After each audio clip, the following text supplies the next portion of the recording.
Good morning. It's about time. We're going to go ahead and get started. My name is John Renner. I am the interim president and CEO here at Community Hospice, and it's great to see everybody in person. We haven't done that in a while, so yay. One thing we love to do at some of the events is share our Community Hospice mission. But before we do that, I'm going to go ahead and invite Shelley Hill up to do the invocation.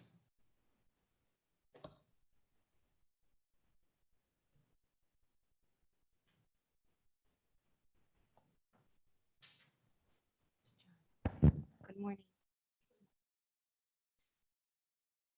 As we welcome our guests and speakers, we also welcome the one who motivates our work and moves our hearts towards compassion. Pray with me. God, may we enjoy our time together today, and will you bless each one with a sense of refreshment and hope, and will you speak into each heart, meeting every unspoken need. We pray together. Amen.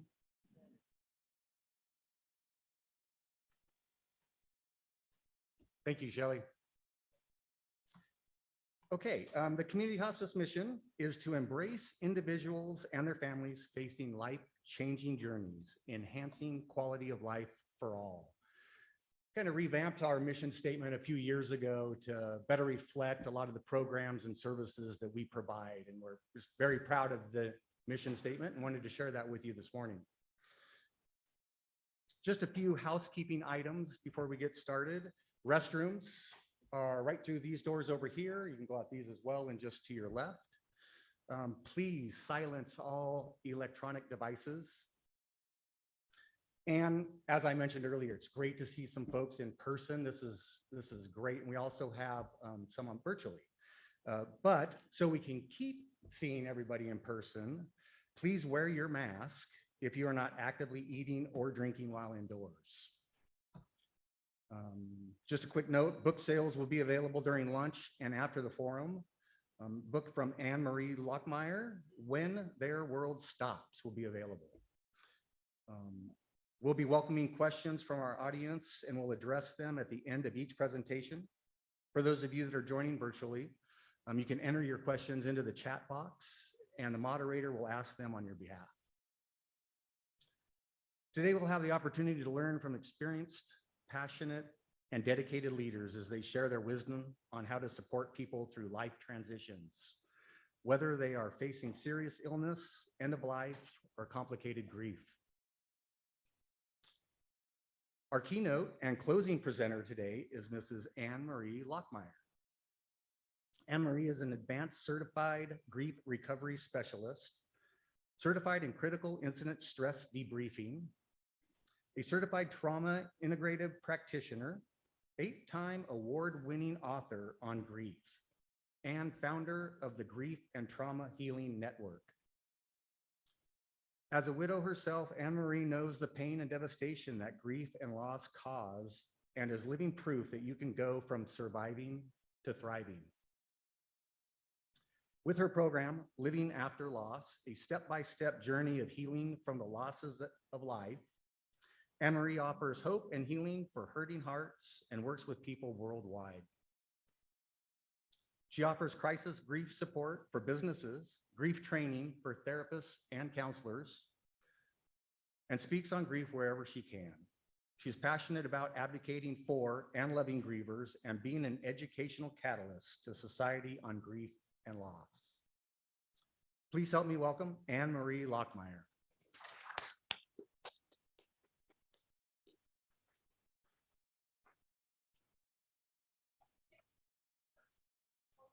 It really is. Good morning. Good morning. And I'm fine if you are with turning the lights up because I don't have a presentation behind me and I'd love to see your faces as best I can, your eyes, maybe not your mouths, but just to be able to see you, to interact a little bit. And let me just make sure I watch the clock here because I can get off on all different directions. Good morning. I am so glad to be here today. And I know that we have something in common, all of us, if we're here, and that is that we care for hurting hearts, right? I know all of us have contact with them. So I'm looking forward to all the resources and the things we're going to learn today. But what I would like to start off with is to tell you a story about a client of mine. She had a son, we're going to call him Sean, that's not his real name, who was a sophomore at UC Irvine, down by where I live in Southern California. And life was really good for Sean. He was on the water polo team at UCI. He had his friends, school was going well, and life was good. His mom was so happy. How do you feel for those of you who have kids? When your kids are doing well, you know how you feel, right? It's like, oh, they're doing well. If they're happy, you're happy. He was in a good place. Then COVID hit. Shortly after that, they stopped water polo. He didn't have his practices. He didn't have the socialization. He didn't have the physical activity, the competition. He felt very purposeful, right? He was good at that. He lost that. Then they shut UCI down. He couldn't live in the dorms anymore with all his friends and all those activities. He had to go live at home. Online learning. Sean had learning disabilities. He struggled with ADHD. How do you think he did with online learning? Someone who was doing well in their classes all of a sudden was struggling. He wasn't okay. And his mother watched him spiral downward and downward and downward and go into depression with all of this because his world had changed so quickly and all those things that fed him were gone. She was so concerned that she was trying to intervene and he wouldn't let her. He was making bad choices to cope. She did everything she could. Finally, he agreed to go into a residential treatment center because she knew like he is in a bad way. He had some problems in high school, right? But he overcame them, but he was rather fragile. And she knew this is not good. This is not going to end well. We've got to intervene. So she got him into the program, but he's over 18. She can't force him to stay there. They can't force him to stay there. So one day, Sean walks out right into the street in front of a truck and dies. Why am I telling you that tragic story?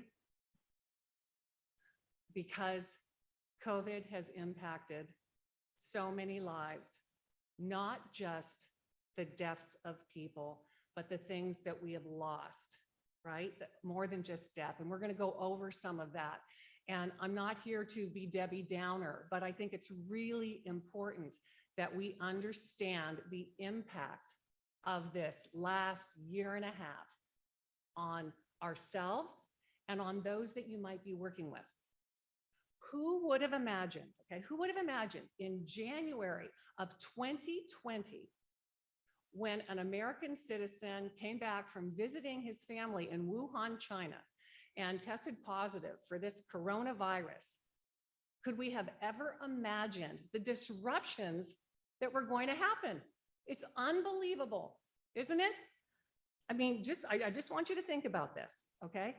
Businesses and school closures, stay-at-home orders, face masks, curfews, remote work, empty grocery store shelves. Do you remember when you couldn't get toilet paper? We all went into panic. And do you remember going into the grocery store, not even wanting to be close to anybody? You were like this because we just didn't know what was going on. You couldn't get hand sanitizer, right? Then we have a healthcare system that's totally overwhelmed. Routine care isn't being done. Whole industries are paused. Conventions, concerts, sports, tourism, restaurant, movie theaters. Just talking about it, does it make you anxious? Does it, okay, you need to pay attention to that because it has caused a lot of us to be anxious. COVID turned our lives upside down. And with it, it has brought a tsunami of grief, and not just due to death. So what I'd like to do with this, it's not supposed to be depressing, so I promise you it gets better, okay? What I'd like to do is show you the grief that was caused by COVID, because sometimes we're not even recognizing it. And then if we recognize it and we're aware of it, it can actually help us. I want to show you the impact, and then I want to help you discover what you can do about it, and maybe with those that you're working with, because we don't know what's going to happen moving forward, do we? What are some of the losses of COVID? Well, we know we've lost so many lives, tragically. Politically and personally, it's been divisive to many people, right? That's been tough to watch in our country as well, no matter what side of things you may be on or what your thoughts are.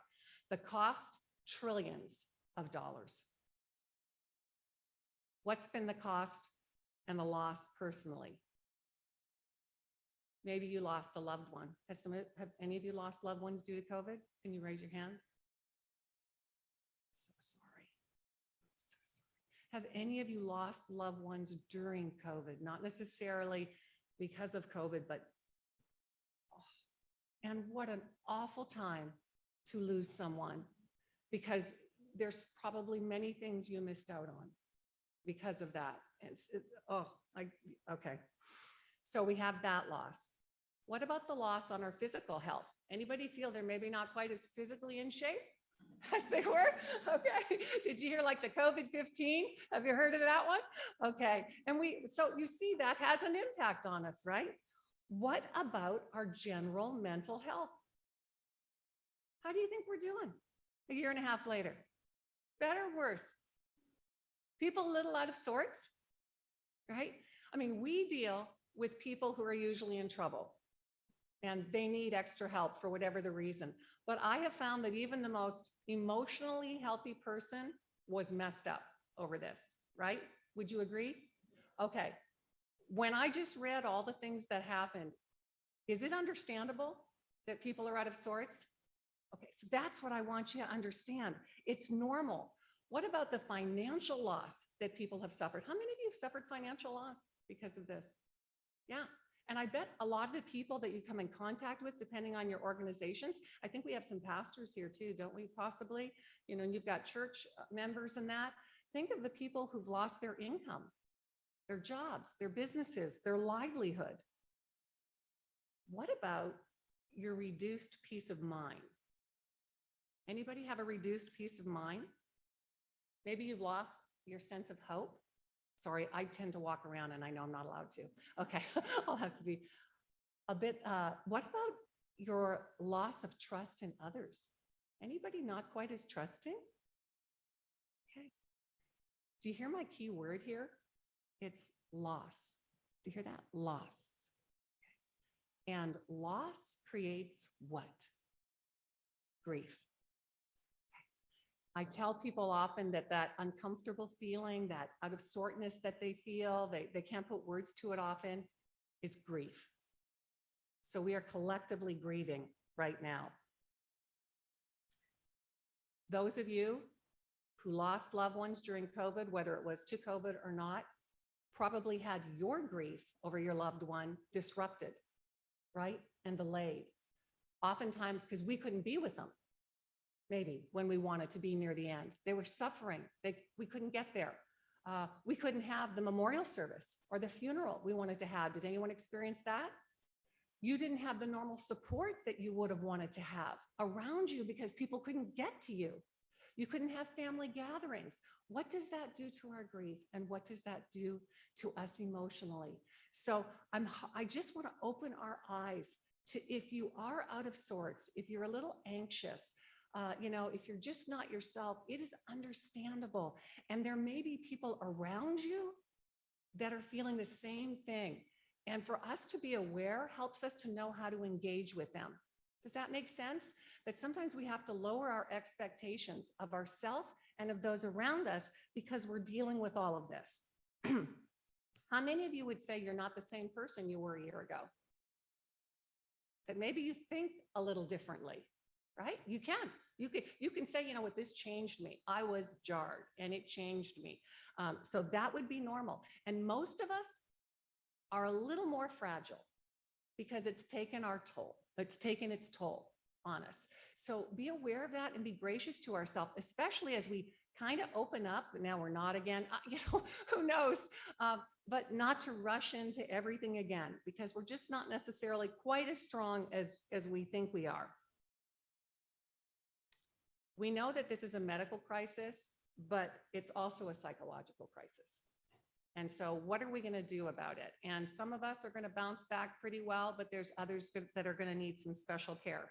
So first, let's recognize again that we're all losing something right now. There is a communal grief, right? Our world has changed. I want you to think of how you feel when you see your work, your healthcare, your education, and your economic systems all destabilize, which is what we saw, right? Hopefully we're getting everything back together, but it shakes us. How many of you were shaken? Just shaken by what you saw, okay? It's upended the world around us and our understanding of the world. We may not feel as safe. We don't have that control. Do you ever feel like you have no control anymore? There's no predictability. You might feel like there's no justice. You may feel, oh my goodness, I can't protect my child the way I thought I could. I can't protect my elderly loved one the way I thought I could. These are all losses, big losses. So it can shake our sense of self. So what I would like to do is just take a minute. As I said, loss is not just a death. And think about if you could just give me some examples of things that you lost over this year and a half. Can you think of any losses that you've had? And you might think, by the way, well, I don't want to say anything because it's nothing compared to somebody else's. It doesn't matter. A loss is a loss. I want you to think of what your children lost. Do you think it's a big deal if your child didn't get their graduation? How about the ones who had their last year of university and they were going to go abroad? They didn't go abroad. Is that a loss? That's a loss. Your child who didn't get their 16th birthday party. Loss? Yeah. And we can say it's not a big deal. Yeah, it is. It is to the person, right? I'm embarrassed to tell you that one of my things that I lost, especially again when we say tragic things, is travel. I love to travel. I canceled so many trips and I feel like it's shallow for me to say, well, I didn't get to travel, okay? But it was, for me, it was a big deal. That's how I nourish my soul. So it's not about comparing. It's just recognizing what it is. What are some of the losses that you've experienced? Can you just shout out a few? Yes. Oh my goodness. Time with your young grandchildren. Thank you. Yes. That's what, same thing. Wow. Oh gosh. Okay. Yes.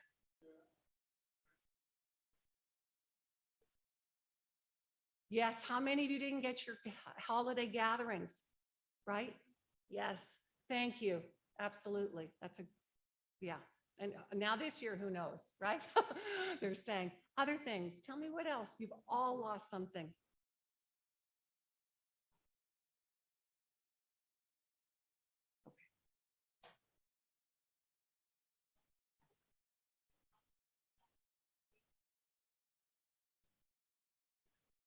Okay, you didn't, I don't think they heard what you said. Can I share it? Because I think that's big.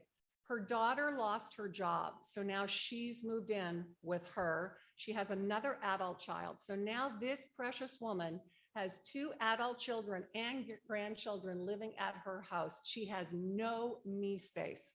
God bless you. You know, no, seriously. And I mean, it's not your daughter's fault either, right? But now this is what you have, and that is, you're going to lose your mind. That's what you're going to lose, right? We know what that's like. Yes, sir. Yes. Oh my gosh. And look at the heads nodding. Loss of contact. You have a loved one in a care facility. Do you hear? It's everywhere. Thank you. And we could go on and on and on. And I'm so sorry. But the reason I want to ask you to do that is to recognize you're not necessarily supposed to be okay right now. Okay. And if you're out of sorts, that would be normal. These are tragic, heartbreaking things. So what are we going to do about it? You know what we're going to do? We're going to grieve. We're going to grieve because grieve is normal and natural. Grieving is normal and natural, and it's necessary for healing. So how do we do that? okay? And this is really important for children. A lot of you talked about children in your lives, right? Helping them name these losses instead of talking them out of it, okay? Like, well, it could be worse. We don't want to say anything. Wow, you really missed that. That's terrible. You didn't get to be with your friends. You didn't have that special occasion. How do you feel about that, right? How does your daughter feel about losing your job? Oh my goodness. What goes with that? You never saw that coming. That's shocking. And she must be demoralized, right? Shakes your conscience, confidence in everything. Grief is really about turning inward, okay? Looking inward and recalibrating and adjusting to the change. So what we want to think is the world as I know it is not the same, right? The world as I know it is not the same. And that's what happens when someone you love dies. But it also happens with these other losses. And so how am I going to adapt? And of course, if you've lost a loved one, you're not going to adapt quickly. It's going to take a long time. But with some of these other things, we can adapt a little faster. So I'd like to give you some tips on how to do that, okay? And it's real easy. And this works great with children too. Because if children can learn how to process loss, they're going to be so healthy and they won't have to come see me when they're 40 years old. Okay, because they're gonna get it. So first of all, name it, and you know they say claim it. What was my loss? And you know, as a family, what a great exercise. Family or friends or whatever, sit down. You know what? I was just at something and we talked about it. Let's all list the losses that we've had. What did we lose over this time? And I really encourage you to write it down if possible, but even if you can just have a discussion, but write in a journal what it is. Do it with kids. This is a great exercise for kids. And I'm sorry, you're getting no notes here for me because I'm just talking, but it'll be real quick and I can repeat them to you, okay? So it's just name it and claim it. If possible, write it in a journal. Because there's something about writing these things out. Then when you look at all your losses and you realize, oh boy, life just sucks, right? This is bad. How are we going to get through this? Then I want you to think, wait a minute, there's got to be something in my life that was really challenging and tough that I never thought I'd get through in the past, right? Isn't there anything where you thought, I don't know how I'm going to get through this? Can everybody, I want you just everybody right now, 10 seconds, think of something that you didn't think you were going to be able to get through, something that was really tough. Just, can everybody think of something? Could be a divorce, an illness, financial problems. Everybody can think of one thing? Okay. How did you get through that? What abilities did you have? What was that? How did you do it? Oh, prayer. Who said prayer? Then let's bring prayer into this one, right? Which you probably are. What else? You might even have skills and coping abilities that you use there that you wouldn't think to bring in now. Can everybody think of something that they learned from that? You've done it before, right? You've gotten through challenging things before. So let's go back to a time. I mean, we've never dealt with a pandemic before. You haven't, right? But we can use some of those things that we did before now. So just take some time to think about that. Stay connected. How many of you lost so many connections? If any of you are extroverts, this COVID lockdown literally killed you. Is that right? It took away your soul. Okay, some of us that like to be alone, we're okay. But there are others, you were going crazy, right? And you know who you are. So this connection is really important. Hopefully now we're seeing each other a little more, but if not, we can do it by text, by Zoom. Or have any of you been doing the Zoom meetings with your family or anything like that? Okay, we're doing it. But I'll tell you, just being live here with real people, I can just feel the energy. It's so nice. But Zoom is certainly better than nothing. So recognize there's a loss, realize what you've coped, how you've coped in the past, stay connected. And this is really important for children when things get crazy, but it helps us to create a routine. The best thing that can help you when you feel out of control or that you have no control is to have a routine. And it gives you, you don't even have to think because you know this is what you do. And it keeps you going, especially how many of you have struggled with what, maybe you don't want to say, struggle with depression during these times? It can really help you. Simple routine.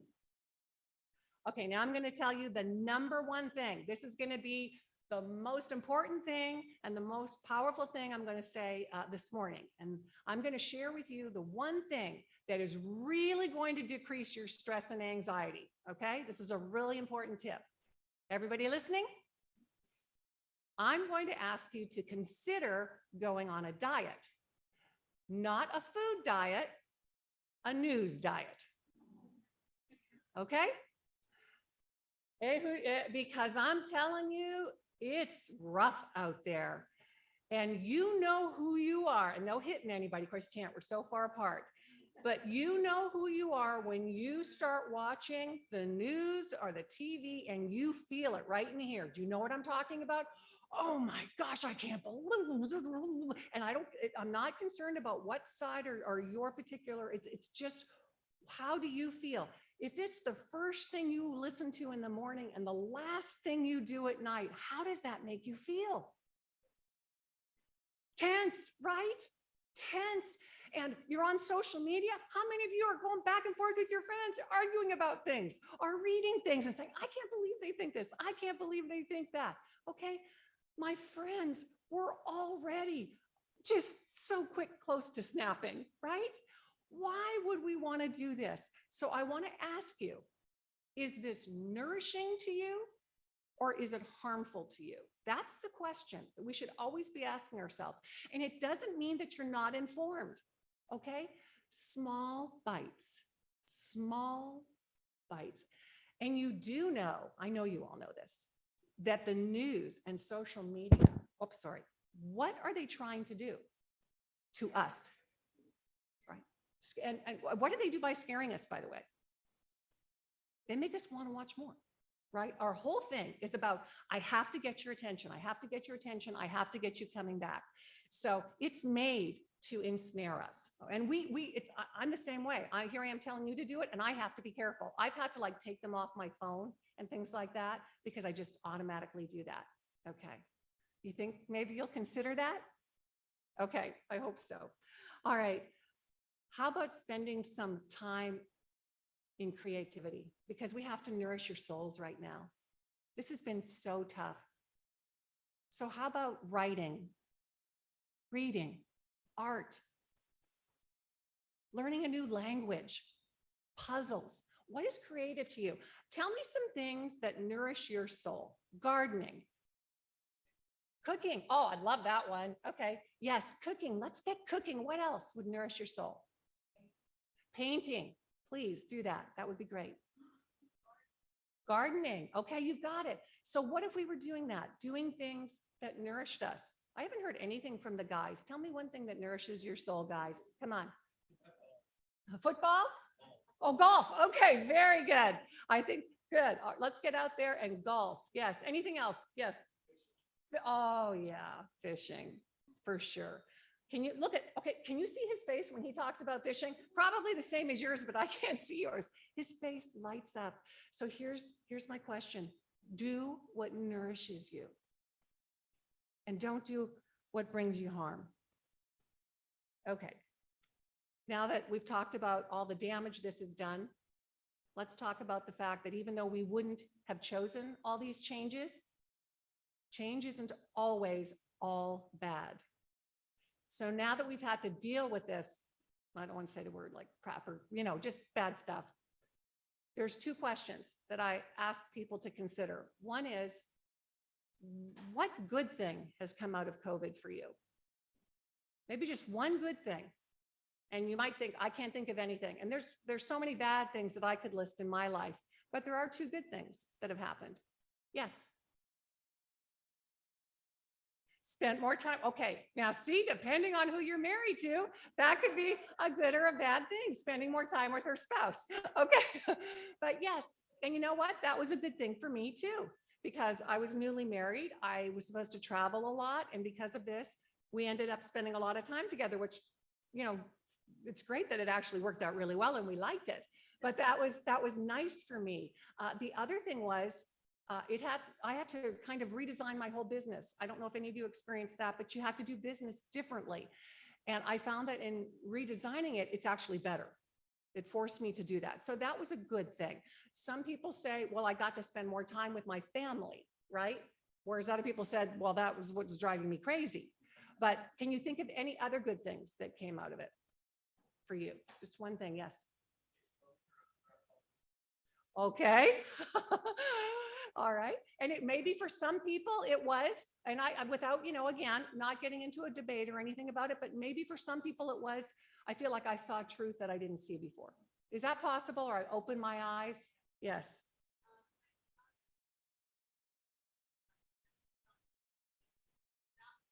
Okay. All right. But okay, I want you to see when you're saying these things, you're smiling. All right. So let's find just one thing. Yes. Did you have one?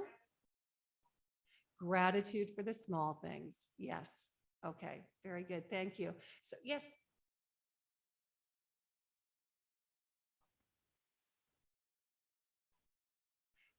God's providence.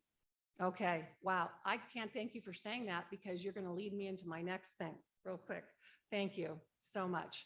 That was perfect timing. Holy Spirit is here. Okay.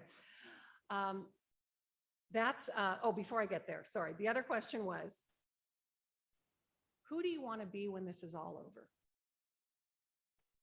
Do we want to be 20 pounds heavier, out of shape, pessimistic? Do you know what I mean?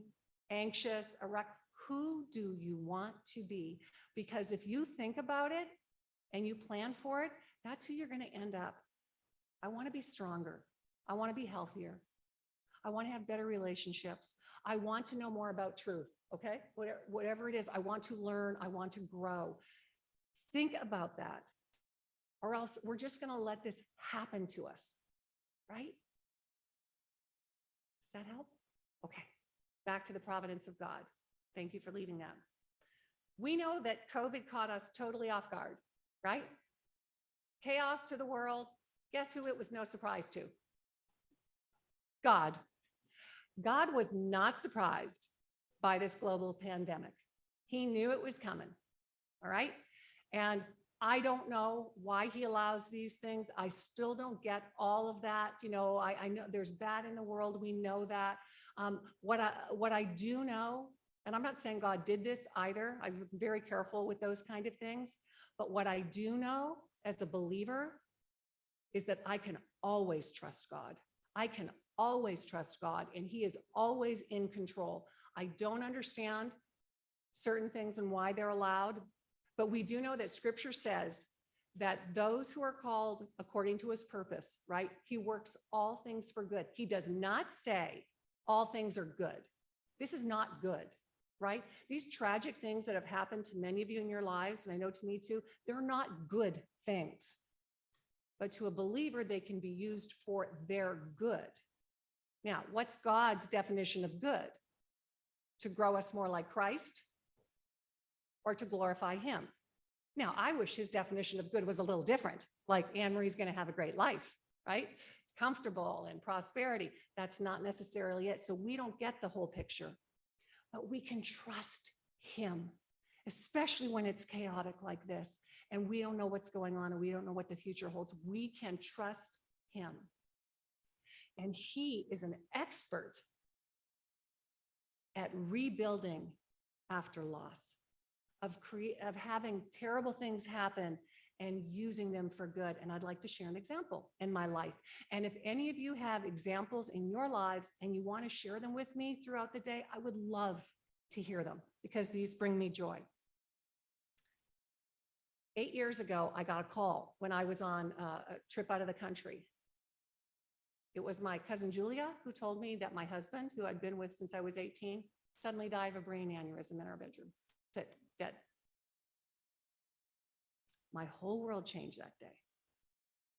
It's never the same.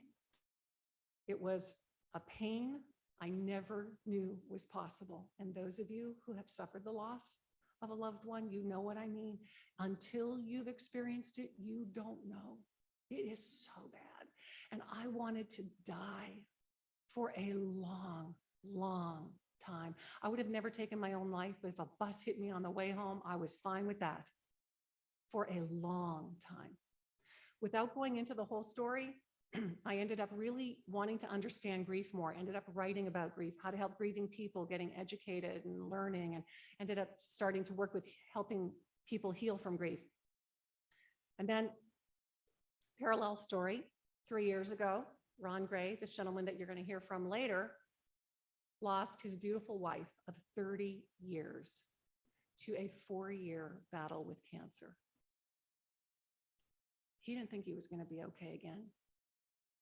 It was awful. And I can assure you that the last thing either of us ever wanted to do was be with another person. That was last on our list.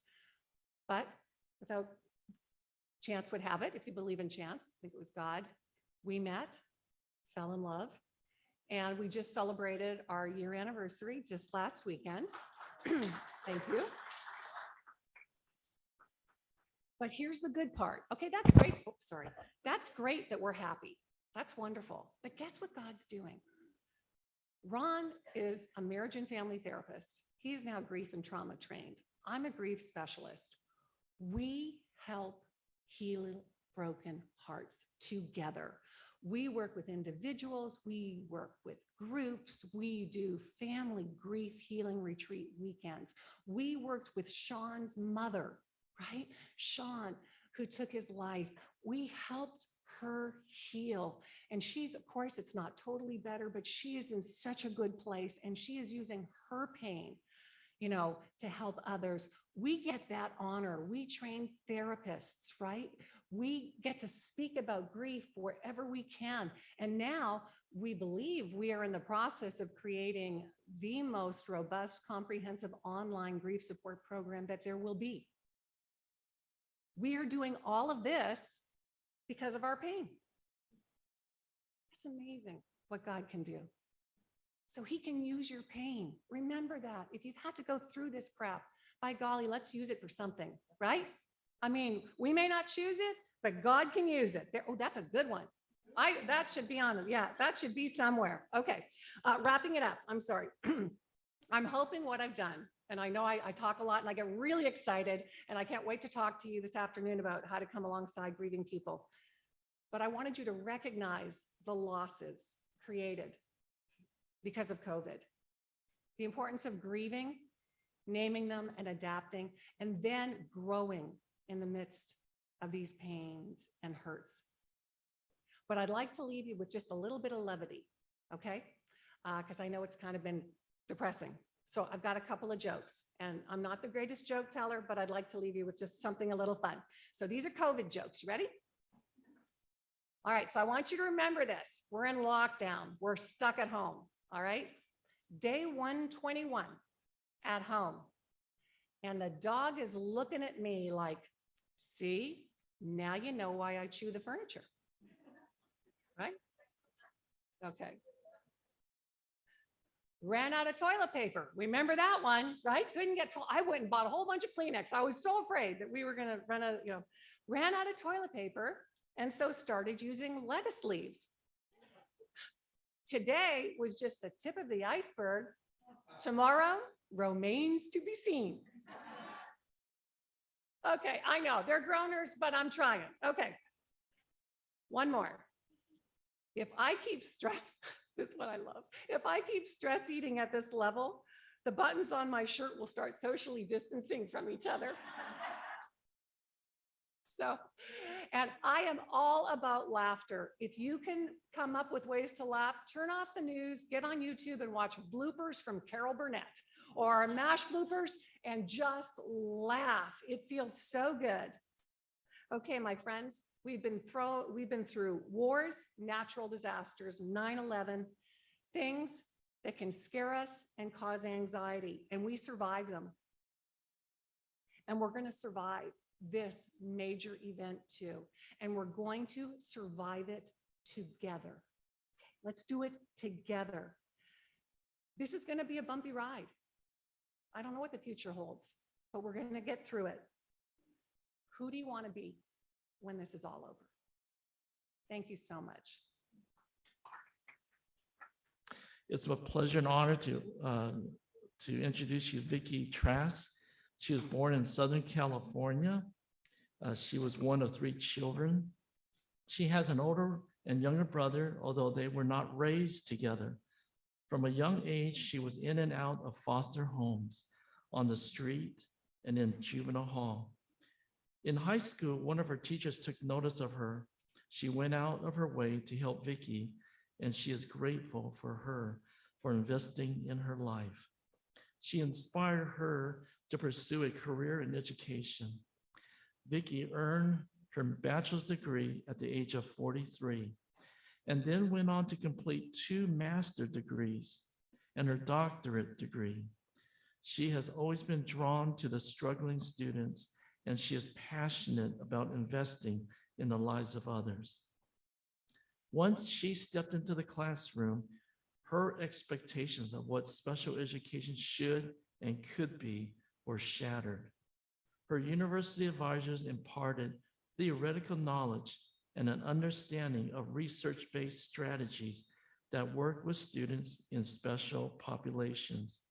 What she did not gain during her educational program was the critical understanding that teaching special populations included more than just providing academic support to students.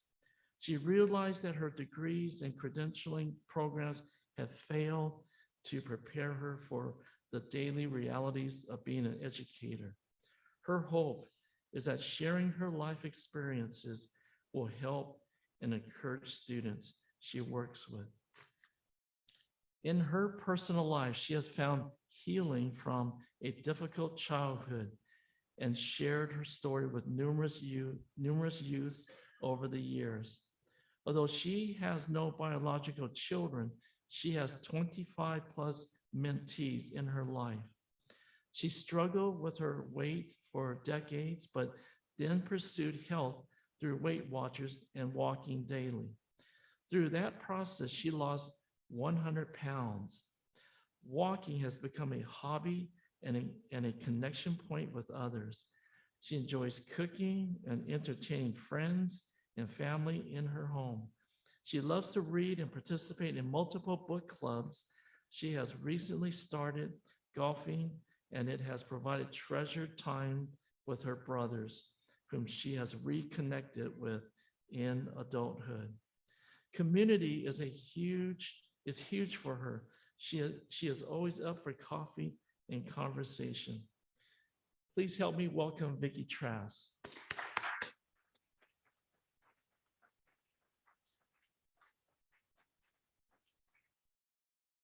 Relief, I get to take this mask off. That's my laugh. I'm not having a heart attack, okay? I just want to let you know. And they said you have to stay within this space here. This is going to be a real challenge, Anne Marie. I can agree because I'm a walker. How many are walkers when they talk? How many are talkers when they talk? No. I'm so sorry. It's a hideous laugh, but I was born with it. When I was a little kid, I remember they said to one of my foster care parents, they lost me in the store of Kmart. You remember Kmart? Okay, Kmart used to have the blue light special, right? The blue light, with special would go on and people would go to that area because there was a special going on.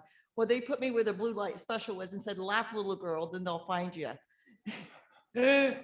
So that's what happened to me. I wish when Anne Marie was talking, I thought about what she was saying about losses. And I just want you to stand up for just a moment, get your booty up, I guess is the correct term, and turn to your person next to you. And don't take your mask off, leave your mask on because we want to be conscientious, and say, I'm sorry for your loss. We've all experienced it. And when she said that, I think that's really true. So you can go ahead and sit down if you would. And I really want to be real cognizant of time. I have a short little YouTube. I had this wonderful presentation that I did on PowerPoint. I spent hours preparing for it, and I'm not going to share it with you. But I am, and the reason why, I was preparing this wonderful slideshow. And Anne Marie, I know that you understand this as a speaker. I travel all over the place and speak to the multiple groups. And one of the things, I had this great plan, that I said, I'm going to do this little logical trauma and how you experience trauma and the stages of trauma. And I thought, they didn't ask me to do that. They told me that they wanted me to talk about rising from the ashes. And so, you know what? I said, I took a back seat and changed my format. So if you want to see the PowerPoint, it will be available for anybody that wants to watch it. Just notify Monica and she'll be happy to share that with you. And I want to recognize somebody. I came in early this morning and I said, I need to show this YouTube. And they said, well, we have Monica, where's Monica? And Monica said, we have the best techie guy in the world.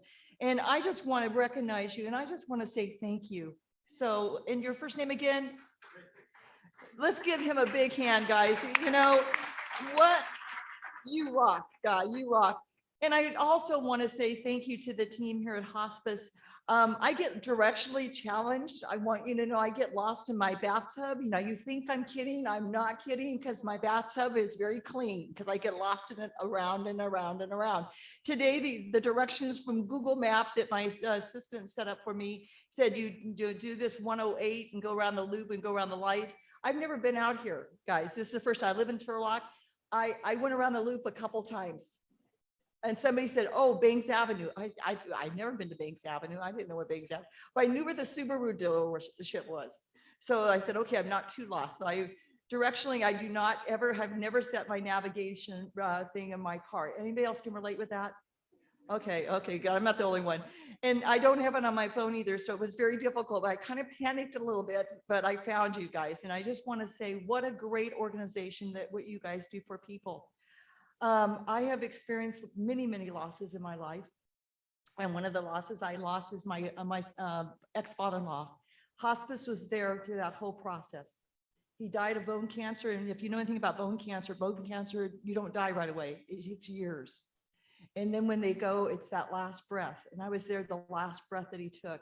And I remember him saying to me, he said my name. Now, the reason why I share that with you is because I'm a foster kid. I was raised in foster homes. My story was many, many losses. I went to approximately 22 documented foster care homes and lived most of my life inside and outside of juvenile hall. And if I wasn't selling myself on the street, that's a loss, folks.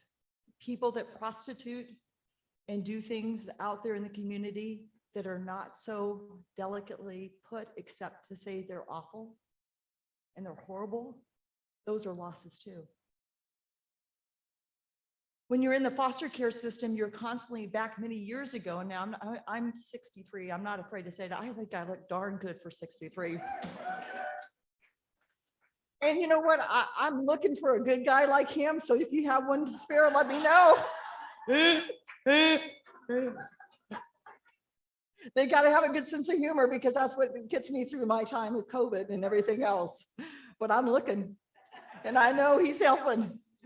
But one of the things I say is the fact is losses. One of my ashes that it says raising from the ashes basically was the fact it's being in the foster care system. I wish that I could say many years ago the foster care system was a good system. It wasn't. There were many nights that I spent in a. This is really challenging, because you're talking from your heart. I remember thinking that one of my foster care parents really cared about me until that night at the dinner table, they served food to all their kids, but I didn't get food. And then they said, we have a place that you're going to stay tonight. And it was a closet. And I stayed in that closet for at least 2 days that I know of, if not more, because I kind of basically forgot where I was at. Soiled in my pants, and tears on my face. I prayed to God to get me out of that box, or that hole, or that closet, or whatever you want to call it. I call it a hole, a dark hole. And finally somebody came and I got rescued out of that home. I also had foster parents that basically at the table, if you're sitting at the table, you were slapped across the room. And then at that night, they would be by your bed molesting you. I wish I could say it was a good experience. It was loss after loss after loss in my life, because all I wanted was a mommy and a daddy that would take care of me. And I prayed for that every night. I want somebody to be there. I want somebody to love Vicky. I want somebody to love Vicky. And I looked for love in all different places. And that's when I went to the streets. And that's when I started taking narcotics and drugs. because I thought that was the answer. I could medicate myself and I could numb myself. And we try to do that in so many different ways. We do that by drinking or partaking in drugs or overeating or being a workaholic. Those are called addictions. We all have them. And we want to deal with our losses in different ways because we're trying to fill that hole. And Anne Marie, I'm not a psychologist. My doctorate is in education. But I know a lot about education, but I also know about self-direction and understanding myself from the inside out. It's kind of humorous. I remember many years ago in 2006, I was asked from my boss at the time at Stanislaus County Office of Education. I worked with 21 years. Basically, they said, Vicki, we want you to take a job in juvenile hall. Now, isn't that a kick? You go back to the place that you lived your life. And I went back to, and I'll never forget that first day walking through juvenile hall. Before I could even pass the first set of doors that slammed shut. If you've ever been to juvenile hall, the doors slam behind you. I said, do you have a bathroom? Now you think I needed to go to the bathroom. I really needed to go in the stall and throw up. And I literally, because the fear of God was in me, I said, I'm going back to a place that I lived. Now, I didn't belong to that juvenile hall. I'm coming from Southern California. You heard that, San Bernardino Juvenile Hall. It was very scary to me, but I knew that I needed to be there. As soon as I walked in that classroom, I was at home. And I knew that I could make a difference with those students. Not because I was a great teacher. Gosh, I was a hot mess. You think I'm kidding. When I first talked, I'll never forget, I got up and talked. And now, remember, I come from the college background. I was teaching at college, and then I went to high school. So my journey was a little bit different than most people. I started in the college system, teaching classes in business and communication and all these wonderful courses for the community college at Modesto Junior College and the University of Cal State and all over, talking and training and doing all these wonderful workshops. And then I go back to K-12 and they tell me I'm going to go into juvenile hall. That's where I met your daughter. She came to me through an after school program.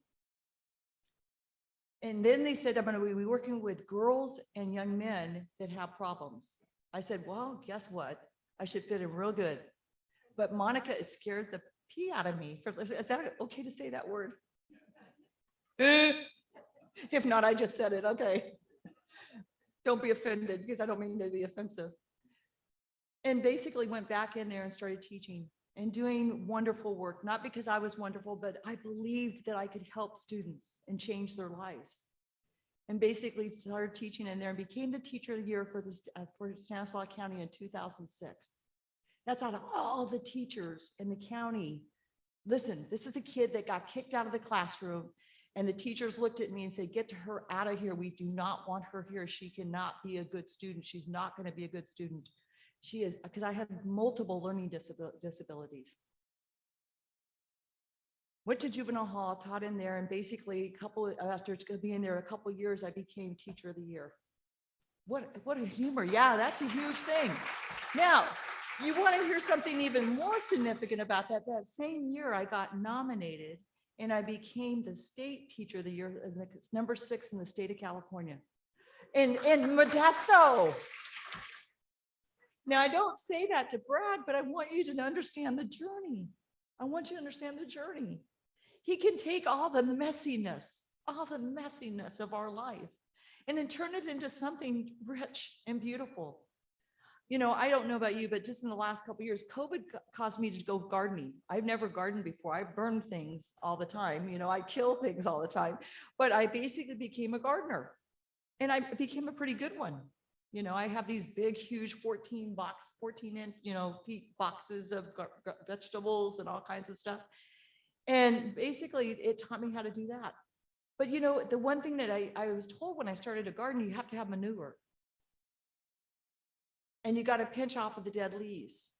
I think that's what my life was, having a bunch of manure in my life. A lot of stuff I had to go through. And I had to have a lot of things pinched off me. Now, one of it was the 100 pounds. That was a good thing to be pinched off. But another thing that was pinching off is those scales of pain and resentment and bitterness. And why me? Why did it have to happen to me? There was such anger. And that's one of the stages you go through when you have loss. You're angry, you're mad. Why me? Why not that person that does all the bad stuff in the world? Why does it happen to a good person like me? How many have ever felt that way? You know, some pretty awful people out there and you're saying, gosh, it should happen to them, not to me. I was just a nice little girl. And then I became a young lady. And then I had a husband at the time that decided that he wanted to be abusive by going out with different people that were not me. That's his loss, because man, I'm hot. You gotta believe that, folks. You gotta get there. So one of the things I wanted to say is the fact is you have to put yourself in a place that you feel comfortable and feel comfortable with whoever you are, whatever you are. I took on the name Miss Beautiful. That's my nickname. When people call Miss Beautiful, that's my name. And the reason why, because I didn't feel beautiful for a long time. I felt very ugly. I felt like a scarred person. I felt like the ashes were there and that they were all over me. But guess what? I'm Miss Beautiful. And the reason why I'm beautiful, it doesn't come from here. It comes from here. So tragedy can be turned around to something very beautiful, but you can't do it by yourself.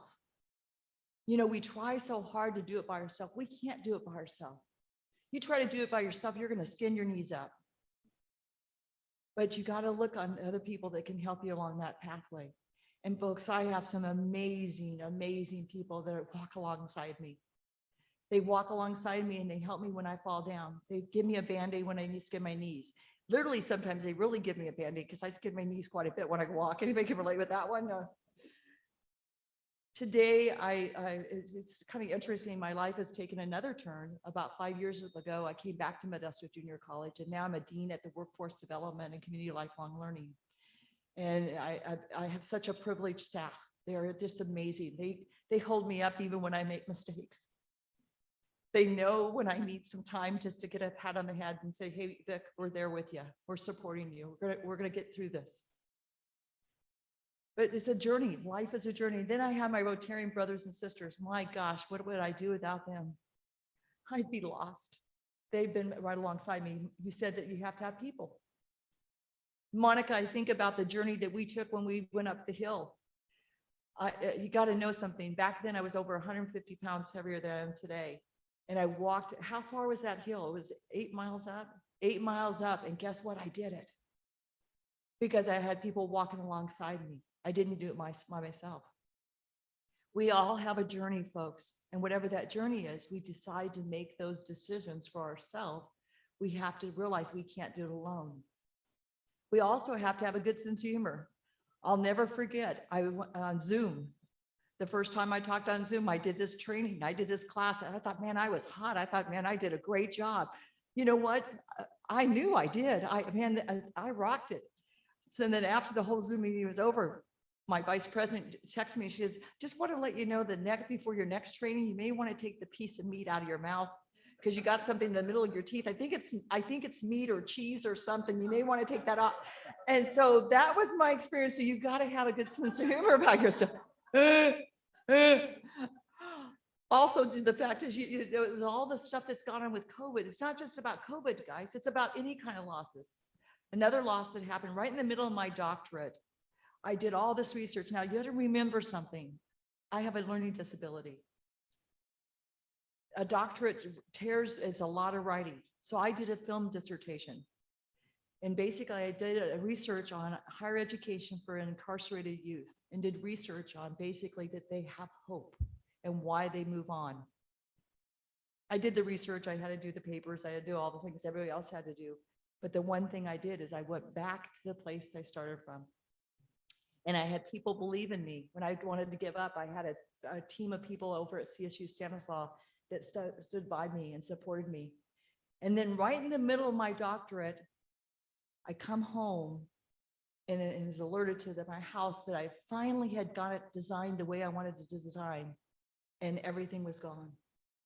A fire took place on July 2nd and hit the roof of a bottle rocket hit the roof of my house, and my whole house was destroyed to nothing. The little trinkets that I had that I thought were so important were gone. Another big loss. It's not a person, but it's a loss. And loss is loss is loss. And all my brothers and sisters in Rotary and all my friends at SCOE at that time and all my friends that I knew from MJC surrounded me and gave me gifts again. And now I have a beautiful home. Thank God for insurance, by the way.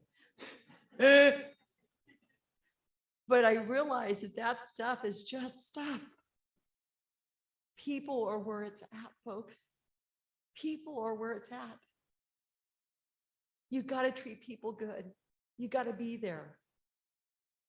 And then today, still being a dean over at MJC, one of the things I do is I go back into juvenile hall and still teach in there 3 times a month because I believe that I can make a difference. Folks, I don't just make a difference, you make a difference. You make a difference every time you wake up in the morning, every time you touch a person's soul. Somebody said to me the other day, they looked at me and they said, your eyes smile. You know, in the middle of this mask, they can see your smile. You know, don't let this become a barrier. Let this be something that can show kindness to people. I think we get caught up in it. I'm going to share a small YouTube and then I'm going to come back to you guys for just 1 minute after that YouTube. Can you help me with that? I am not a techie. I burn water, guys, and I do not do computers.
My soul so weary, when troubles come and my heart burdened be, then I am still and wait here in the silence until you come and sit a while with me. You raise me up so I can stand on mountains. You raise me up to walk on stormy seas. I am strong when I am on your shoulders. You raise me up to more than I can be.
more than I can be.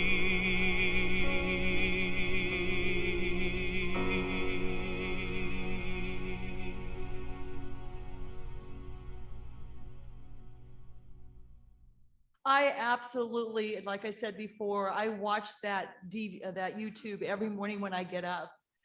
I know it sounds kind of corny, but it gets me going because it reminds me that I am not alone and you're not alone.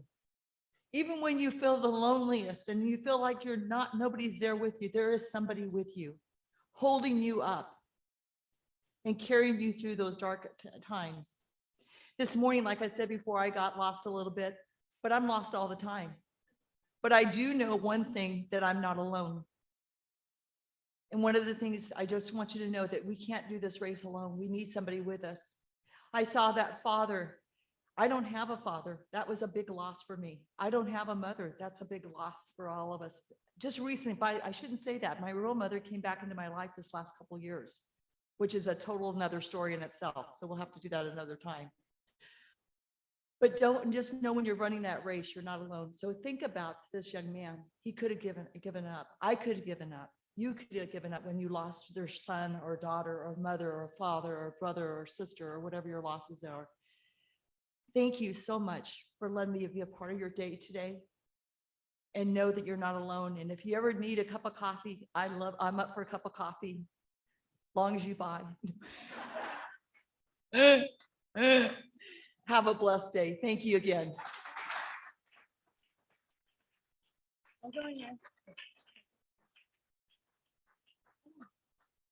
We just have a small token of appreciation for Vicky as our speaker, but you don't get to walk away yet.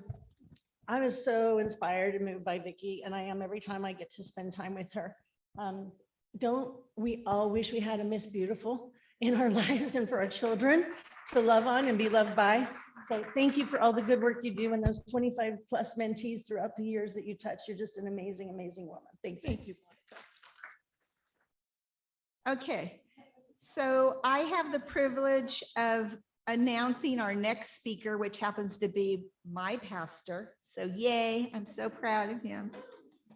So Pastor Brian Hunt is the lead pastor at Crossroads Grace Community Church in Manteca. His path to ministry was not the traditional one, however.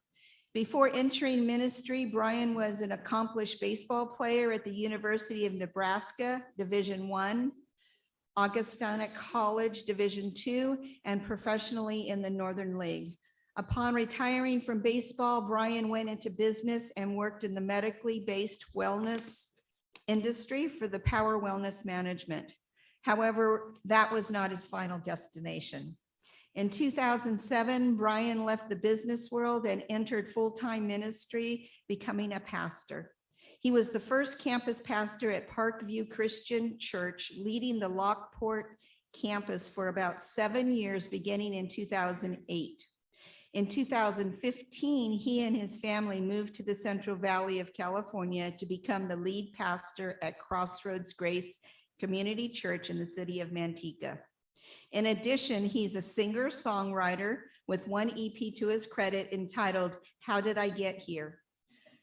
Brian is married to his wife, Cherie, of 18 years, and they are proud parents of 2 children, Aniston and Easton.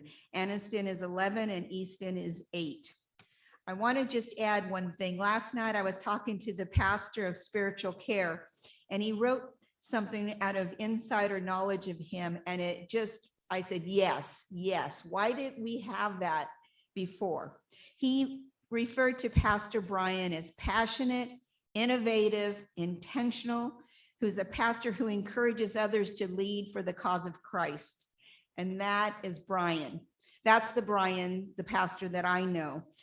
We have a team of chaplains out of our church. And thankfully, Pastor Brian and Jim Todd put that together. And they visit people in the home that are sick, in hospitals, in facilities. And so that would be something prior to like palliative care and hospice. And so I'm so thankful to be a chaplain there.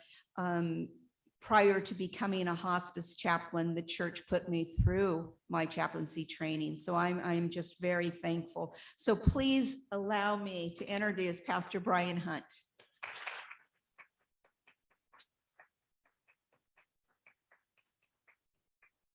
I always get nervous when people go off script. That's always a little interesting. So I didn't know what was going to happen there. So that was good.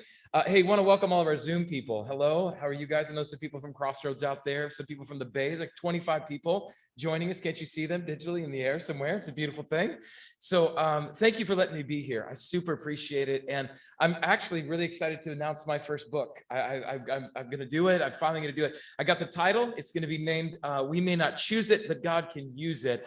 It's going to be an amazing, Anne-Marie, it's going to be so good. And I actually have the subtitle already figured out too. It is How to Use a Laugh I Didn't Choose, but Would Never Want to Lose. So that's what that's going to be. Can't even do it. That's so funny. That's so awesome. So awesome. But thank you for letting me be here today. I just appreciate it, and really appreciate you guys and all the ministry and all the effort that you guys put in. I'll just share a little bit about myself. We'll dive into a little content, and then hopefully this will be beneficial for you guys here today. I am in the Central Valley of California, but I grew up in Rapid City, South Dakota. So if anyone knows where Mount Rushmore is, you know where Rapid City is. And I grew up there and loved it. And it's interesting, after you leave a place, you don't realize what you had until you're gone. So anybody appreciate that a little bit? Yeah. So but Rapid City was a small town when I grew up. It was known really for two things. Those two things were Mount Rushmore, that's one, and baseball was the other. And I had seen Mount Rushmore many times. My grandfather was one of the guys that wore the big hats, and he would show people around. So I saw Mount Rushmore up close and personal. But baseball was really my passion. And so baseball was one of those things that I just, from a very young age, realized that God had given me a gift there, and I wanted to use that. I played basketball, football, all those things, but the baseball was my thing. And so I remember one of my goals was I wanted to play professional baseball. I'm a Cincinnati Reds fan at heart, so you'll just need to know that. It'll come back in a second to understand a little bit more how passionate I am about that. But I remember when I was in high school that I would be the one that would get to practice early. I would stay late. I would run the stadium stairs in our gym, and every time I would get to the top, I would say Division I, and I would tap the top of the stairs, and I'd run back down and get back up Division I, because I wanted to play Division I baseball so that I could play professional baseball. I ended up having a chance to walk on at the University of Nebraska at Lincoln. And what a walk-on is it means that no one really wants you there. It's a great feeling. Yeah.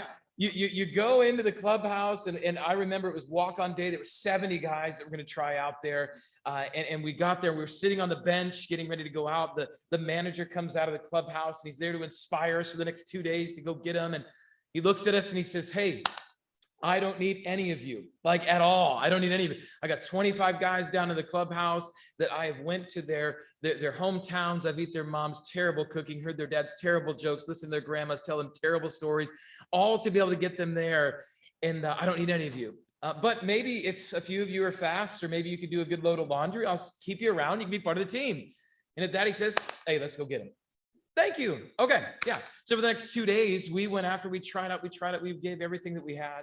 At the end of the day, there was 70 guys that tried out. Only 2 guys were left standing. One was named Robbie Butler and myself. Robbie got hurt, wasn't able to play. And so I was the only guy out of 70 guys to make the Nebraska baseball team.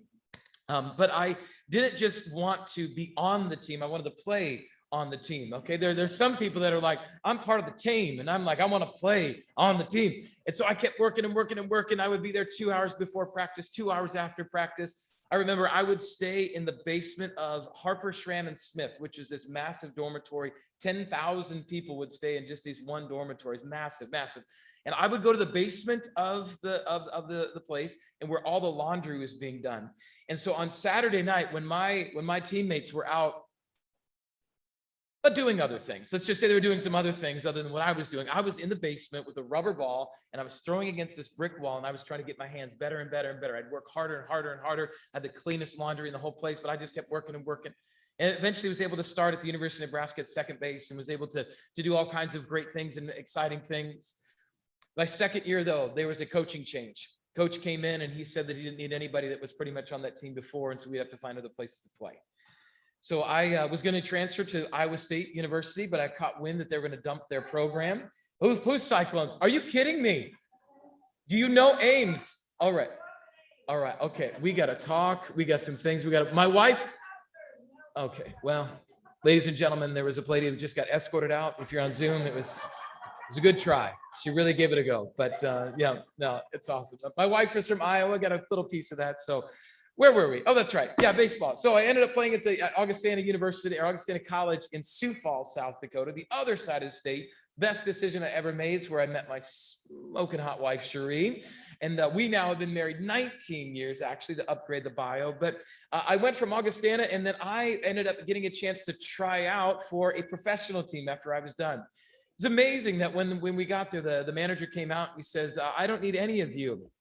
Yeah, I've got 20 guys that I'm paying to be here, and I don't need any of you.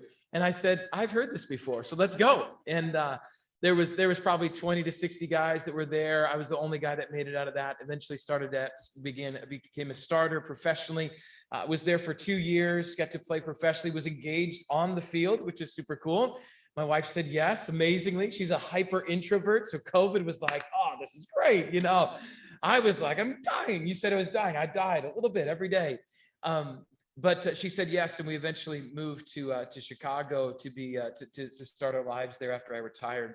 But interestingly enough, I remember that the last time I ever took that jersey off, it was in Lincoln, Nebraska, of all places. The place I started my career was where I was going to end my career. I actually started at the university. I ended up playing professionally in that same place. But I remember when I was sitting in the locker and I was taking off the buttons for the last time. And I knew that when I took that jersey off and I put it into that little bin that the guy would take away and he would wash it, that in essence, that was the end of my baseball career. And as I put that in that basket, I thought, there goes me, right? There goes a little bit of me in that basket. And because from as small as I can remember to as old as I was at that point, I was always known as Baseball Brian. Right? It was always baseball and Brian. My two other brothers, we were the 3 Bs, Brian, Brad, and Brandon. We all played baseball, right? There's a lot of Bs going on. But I was hesitant to take it off because I thought if I could just keep it on a little bit longer, maybe I could hang on to Baseball Brian for a little bit longer. And I eventually put it in there. And for about, I'll be honest, about 4 or 5 years, I was lost. I didn't know exactly who I was. In a new city, big city, didn't know exactly who I was. And there was this little word that just kept coming up to me. It was this little word called regret. Like I kept asking myself, I wonder what would have happened if I didn't quit so soon. Like I wonder what would happen if I didn't walk away. Would I be playing in the bigs right now? I just wonder what could have happened. And maybe you have those similar things in your life, and you look back and you say, I wonder what would have happened. Now, I don't want you guys to think that I'm like Uncle Rico from Napoleon Dynamite or anything like that, okay, right? So anybody remember, right? Uncle Rico, is Uncle Rico up there? Where is he at? There's my man, right? Anyway, Napoleon Dynamite, give me some love online if you have it. Okay, you know what I'm talking about. Uncle Rico was this great guy in this B movie that no one ever really watched except for me, I think. But, and he was this guy, he was this middle-aged, beyond middle-aged that thought that if he could just go back to the 4th quarter of a high school game, and if the coach would have just put me in, I guarantee we would have won state, right? You know, remember when he said that? He says, I could throw a football a quarter mile. And he had the worst form you'd ever see. He probably threw out his arm if he just did it, right? But he had this thought. He says, I just wish I could go back. I'm not trying to be Napoleon Dynamite, but there's a moment in all of us that are like, I just wish I could go back. We have these moments in life that we look back and we want to do over. We want to do over. And I honestly think that tattoos, they give us the best regretful stories. Okay, they do. Okay, so for instance, let me show you this one, right? This one says, it's get better. So close, right? So close, all right? A little bit of regret. How about this one? Never, don't give up. So it's a double negative. So that means that you have to give up. Like, I don't even know, like all my grammar is just going crazy in my mind right now. Here's another one. How about this one? No regrets. So close, right? So close. It's not real, no regrets. It's no regrets. And let me start off by saying this, okay? Let me start off with the fancy definition of regrets. Okay, regrets, let me give you the fancy definition. Regret is a negative cognitive or emotional state that involves blaming ourselves for a bad outcome feeling a sense of loss or sorrow at what might have been, or wishing we could undo a previous choice that we made. And let's face it, we've all had them. We've all had them, even if we don't realize it. These moments where we look back on our life and we wish we could go back because we feel like we missed out on something. These feelings. And guys, marketing is all about that. That's what marketing is all about. It's building regret into you every day. Regret is what businesses use to make us to want to buy the newest cell phone, right? To go on that next trip, to buy the car, to upgrade our plan. But regret also could take us to some really dark places too, if it settles too far into our hearts. I read an article in the Harvard newsletter, told of a story back in Liverpool, and a man that every week would buy a lottery ticket using the same set of numbers. But one time he forgot to buy a ticket, and his numbers were the ones that came up. Yeah. And the sad part is that he was so riddled with regret that he actually took his own life because of that. So while regret can be used to be a catalyst, to maybe even motivate you to bring on some positive change in your life, as you look back, it can also be debilitating if our lives, if we dwell on it too much in our lives. It can cause us to get into a negative loop of thinking that keeps wishing. Here's what I mean by that. We wish we could go back. We wish we could change this or that. We wish we could have a better life. We wish we would have done more. It's this wishing. So I think that there's a more tangible definition of what regret really is. And I believe that regret is wishing instead of living. Regret is wishing instead of living. When we spend our time looking in the rear view mirror of life, we are bound to miss out on what's ahead. And I'm not sure if you've ever tried to look over your back shoulder while you're driving before. Like, have you ever tried to do that and maybe try to drive over your back shoulder, but go forward?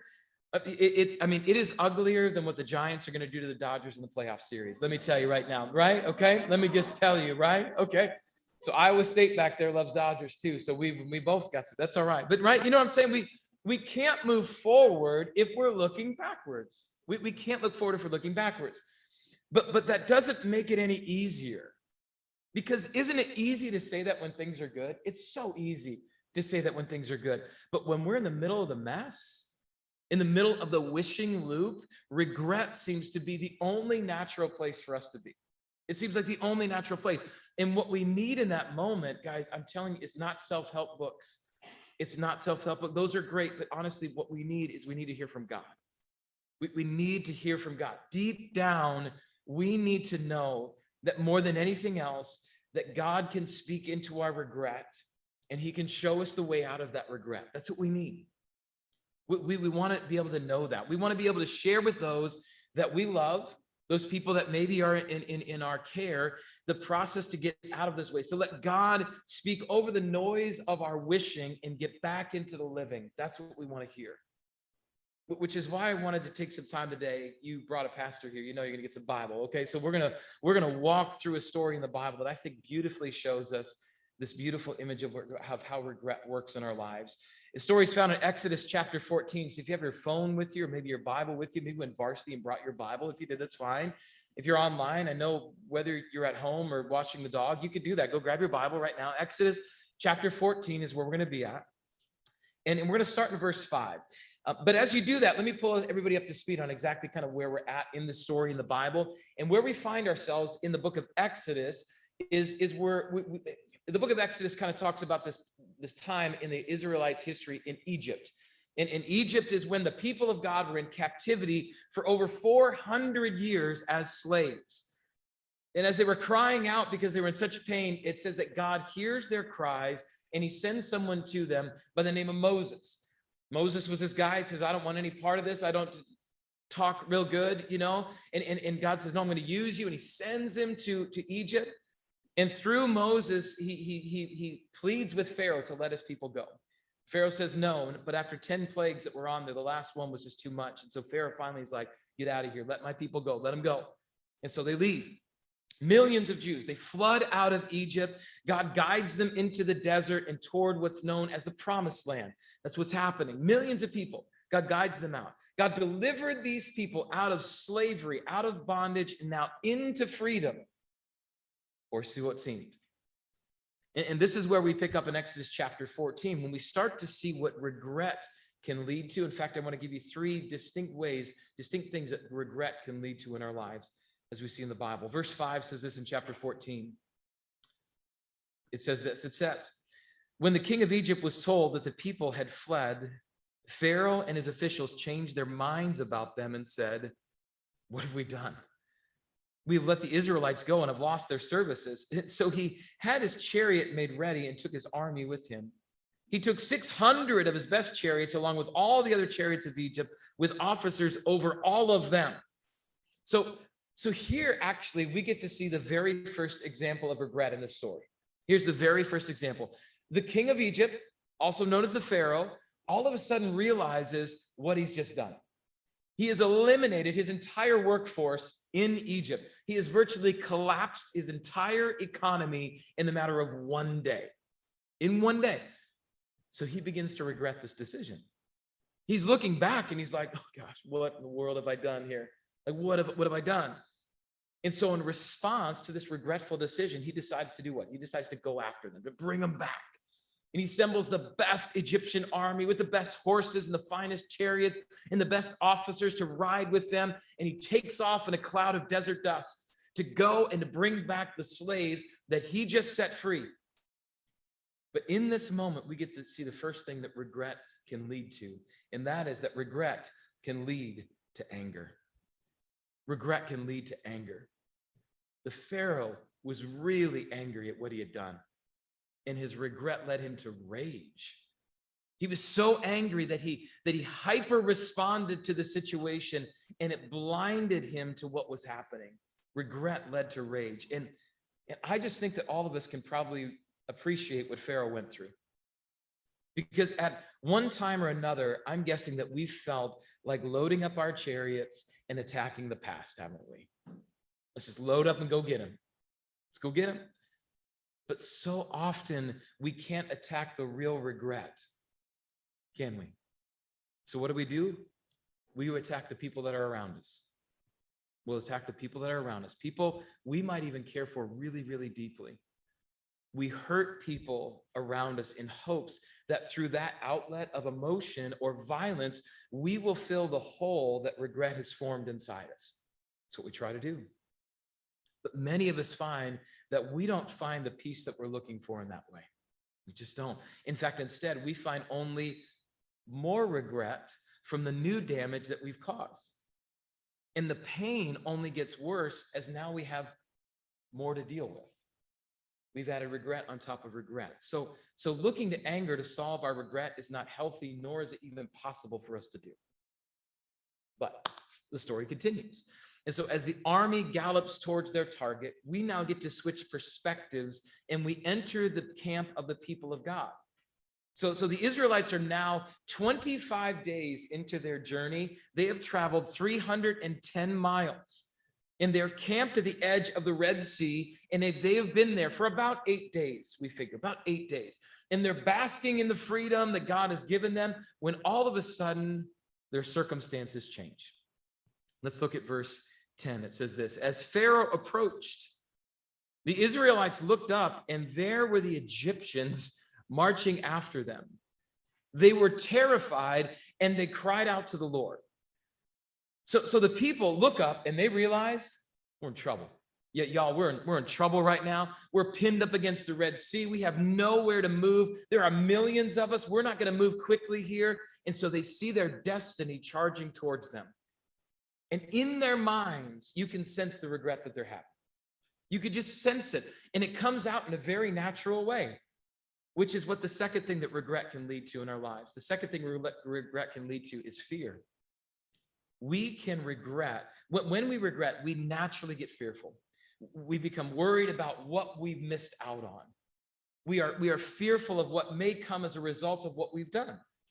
We're nervous about taking another step, thinking that we will never be the same, or that it could even get worse. But God never created us to live in fear.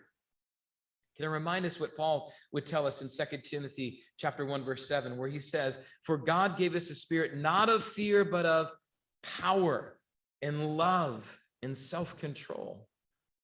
When God's spirit rests on our life, we should feel, when God's spirit on our life, we should feel fear and worry and tension lift from us as we trust God even more. But here's what regret does. Okay, here's what regret does. Are you ready for it? Regret takes trust and confidence away from God. That's what it does. And it places more weight on you and me. Regret says, you know what? God can't handle this. You got to trust yourself. You got to get yourself through this. That's what it does. It makes us think that we are better suited to control our lives than God. That's what regret will do. And when we cut God out of the equation, we are inviting fear to come back in. Because God is holding back fear by the blood-stained hands of Jesus. That's what he's doing. He's holding it back. But when we ask Jesus to move out of the way, we are allowing the dam of grace to breach, and fear will flood back over us as we look back on regret. Regret will invite fear into our lives if we don't remember the truth of who God is and what he has done for us through Jesus. And as the people of God are full of fear and regret, we actually then get to see the final thing that regret leads to in verses 11 and 12. There we read that they said to Moses, was it because there was no graves in Egypt that you brought us to the desert to die? What have you done to us by bringing us up out of Egypt? Didn't we say to you in Egypt, leave us alone, let us serve the Egyptians? It would have been better for us to serve the Egyptians than die in the desert, they say. So very quickly, we see the third thing that regret will lead to. And the third thing is this: regret can lead to irrational thoughts. Irrational thoughts. The Israelites actually said they regret ever having left Egypt. Like this was a bad mistake, which meant that they were actually said the Israelites were looking Moses in the eyes and saying, we'd rather be slaves. We'd rather be slaves. It would have been better. We'd rather go back to being beaten and being hungry and having no freedom and being ridiculed and abused and oppressed than being in the desert right now and getting ready for this Pharaoh's army to attack us. Their regret made them say and think irrational things. And here's why. Oftentimes when we look back, we see things better than they really were. Isn't that true? And here's why. Because we will cherry pick out the best parts of the past while ignoring all the painful parts, won't we? I mean, we somehow block out those parts that are less than great so we can hold up on a pedestal all the parts that were kind of good or just so-so, but in a new light, they were the best things ever. We do this all the time. We think our high school experience was the best, right? But we block out every zit, every broken heart, every fight you had with your parents about curfew. We forget all of that. And all it is homecomings and proms. And you know what I'm talking about? Like we forget all that. We wish we could go back to college, but we block out of our head all those bad mistakes, all those late nights studying, all that terrible cafeteria food, all that weight we gained our freshman year. I mean, we only remember Frisbee and the quad. That's all we remember. That's all we ever did back in college. We wish we could go back to when our kids were babies. You ever said that?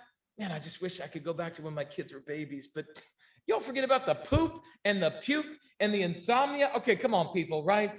In the middle of that, you were saying, I can't wait till you're 18 and you're out of my house, you know? And all of a sudden you're right? Come on, we forget it.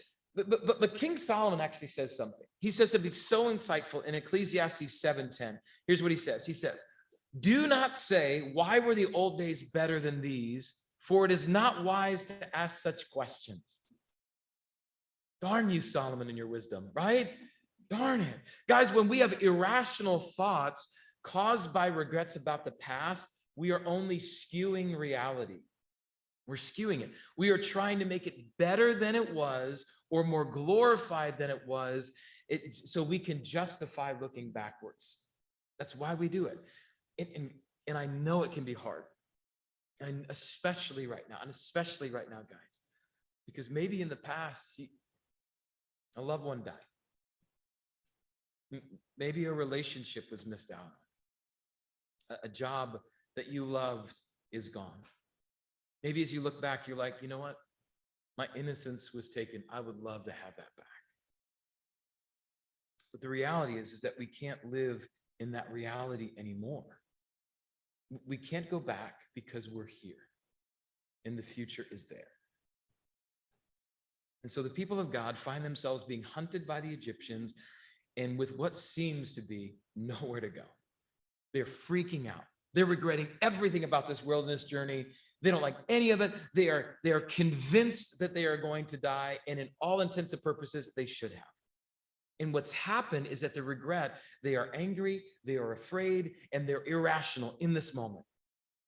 And isn't it true if all three of those things come together, that can be very overwhelming? When they all come together, when we add anger and fear and irrational thoughts, it makes for a powder keg of emotions and instability. And we start to go down the rabbit hole with Alice really, really fast. My wife is really good at this. In fact, when my daughter was younger, I love this story, and she always gives me permission to say it, especially when she's not here, that my daughter Aniston, and let's talk about that for a second. My daughter's name is Aniston. My son's name is Easton. Okay. We're that shallow that we really are. My son is named after a baseball bat. My daughter is named after Jennifer Aniston. We're products of the Friends generation. Okay. So, okay, that's it. Okay. Say what you want, but that's all right. So anyway, my daughter Aniston comes in one day. She's about 5 years old. Comes in, and there's this, and my wife looks at her and she says, she sees a little red dot on her arm. And my wife says, Brian, come here. I'm like, what? She says, there's a little red dot on my daughter's arm, or on Aniston's arm. She goes, if it's a red dot, it could be cancer. If it's cancer, if it's in her skin, if it's in her skin, it's in her bone, it's in her bone, they're gonna have to cut off her arm. Brian, they're gonna cut her daughter's arm off. I said, it's just Kool-Aid. It's just like, relax. It's just a little dot, right? But my wife was able to go from red dot to amputation like that, like if there was a saw there, it might have been gone. I don't even know, right? But she was able to just like take herself so quickly beyond that. But what we've all heard is that when we have anger and fear and anxiety, all this stuff comes together, we start to think irrationally, and you start to think way beyond where you're at. But God's like, hey, we're right here right now. We're right here right now.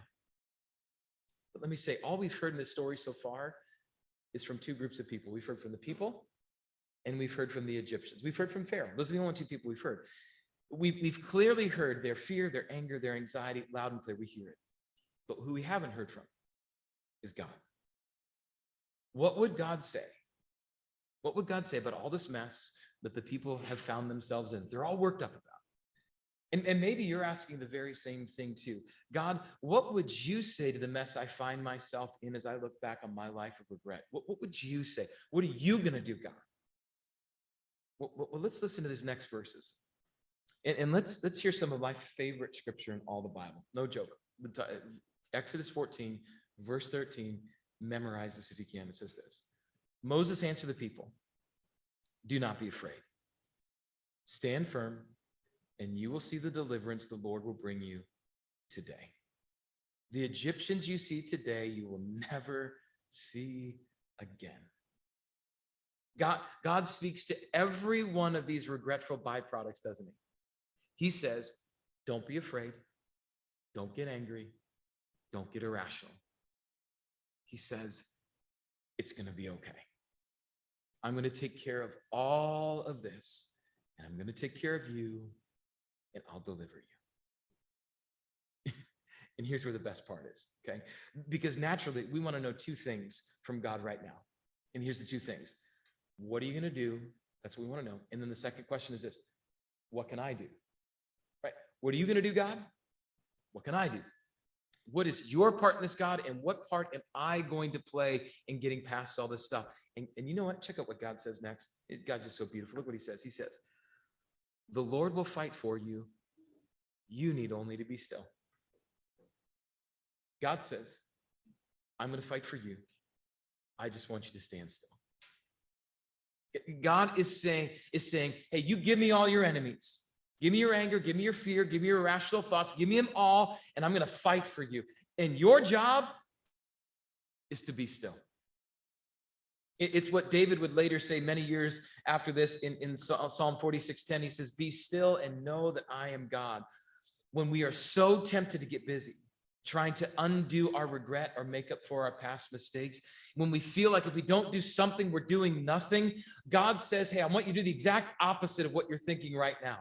He says, sit, stay, be still, be in my presence, and cast all your cares upon me, and I'm going to fight for you. I'm going to crush all your enemies of regret in your life so that you will know I am with you and that I love you. Guys, regret can keep us from seeing the promise that's right in front of us. Because if we follow the story out to its natural conclusion, we know that the people do stand still and God does fight for them. Oh, goodness, does he ever. He fights for them by parting the Red Sea, giving them dry ground to walk through, millions of people, mind you. Then he closes the Red Sea on top of the Egyptian army. And he promises, what he promised came true, that they would never see those enemies again. But they only got to see that by moving forward. They only saw it because they trusted God. They only saw it because they moved past regret. Paul would give us such a beautiful image of what this looks like. In Philippians 3:13 through 14, he says this. He says, forgetting what is behind and straining towards what is ahead, I press on toward the goal to win the prize for which God has called me heavenward in Christ Jesus. Regret is about living in the past, but God has called us to forget our past and focus on the future with Jesus, to see him as our ultimate prize, our ultimate focus in life. Now, as I was trying to think about how to best sum this up, I believe this is a great one takeaway that you might think through today, is this one idea today as we look to work through these feelings of regret and perhaps even walking through regret with others that you care for. I hope and pray that this might be helpful for you. And it's this phrase: let the past pass, be present in the present, stay focused on the future. Let the past pass, be present in the present, stay focused on the future. Guys, in fact, would you just repeat that with me today? Would you just do that online? I can hear you. I can hear you. Zoom out. You're with me, all 25 of you, okay? Everybody together. Let's say this together, right? Let the past pass. Be present in the present. Stay focused on the future. Think of that. My friends, I pray that you can be still. Let God fight for you wherever you're at in your life today. Whoever you might be dealing with today, whoever you might be loving on today, whoever you might be in those rooms with today, I pray that you can do that. To not let regret hold you back from the life that God wants for you. To keep a godly perspective on absolutely how much he loves you, how much he's fighting for you. And he says, just be still and let me take care of you.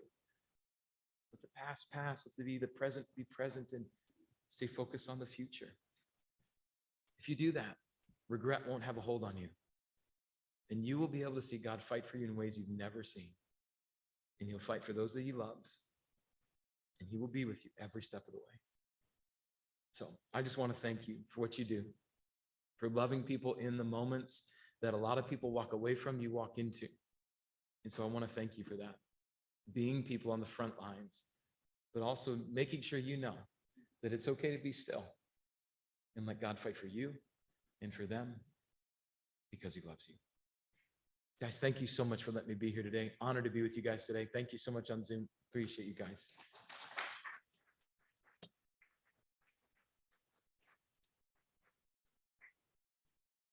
So I want to introduce Ron Gray to the group, and I'm going to read some really awesome things. Ron is a licensed marriage and family therapist in California. He's a certified grief specialist, trauma therapist, and the founder of OC Christian Counseling and Christian Grief and Trauma. Ron received his Master's of Arts in Marriage and Family Therapy from Chapman University. His professional clinical experience includes counseling university students struggling with psychological issues, overseeing psychological care of seriously and persistently mentally ill, homeless persons, and he's a primary therapist to family with teens in residential care prior to forming his private practice. Ron's passion for helping people heal from loss and related trauma reshaped his private practice during recent years following the loss of his wife to a prolonged fight with cancer. And currently, Ron facilitates recovery groups, grief recovery groups, guides individual clients through the difficult road of grief recovery, is a public speaker focused on grief and loss topics, and helps clients heal from lingering trauma symptoms associated with their deeply personal losses. Ron is also the owner and the co-founder of the Haven Spiritual Retreat Center in Orange, California. Please help me welcome Ron Gray.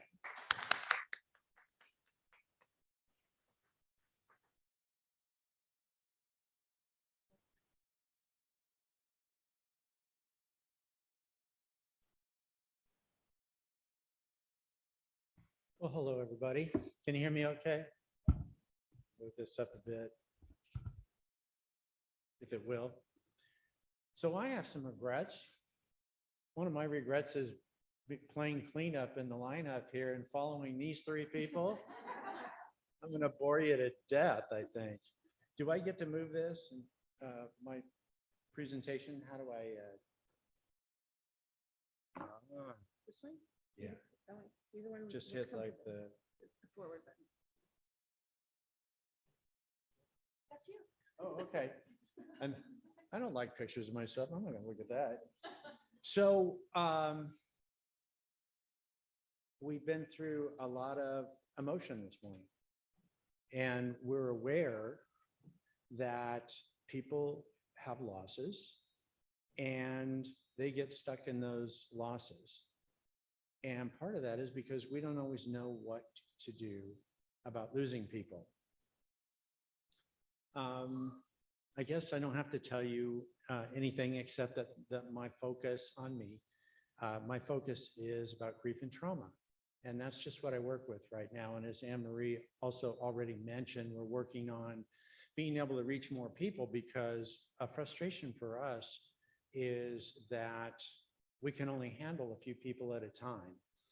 And so we're looking at ways to be able to reach out to more people and train more people in order to be able to give some really great grief counseling to people out there because it's so badly needed. My topic today is not about preventing suicide. My topic today is to talk about those times when we are working with people who have lost someone to suicide. Has anyone here lost someone close to them from a suicide? A few, okay. So you will relate to this. And if I say something that's not right on point, take your water bottle and throw it up and hit me and then correct me. To cheer you up, we came up with this title, which is Peering into the Abyss. This is where a survivor of suicide is. They are in the abyss, or they may be peering into the abyss. We're going to talk today about really sad things. So I have all these things up on here, and if you can read them: shock, denial, numbness, pain, anger, shame, despair, disbelief, depression, stress, sadness, guilt, rejection, loneliness, abandonment, and stress. And what do those have in common? These are common experiences of people who have lost somebody. This is where they are. You've all run into this kind of thing. I borrowed this from a Survivor of Suicide website. Now, what about these? Stigmatization, judgment, disbelief, abandonment, denial, shame, betrayal, suspicion, and blame. Some of those overlapped a little bit there. These are, in fact, these are the unique things or the more heightened things that someone who is a survivor of suicide, and by the way, survivor of suicide, I'm talking about someone who has lost someone else to suicide, not someone who tried suicide but wasn't successful in that. To get a better look at what that is, if you look at all the stuff that is going on with someone who has had that kind of a loss, when that loss is a suicide, then something else is superimposed upon that. It's different. Maybe suicide is similar to other deaths in 80% of what goes along with being a survivor of losing someone. But that 20% is a very poignant difference. And it's important, if you are someone who is interacting with a survivor of suicide, particularly in the early stages, to know how they differ. And that's what we're going to focus a bit on today. What's the profile of someone who is a survivor of suicide? Well, they're very fragile. Their emotions may be particularly volatile. They will be feeling overwhelmed. They will be for sure limited in their capacity, and they're going to probably have a very foggy brain. So you're dealing with someone who is very heavily hampered, and we're going to get more deeply into this. What does the grief journey look like for the survivor of suicide compared to somebody else? Well, the initial impact is going to be very heightened. Most survivors of suicide are in total shock when they hear about the suicide of their loved one. For me, for instance, when my wife died after 4 years from cancer, and I had hospice care, and I was there, and I heard her last breath, and her daughter and I were holding her hands and so forth, is a very different experience than suddenly hearing that somebody has died.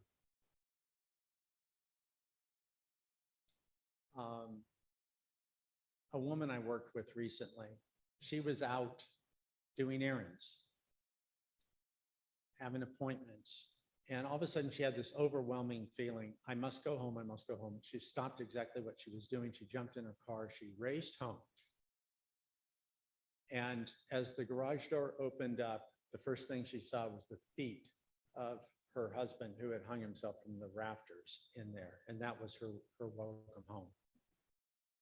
As you can imagine, that was a very different experience than what I had with my wife, as we prepared for years, and I spent 24/7 by her for several months in advance. I had gone through a lot of loss. Some of that was processed. There was no glaring difficulty that happened for me right then. And as a result, there's a shock value. There's a shock value that is there, even if you've known that your loved one maybe was suffering from really dark depression. But so often that's not even the case. You're not expecting it. You hear it, and the human brain does a lot of weird things when it's in a position of shock. And we have to keep that in mind when we're working with people. This is particularly the case as I described someone who came home and discovered her husband was dead. She was not expecting this. There's a disbelief. Now, in her case, there wasn't a disbelief that her husband was dead or that he committed suicide. But that's really, really common with the survivors of suicide. They can't believe that this happened. It may be they can't believe it happened because they didn't see it coming at all, or it may be they can't believe that it happened because they're not seeing it. It's not before them. They thought everything was okay and the person is gone. And that can be true for others who lose somebody to another sudden death, but like what happened with Anne Marie. She needed to see her husband to really be able to believe it. And this can be happening in other ways, but for the survivor of suicide, it's particularly a difficulty at times. There's severe distress. I was distressed when my wife died, even after all the time we spent together and expecting it and hospice care and that type of thing. It's still very distressing. There's no doubt about it whatsoever. But it's a completely different experience when it's shocking and so forth. And so our body reacts in certain ways and our mind is captive to that. And so that person, again, we're going back to the profile I showed you before, they're very fragile. and they are in a world of hurt and they are in a world of confusion. And knowing this, what does the pathway look like differently? Well, in the early phase of that, there can be a very preoccupation with the deceased. And this is all them trying to put the pieces together. They're thinking about it. What happened? How did it happen? How did he do this? What was going on in his mind? And so often there isn't anything that follows. Now, in the case of the woman that I spoke about a while, found her husband in the garage. She wanted to know, this was just not him. This is not how he would do something. He ran a big business. He was always prepared. He had contingency plans. To not even have a note or anything, that was crazy. And she searched and she searched. And eventually she found a wadded up piece of paper and a trash can in their storage area. And she opened it up and there were some notes that he had written that were his best attempt at writing a note to explain what was about to happen. But the difficulty was that it didn't make any sense. It was gibberish. But because she knew what happened, it made some kind of sense to her. He had obviously just given up. I have no way to express this, but he knew that he needed to do what he did. This is what was going on in his mind. Here's one that survivors of suicide often feel much more than other people is guilt. And that guilt is around, I should have seen it coming. I should have done something different. If I had paid more attention, I could have figured this out and I could have prevented it, but I didn't do it because I was selfish and etc. Of course, we know standing back looking at that, that's not true. But the person who's suffering with that does feel those things. There may be anger. They may be very angry at this person that left them, depending on the circumstances. How dare you leave me that way? I would have never done this to you. And look at the misery that I'm in. It's a terrible, hard place to be. Depression may really set in. And again, this would overlap with other types of deaths when people realize just how things are changed in their lives and the adjustments they need to make. It can be overwhelming. Loneliness, of course. Hyperactivity. Sometimes you've probably heard this before, just stay busy. If you just stay busy, it won't hurt so much. Well, there is actually a bit of truth in that because you're distracting your mind. The trouble is that the pain doesn't go away. It's waiting right outside the door as soon as you give yourself time to slow down and your mind can work and your heart is open to it. And then there's a shaming feeling of relief sometimes when someone has been in a very dark place and maybe their suicide wasn't as much of a shock. There's a sense of relief that I don't have to live with this fear of what may happen at a different time. Young man, you heard a little bit about my resume, so to speak, that I worked with, he and his family. He was in a residential care as a 16-year-old. Handsomest young man you'd ever see, smart, great athlete, but somehow he had been taken into this mode of deep depression and he could not share.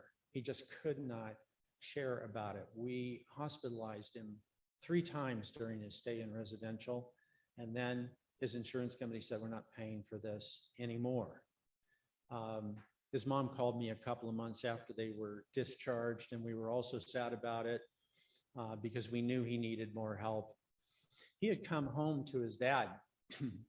Dad waited up for him, and Dad was thinking, I need some more dad and son time here. And I got a favorite movie I rented. You know, he had a DVD I'd rented. So obviously this happened a little while ago. And the son comes home from being out and he says, hey, you want to watch whatever the movie was with me? And he says, oh yeah, sure, Dad. I just got a few things to do upstairs. and I'll be right down. Can you hang in there for a little while? Half an hour later, Dad's like, what, did he just go to sleep or what happened? Went up and he found him in the closet and he had killed himself. Won't go into more detail. Dad is devastated. Obviously, Dad is thinking, what did I do? How could I have done something different than that? His parents were great parents. As far as I know, they didn't do anything wrong, but he was in such a place that no one was able to pull him out of that.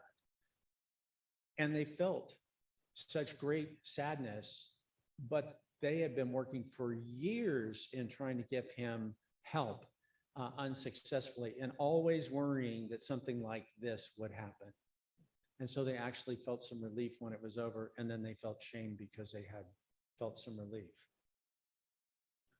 And the latter phases of an ineffective grief journey that can lead to diminished self-esteem, lower ego strength. These are the survivors, right? Self-destructive behaviors, harmful habits, trying to treat the pain. We've talked about that some this morning. Social isolation, we tend to disconnect. And why do we tend to disconnect as a survivor of suicide? Because there's a stigmatization around it. There's a shame around it. There are presumptions in the stigmatizations where people may think, well, he had to be mentally ill. He had to be crazy. Or, well, let's talk about that for a moment, because there is some association with certain mental illnesses. But I think a better way to look at this is the symptoms that people who are in danger of suicide, what's going on with them? Well, they are often depressed. They are depressed because they are in pain and or fear, and they're hopeless. They don't know how to get out of it. And for some reason, most of them don't really talk about it with anyone. They somehow think that they will be a burden. We don't know. But in the end, they leave people flat-footed because they don't know that this is coming.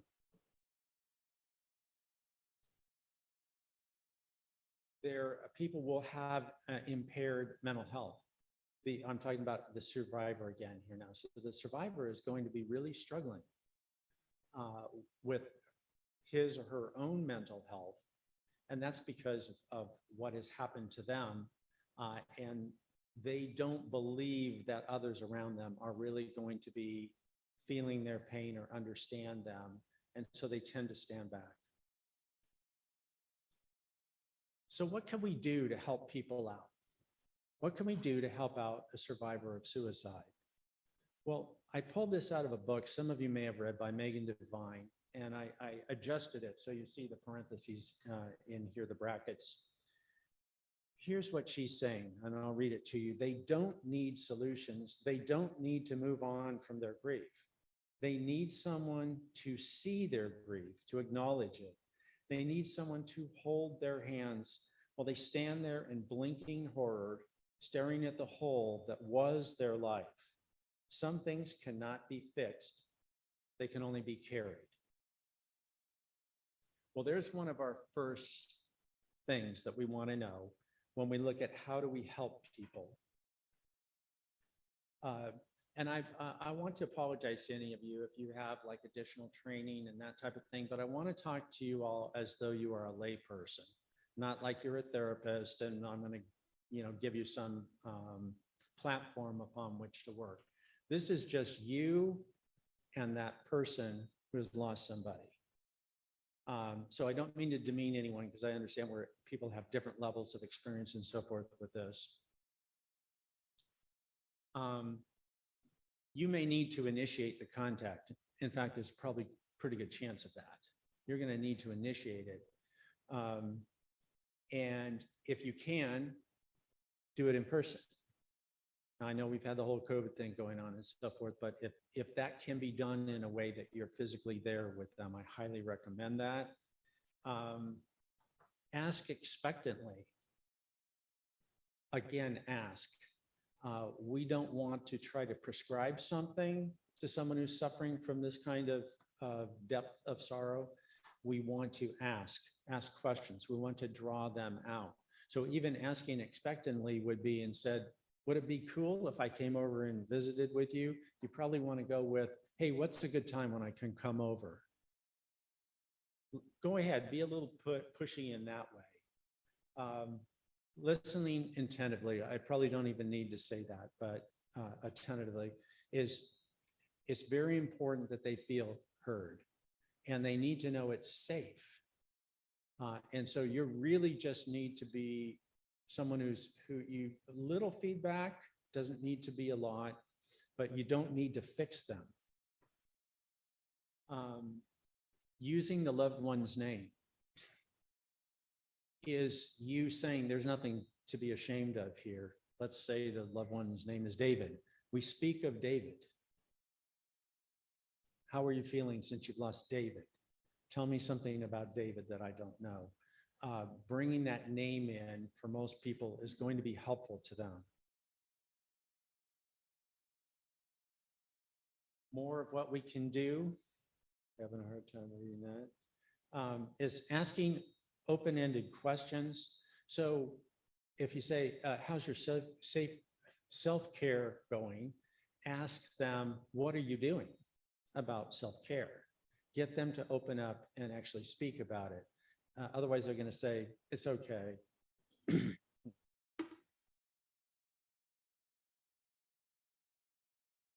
Tell me about who you're talking to these days.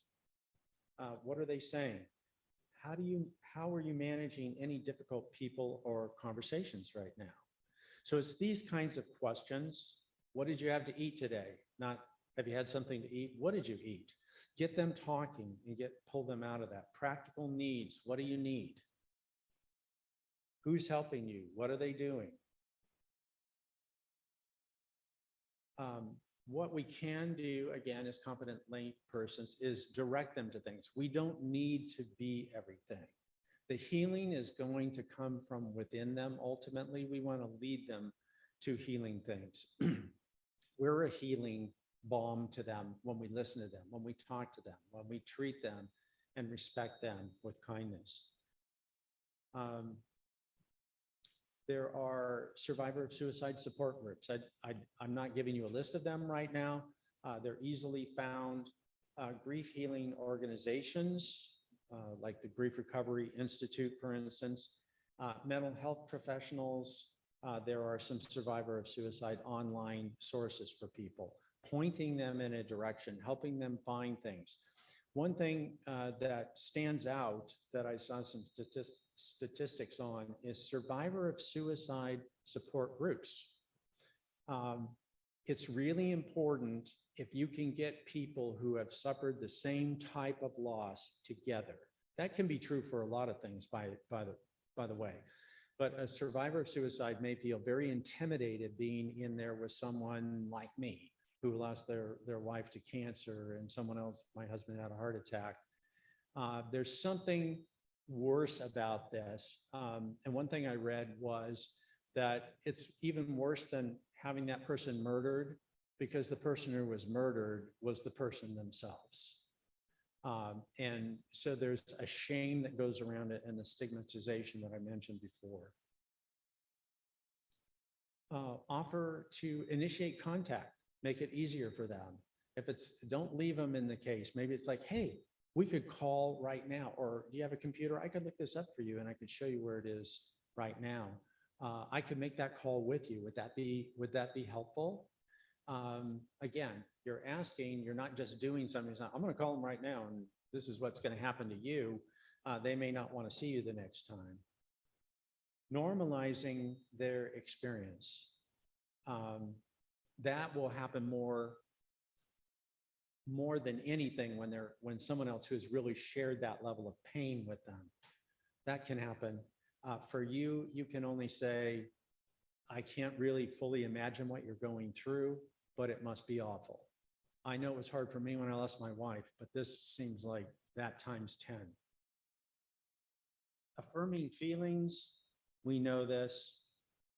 Responding with, when they're telling you about something, Of course you're feeling that way. This is a natural thing for you to feel that way. It's normal for you to feel that way. It just doesn't feel normal. Here's things we should try to avoid. Pushing versus inviting. When we push people, we are not giving them agency. Okay, we want them to make decisions, so we try to invite them rather than push them. And I put the example there. Instead of saying, you need some sunshine, let's get out here right now. It's like, would you like to go for a walk with me? Would that be nice? Because that'd be great. Proclamations, you don't want to say anything that has any level of potential judgment associated with it, because they're already feeling judged and they're judging themselves. We don't want to add to that in any way, shape, or form. No expectations. The only expectations is this is going to be a long and really difficult road for you. And if you're in a position to say, and I'm a person here and I'm willing to walk that road with you, I want you to know I'm available to you. That may work, but stating expectations of, it's been a year. That's one you heard, right? Yeah, it's been a year. I mean, come on. What? Yeah, her brother, Vince, forevermore in infamy. Vince said that. We bring it up to him every time we see him. Here's one is scripture and platitudes and that type of thing. We have to be really, really careful. These people may be angry at God. And the blue sky stuff is not going to be very well received. He won't give you more than you can handle. Oh, yeah? It's looking like that right now. I think you've got him wrong. Be really, really careful about uninvited. But again, questions. Where's God in this for you? Are you feeling like really angry at him, or is he bringing you some level of comfort?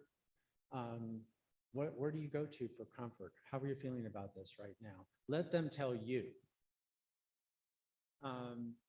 Definitely nothing that's coercive. Now, it might be different. We brought up poor Vince, and we beat up on him, but it might be different if you have a really, really close relationship with that person. You can push a little bit more.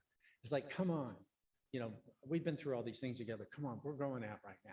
But for most of us, if we're in some sort of professional thing or a more casual person or whatever, it's going to be a much more gentle invitation rather than a push. Hello. More stuff to avoid. These are ones I love, and you can use this for anybody, by the way. Get the word should out of there. Don't use that word ever for any reason whatsoever when you're talking to someone who's grieving. Do not start any sentence with these two words, at least, because grieving people, and particularly survivors of suicide, they're not going to want to hear what follows that. In fact, I instruct people that I work with that if anyone starts to say at least to do this, we train at least. And put your hand up and say, I think you're going to say something that's not very helpful to me right now. Or, I know exactly how you're feeling. No, of course you don't. You might have a little bit of leverage there if you actually had the same experience, and you know how hard it is, that type of thing, but you don't really know how they're feeling. Shifting the topic of conversation. Oh my gosh. People will say they want to show the survivor that they can link with them, and so they start talking about their loss. No, please don't do that. It will almost never be well unless they just want the attention off of them. I have a neighbor who did that to me, and I would literally hide behind a bush when I saw her coming because I knew I was going to hear about her husband and her son. And I wasn't in a position where I could help her with her grief. I was grieving myself. So I leave this last part in whatever time that we have, just to discuss any questions or thoughts that you may have about being able to be helpful to a person who has suffered through suicide. I open the floor to any questions that you might have and see if I have any wisdom to share with you. Yes.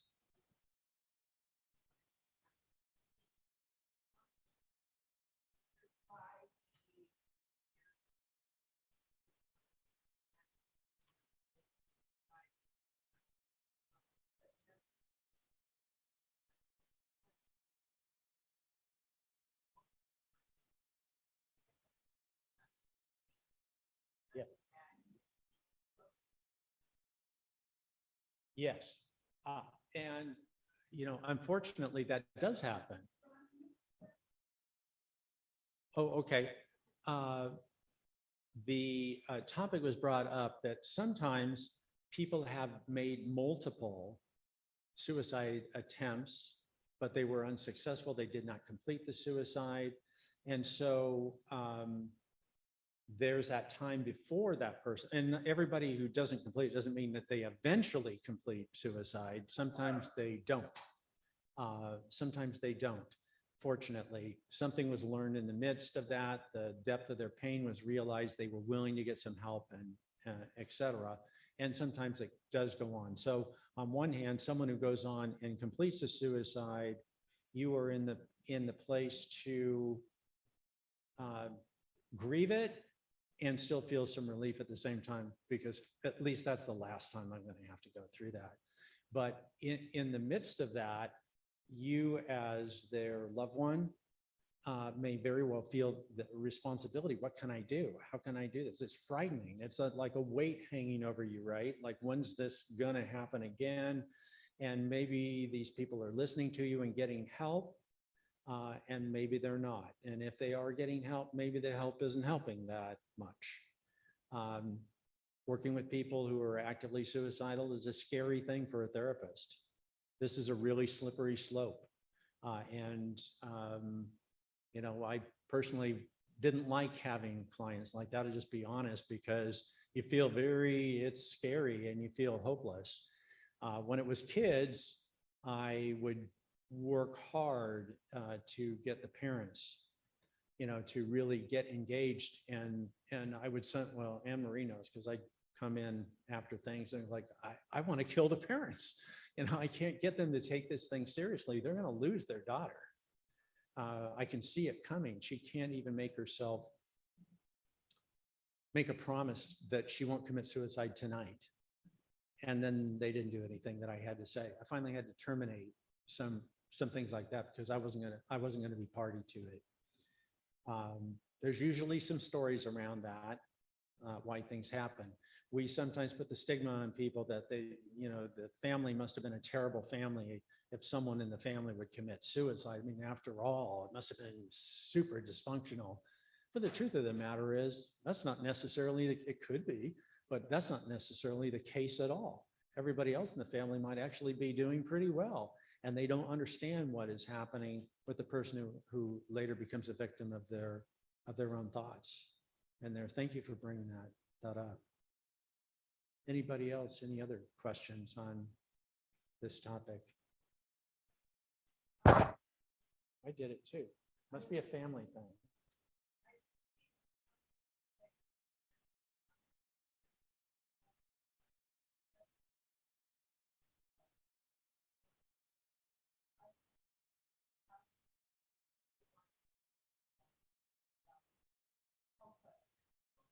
Yes.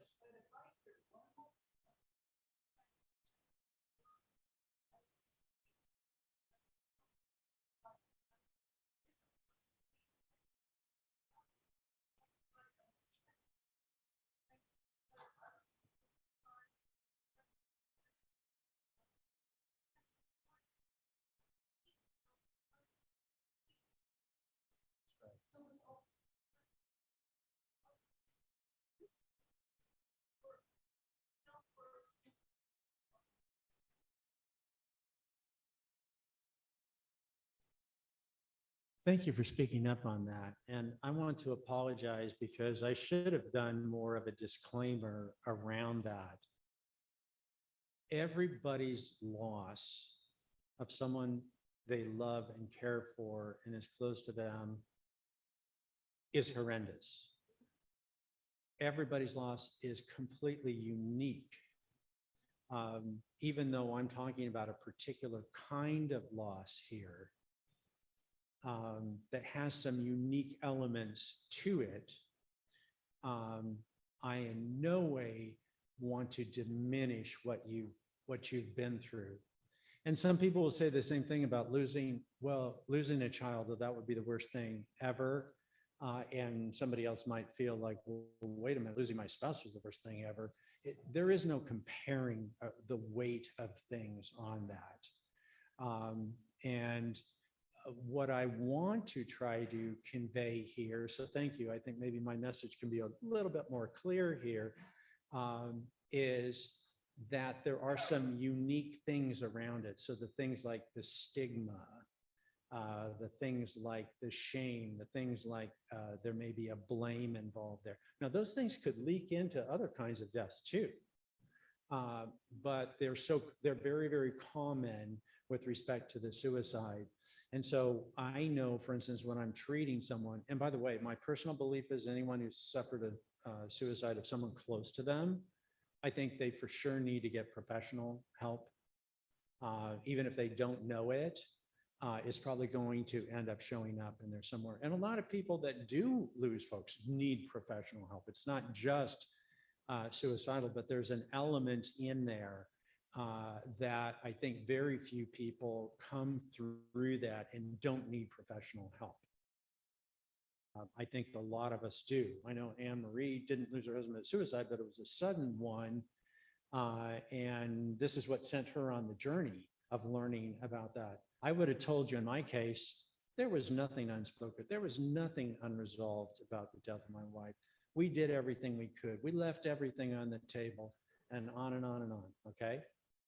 I told myself that. I believed it, but you know what? That wasn't really true.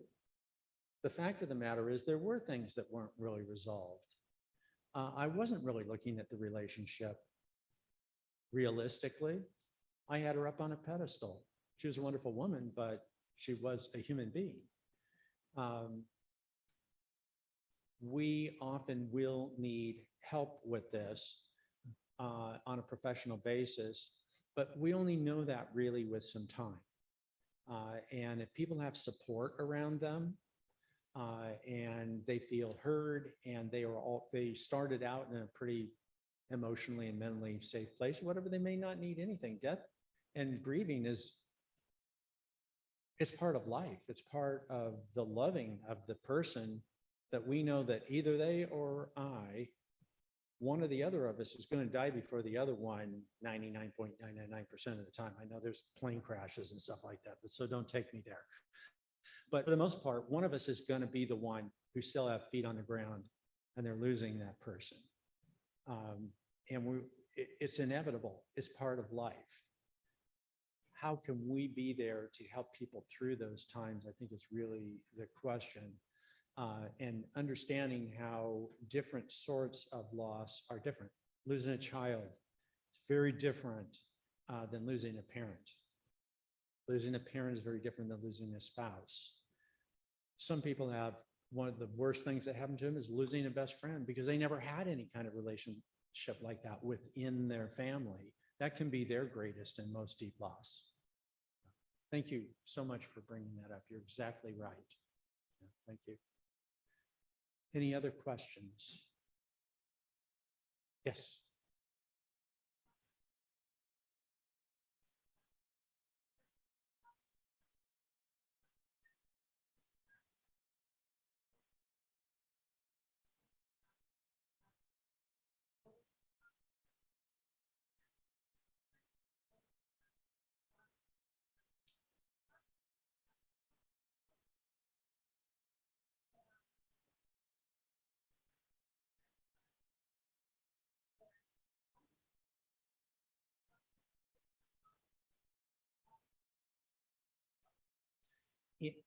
And I'm sorry, in what kind of a setting? Okay.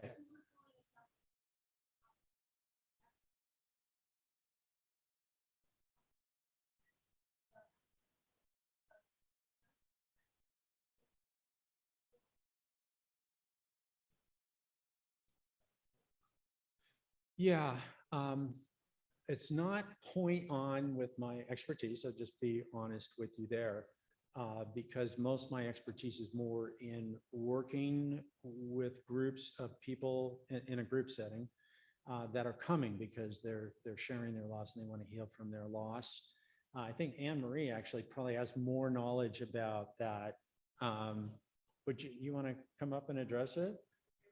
Well, of course. Also, I am so sorry to interrupt. We had a request on Zoom. If you could repeat the questions, please. Oh, okay. So the question was about losing some youth to either accidental overdoses or intentional overdoses.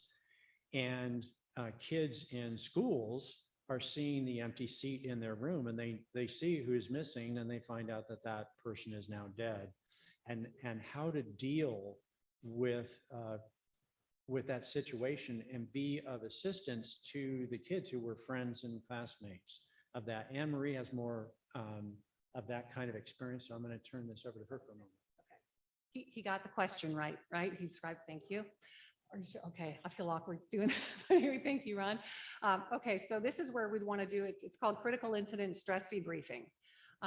After a traumatic event, like something like that, what I would recommend is you go in. So would you be going into the organization and sitting down with their friends? Is that kind of what I'm assuming? Is that, I just want to get the scene set up. So, so I would do it. I do this at workplaces and that sometimes, but let's do it with children. So we're going in and we're saying, oh my goodness. And there's even a format you can follow this. So you lost your friend Bobby. We're all sitting down here. We're all devastated by the loss of Bobby. And we know this is a shock. So let's take some time here to first of all understand. Again, we want them to understand that this is a loss, right? This is your loss. You should be sad and having a tough time right now. And any feelings that you are experiencing are normal, right? So you want to normalize the fact that this is devastating to them. And they may not have even known him, by the way. They could just be in a school or an organization that heard that someone took their life. That is jarring. I didn't know him, but it can still affect them. So that we don't want to judge, oh, you were his good friend, but you weren't, you shouldn't be feeling this way. However they feel is normal. So then we might say, okay, so we're trying to normalize it. And I'm going to try and go pretty quickly here. But then it would be, what did you think about? What's the first thing that happened when you heard about his death? What were you feeling? You see how you're saying? Let's go around the room. What did you feel or what were you thinking when you heard about his death? I was in shock. You start to get them talking about it, right? Okay, so talk about that. So what were you thinking about? How do you feel about it now? Get them to say emotions, right? What are your emotions? And we have Ron and I swear by this, we have an emotional cheat sheet. It is amazing. And we encourage it for so many things when we work with people, because people have a really tough time labeling their emotions, right? So it's one thing when you say, I'm sad or I'm scared, but when you say, I'm terrified, I'm devastated, it takes it to another level, right? I'm angry or I'm betrayed. See the difference?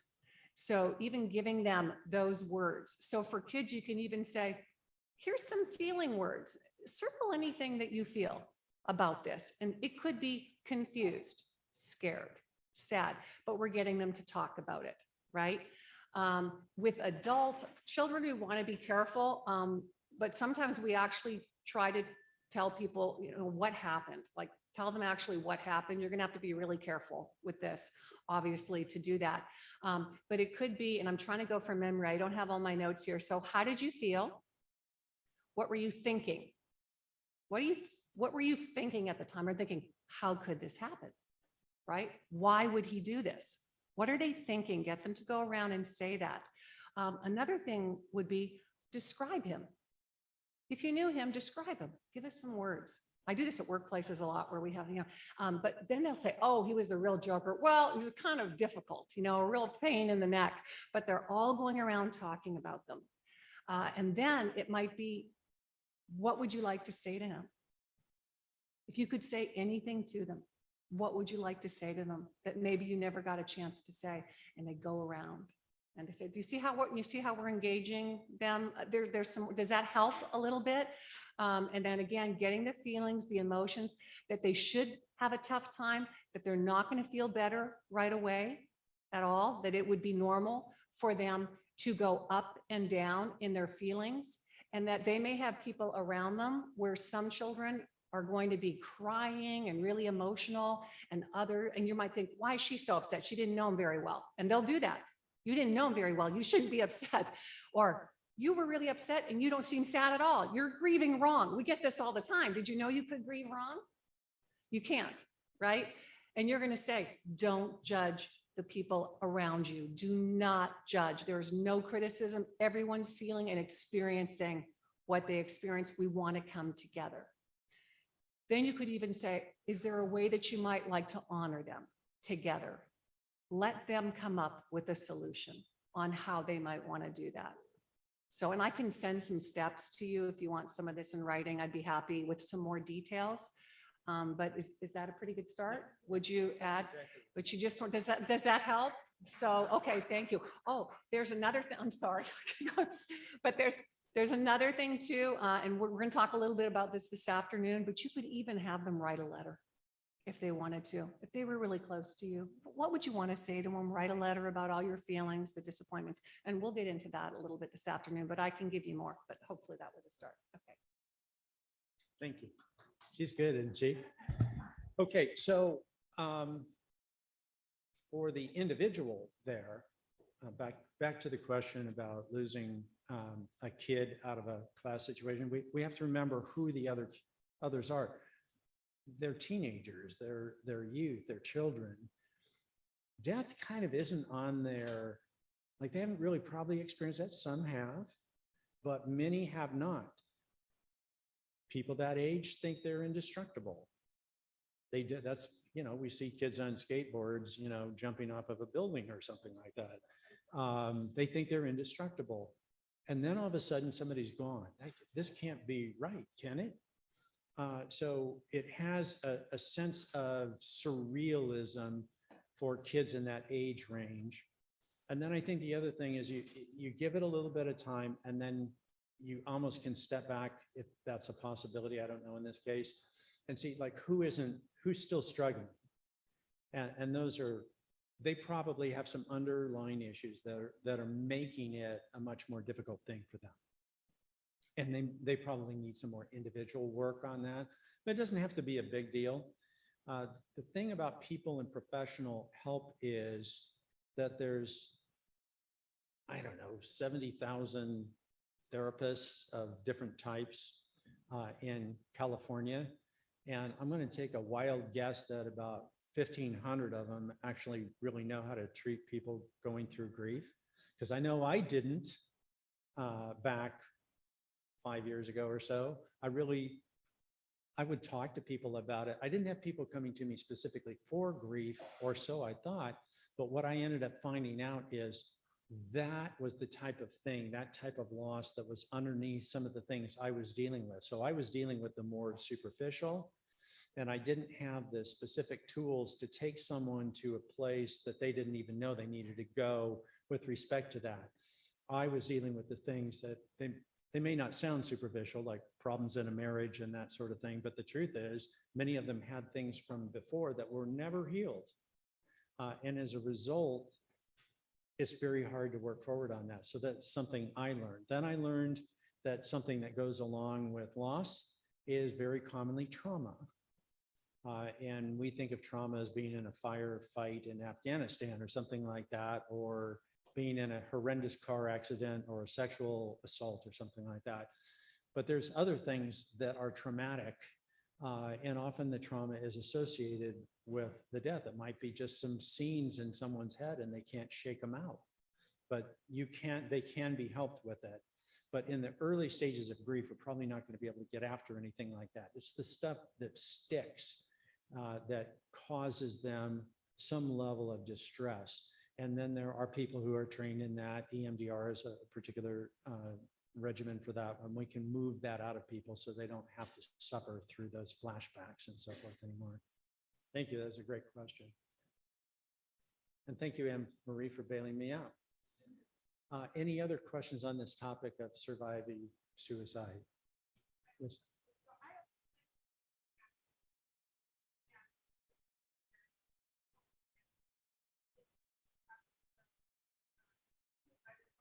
Right.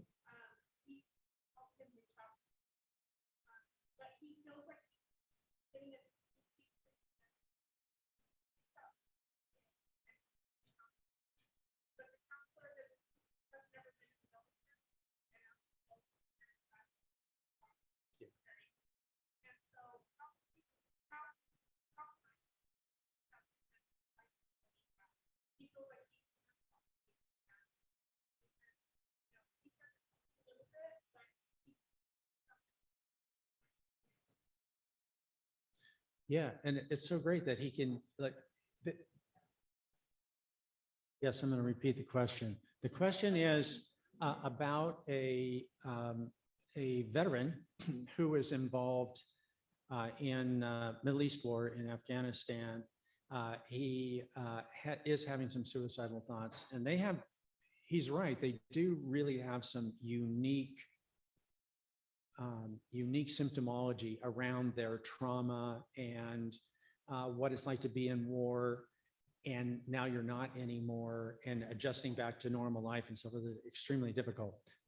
Not a specialty of mine, but in having read about it some, I think that it is very important to have someone who really understands that particular dynamic and can speak to that person in a way that they can accept. And you're right, law enforcement's a lot like that too. There's this stiff upper lip and you're not supposed to admit it and so forth. So he's way over the hump and at least acknowledging what's going on with him. I do know of one organization. It's down in Orange County. I don't know what its breadth and so forth are, but it might be a good place to go. I have to go look it up to see what the name of it is and get that to you. But that's their specialty. That's what they do. They're specifically helping not just the veterans, but also their families with those kinds of issues. And I think they are also involved in teaching therapists and so forth how to do that more effectively with families in there. But that's kind of the limit of my knowledge. Let me see if I can dig that up for you and share that. Okay. Sure, absolutely. We have a few minutes left if anybody else has a question. Sure, this is your last chance. I know I'm the only thing holding you between you, the restroom, and lunch, but okay. Thank you so much. All right, appreciate it.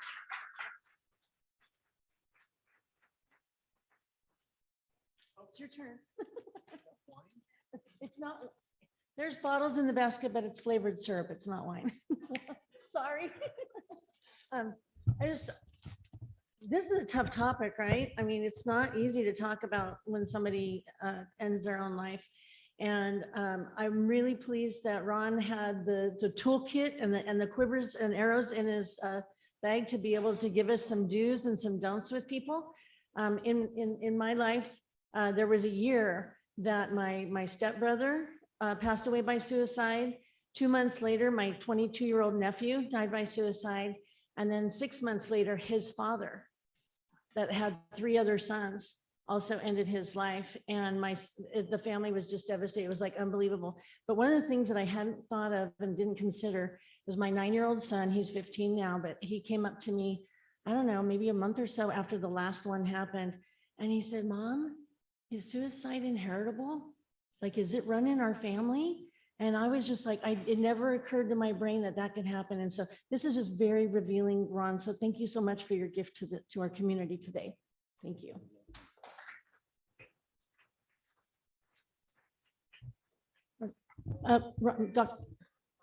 Dr. Lai, please.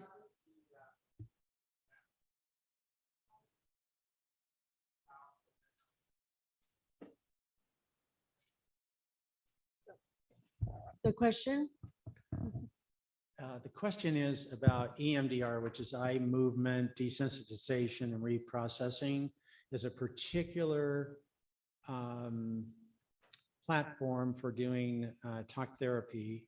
And it engages the two hemispheres of the brain and so forth. I won't try to take you through the neuroanatomy on it.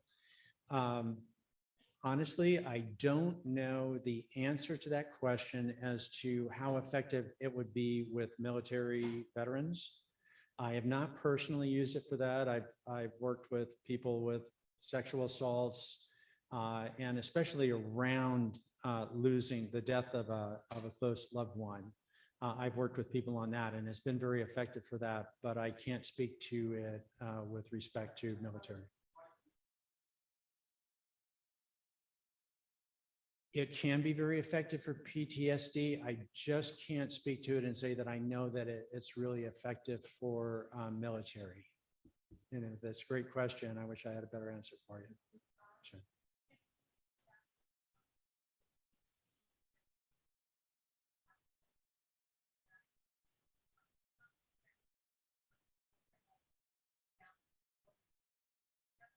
Yeah. Well, thank you. In telling my little story, it was like I went from being an ignorant therapist to grief to becoming an informed and capable therapist in the grief area to understanding that trauma was still an issue. And if I couldn't address the trauma very well, it was really hard to bring them all the way through the grief journey. And so I, got myself all trained up in EMDR, which I'd heard about. It's been very helpful. One of the things that is connected to losing someone and trauma can be like discovering the person dead. Sometimes it's like you wake up and that person had whatever, an aneurysm, they died in the night, you didn't even know. But also for caretakers of someone they love, I imagine it could be traumatic for someone that they're a professional caretaker, but with someone you love, there are things that happen and that you see and so forth that can really get seared into your brain. And a lot of that sometimes will fade out, and sometimes just going through a good grief program or whatever, a lot of that will go away.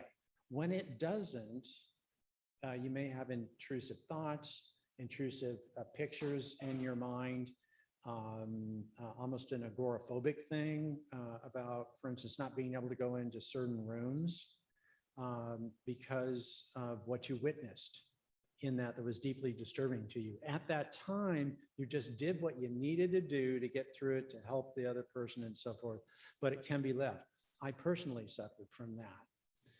And in just the training for the EMDR, while we were playing with each other, I brought that one up, and shockingly for me, because I don't see that many things where things are just, they're gone.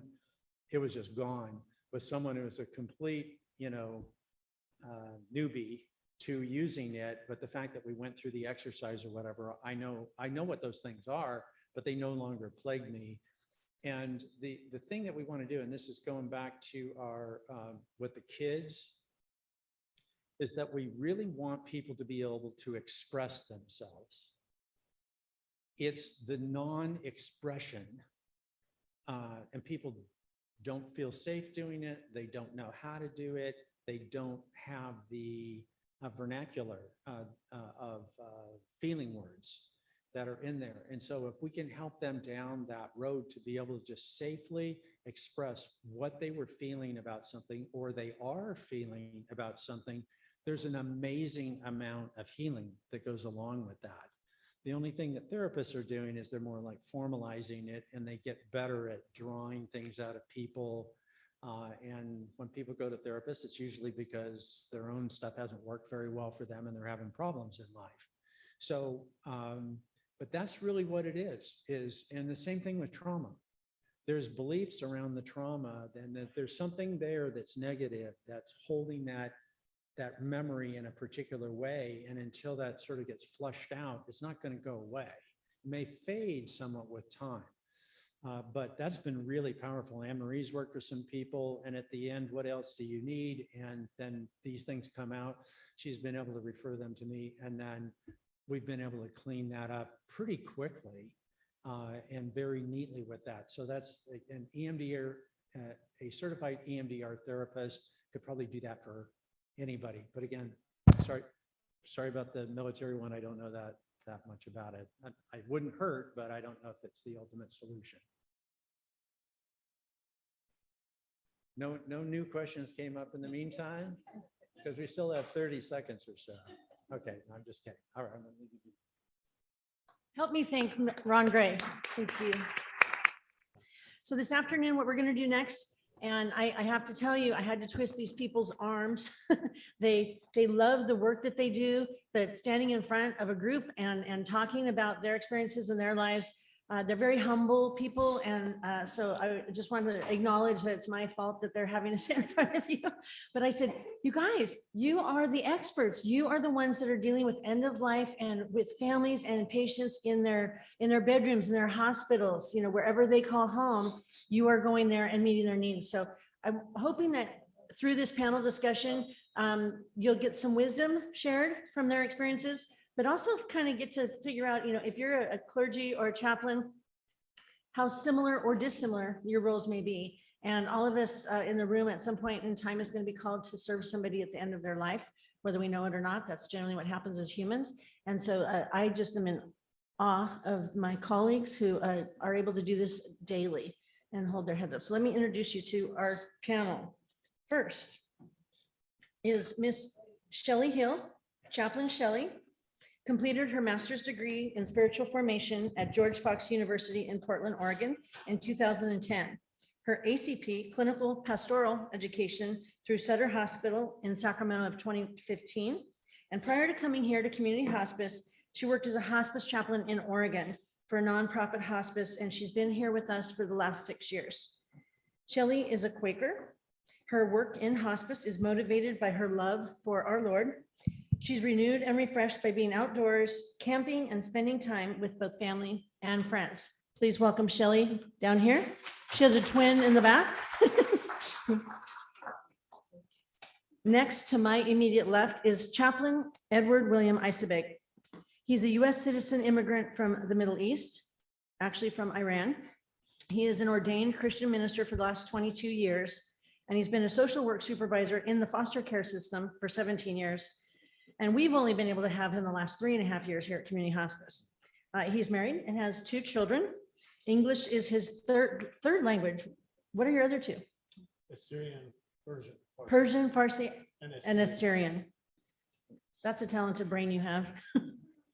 He translates books from English into his other 2 languages, and he continued his Doctor of Ministry with SFTS and his Clinical Pastoral Education, CPE, with the College of Pastoral Supervision and Psychotherapy. He's an educator, presenter, who has recorded over 200 programs broadcasted through the satellite. He has live, LIVE, online educational programs with a studio in London, UK, twice a month. So you're international as well. Wow. To my immediate right is Ernestine Moran, also lovingly known as Chaplain Tina here in our walls. She received her theology training from New Life Bible College in Cleveland, Tennessee, and is a certified clinical chaplain through Healthcare Chaplains Ministry Association. She holds degrees in computer applications, business management, and clinical chaplaincy. Tina frequently volunteers as a chaplain at Kaiser's Modesto Hospital, as well as you heard earlier, she goes to Crossroads Grace Community Church in Manteca, and she serves as a chaplain there. At Community Hospice, Chaplain Tina, she provides community hospice chaplain services and grief support. So she wears an additional hat up in our Stockton office in San Joaquin. Welcome, Chaplain Tina. And last but certainly not least, to my far left is Chaplain Wayne Yee. He has been employed here at Community Hospice for 21 years. He must have started when he was 18, huh? He holds a master's degree in pastoral studies, and he's board certified as a clinical chaplain. Additionally, Wayne is board certified as a teaching chaplain with Healthcare Chaplains Ministry Association. Wayne, as we know, is an excellent listener for our patients and their families, and he enjoys supporting their spirituality. So welcome, Chaplain Wayne. So I have some questions, and for those of you on Zoom, as we go through this panel, if you have questions, please place them in the chat box, and Kristen, our moderator, will make sure that we get to answer those for you as well. So I'll start us off, and I have a question for Tina, Chaplain Tina. What does a chaplain do in a clinical hospice setting? Just a really simple question, right? What do we do?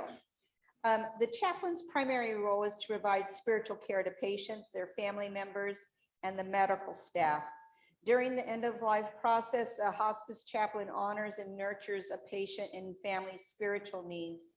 And those needs may vary depending on their religious and cultural beliefs. So it's all across the board. Those needs may vary depending on their religious and cultural beliefs as well. So we are in all faith and no faith chaplain's role, meaning we support all, making referrals to the community when needed. Though our services are spiritual, we're trained to work with patients in a clinical environment. We are all well versed with infection control, proper PPE protocols in hospitals, facilities, as well as in private homes.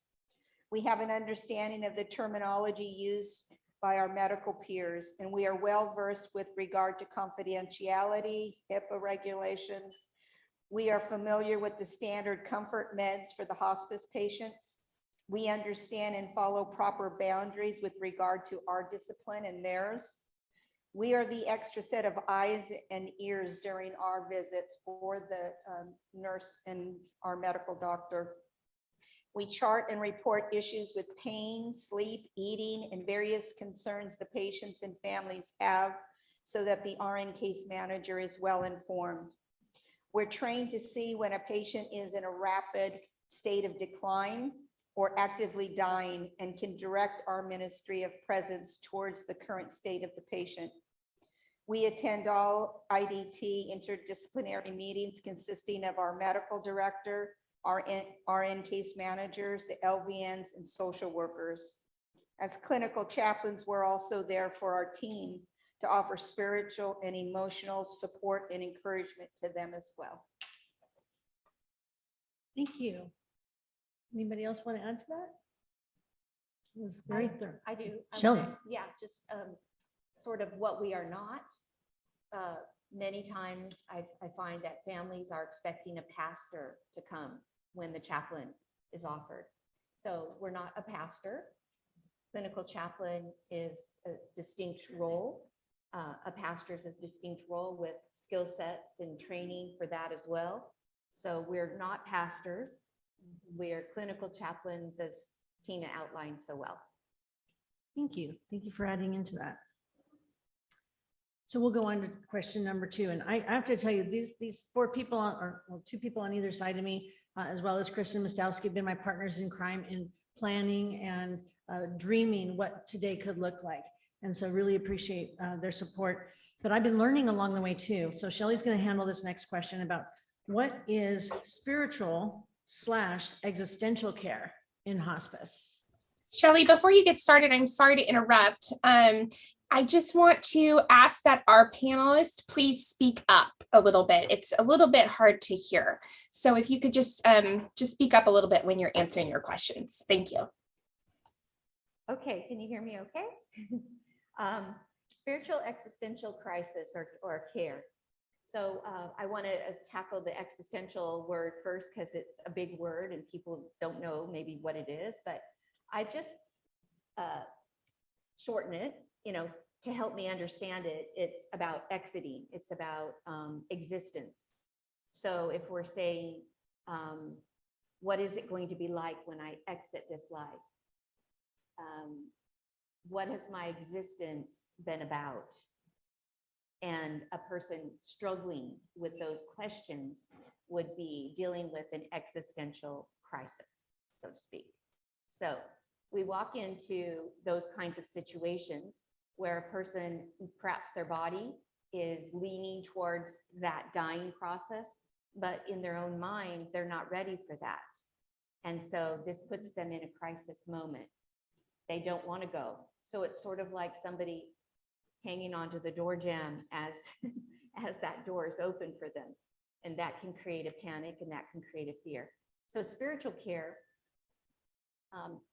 the nurses are taking care of physical issues. The social workers are taking care of what we say psychosocial issues.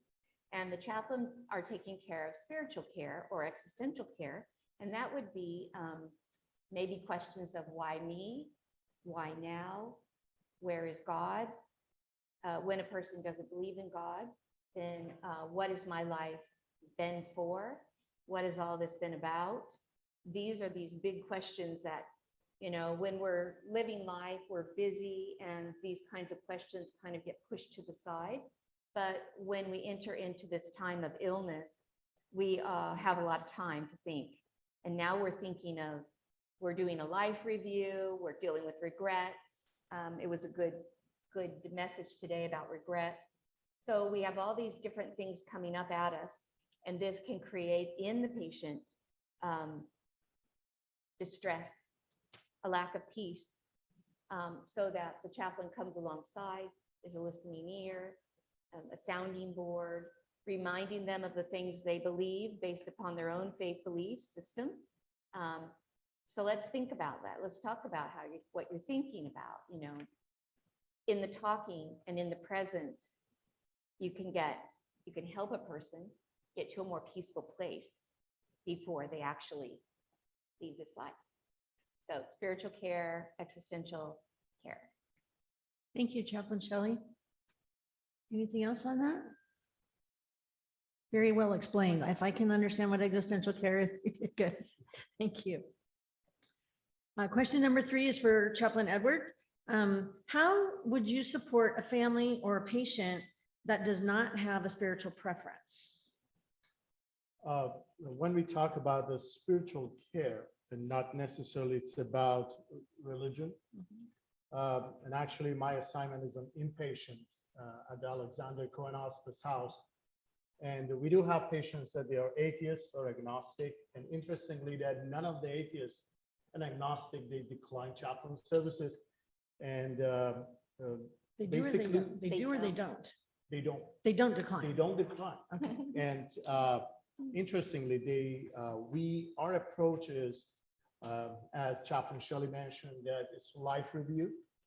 And also not all that when we talk about the spiritual, also it includes emotional and psychological needs, like needs for understanding, love, acceptance, even sanctity of their body after they die, and some cultural things. So they welcome when you explain that spiritual care is bigger than their religious ways of thinking.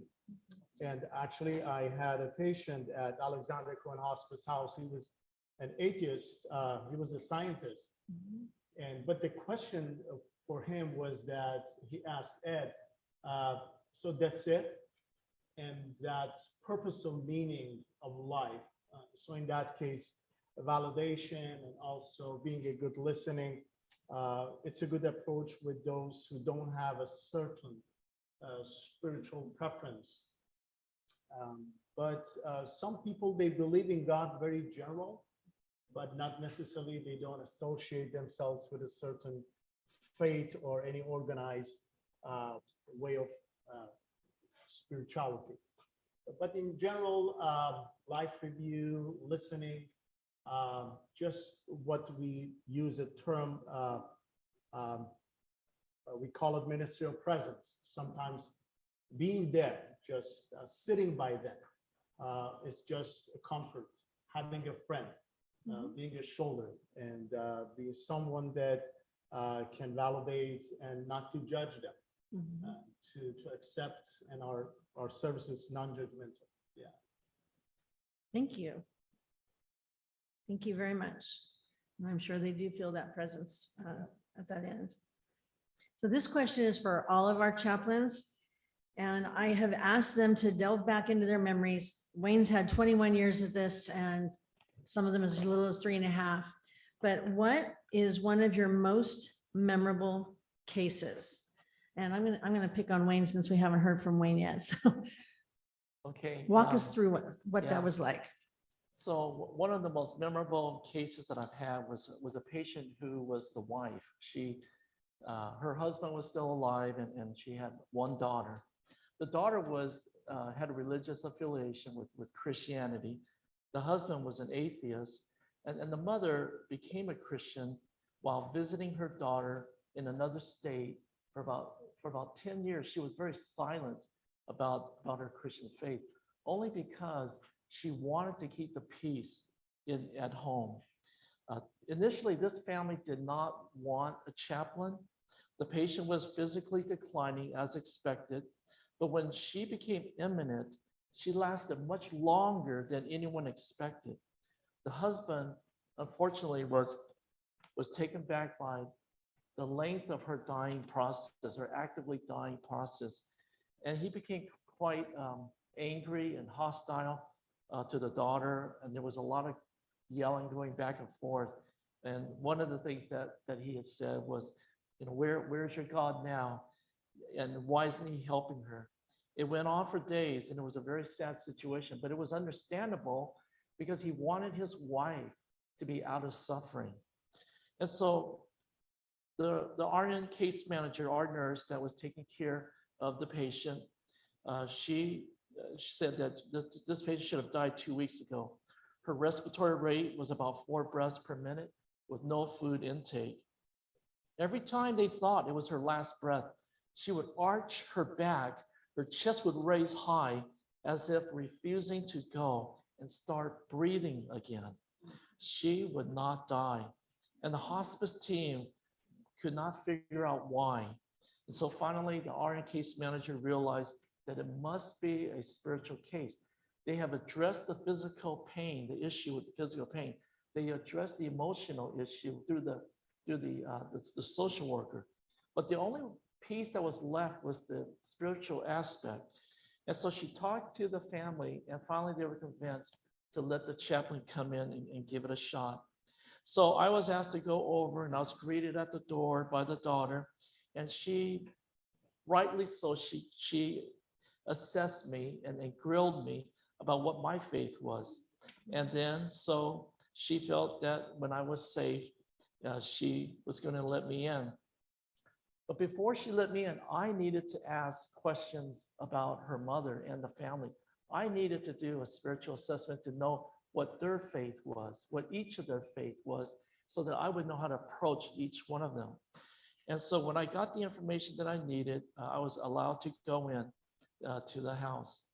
And as I met the husband, and he was very quiet, but a lot of the information that I received about him and what was going on in the family came through the RN case manager and the social worker. So as I was entering in the room, the patient was lying in bed, and she was breathing about 2 to 4 breaths a minute. So I had the family gathered around her bed with me. And so then I began to talk with her about her family, her life, and her spiritual conversion that happened 10 years ago when she had visited her daughter and went to church with her. So as I have mentioned, she kept her faith quiet for about 10 years, not wanting to disrupt or anger her husband. But I reminded her that God remembered her decision when she professed faith in Christ, and that she did not need to worry because God remembers. So the whole visit took maybe only about 30 minutes, and I left. I started back to the office. By the time I reached the office, the daughter had called the RN case manager to report the patient had finally died. And so that case itself was nothing I expected, but it was a real testimony of what God is able to do, even at the last several moments of a person's life, what they needed to hear at that time. I don't claim to know that I knew what the wife was thinking at the time, but I do know that people, when they come to the end of life, they think about their future, but they also think about their loved ones, but especially their future, what's going to happen to them when they leave this life. Thank you. Thank you very much, Chaplain Wayne. It's a very moving story. Tina, you want to share your most memorable case? Sure. It's not very long, but when I think about all the patients I've seen and the times I've had such a big impact, this is one that I'll never forget, because it became reality to me of why I was doing what I'm doing. I went into a facility and I read my chart notes, and it was for my spiritual care assessment. I had never been there, never seen the patient. And so I was going for the first time. This patient had no family, no friends, no next of kin. It was just him. There was no funeral home chosen. There was nothing. And in those cases, when somebody like that passes, they become what they call to the medical examiner unclaimed body. So I went out to see a patient at that facility for the first time, reviewed the chart prior to going out. The patient had, again, no friends, family, no next of kin. I walked into the room and it was dark and there was no staff around. And I was at the foot of his bed and I looked at him and realized that he had gone, he had passed. And at that moment, I'm not a nurse to go and make the call, check his pulse and everything, but I just knew. So I called the staff and told them, I think he's gone, he's gone. So, and so I said, can I have a minute with him? And she said, sure. So she left the room and I stood at the foot of that bed and just instinctively began to hold a memorial service for him. I knew in my heart he had a mother, a father, maybe brothers and sisters at one time. He went to school, he played. This was a human being. And so it was me, him, and God. And I gave the memorial service as if there was 100 people around. And when I walked away, I said, this is no longer an unclaimed body. And that's the most memorable experience of my chaplaincy, was that particular patient. Short, but that was the most memorable. No longer unclaimed. No longer. No longer unclaimed. I wore mascara today. Chaplain Ed, would you share your story? My assignment is at Alexander Cohen Hospice House, that it is an inpatient unit. So my office is there. I visit patients every day. We had an 84-year-old patient, very well-known, very respected gentleman with lots of degrees and achievements. And so I visited him, and he said that he's a believer. He has accepted Christ as his savior, and but he's not ready. And so I asked him if he want to share any story. And he humbly said that my wife is in heaven. I'm not ready to meet her. And I said, why? And he said, I cheated on her 40 years ago. 40 years ago, and she doesn't know. Well, I'm sorry sharing this, but what was that moment was hitting me was that he didn't remember any vacation, any achievements, any things that was recent. Something back to 40 years ago was haunting him. Yeah, that regret. And we held each other's hand, we prayed, and I talked about gracious love of God and forgiveness of God. And so he was like, he was 84, but he was very innocent, very humble, and he prayed. And he asked forgiveness from God, from his wife. And then he started crying, and it was very joyful moment for him. And so I was so happy, left, it was like late afternoon. And the next morning, I ran to his room to see that how did he sleep. And the night shift nurses said that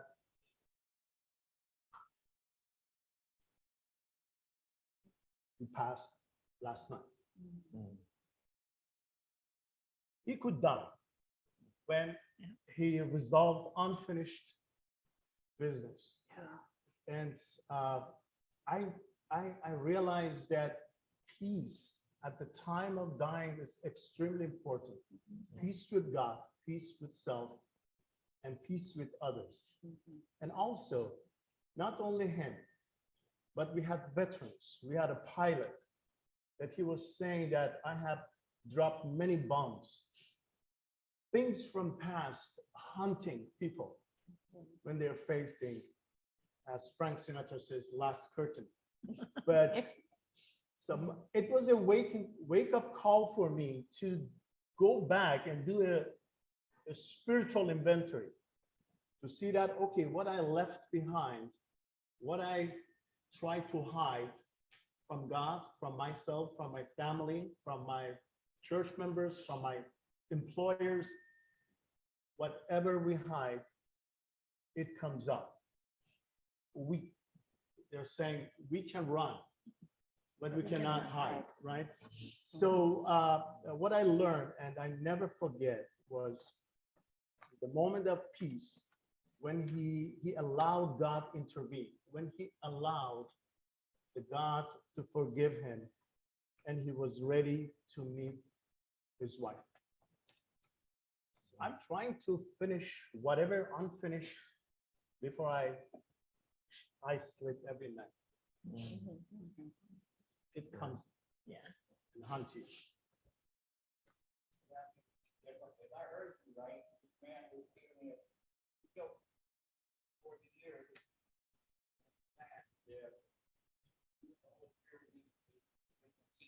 Brian, can you repeat that? We've got a microphone for you right there. Okay, if I understand correctly, this man was carrying a load of guilt for decades and decades, and on his wife's deathbed. He was a Christian. I think he had confessed it, but maybe he needed someone to echo that. Yeah. That, you know, when you're ready, you can go. And I believe he regretted, as discussed it. Maybe he prayed about it. He was a good Christian, but something maybe he needed. I believe maybe his friends, no one knew, even his children, they didn't know. Maybe that was the first time he revealed it to me, but maybe he needed to hear it one more time. Yes. A kind of just encouraging him that he can go. He can go. Thank you. Thank you. All right. Shelley. Oh, wait, we have Mr. Todd. Follow-up question. You talked about life review. Maybe that's something I've never heard of, but I was wondering about life review and what you mean by that process. Is that a simple process to describe? So for instance, when you were a child, did you go to a spiritual like church or any other temple? How is Thanksgiving at your home? How's Christmas? In this kind of life review, you will know that, for instance, how's the relationship in the house? How's the dynamic in the house?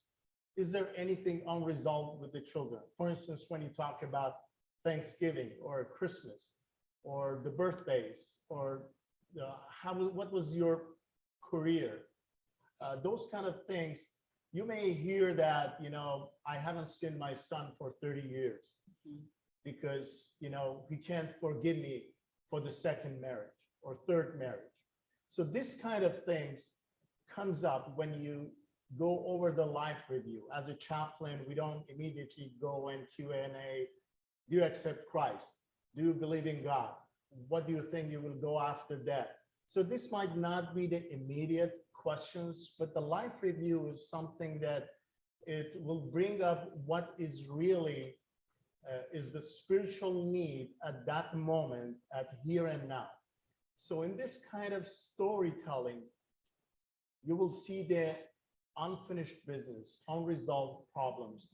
And most of the time, my fellow chaplains can maybe say more about that, that most of the time, those unresolved issues are holding the patients to die at peace.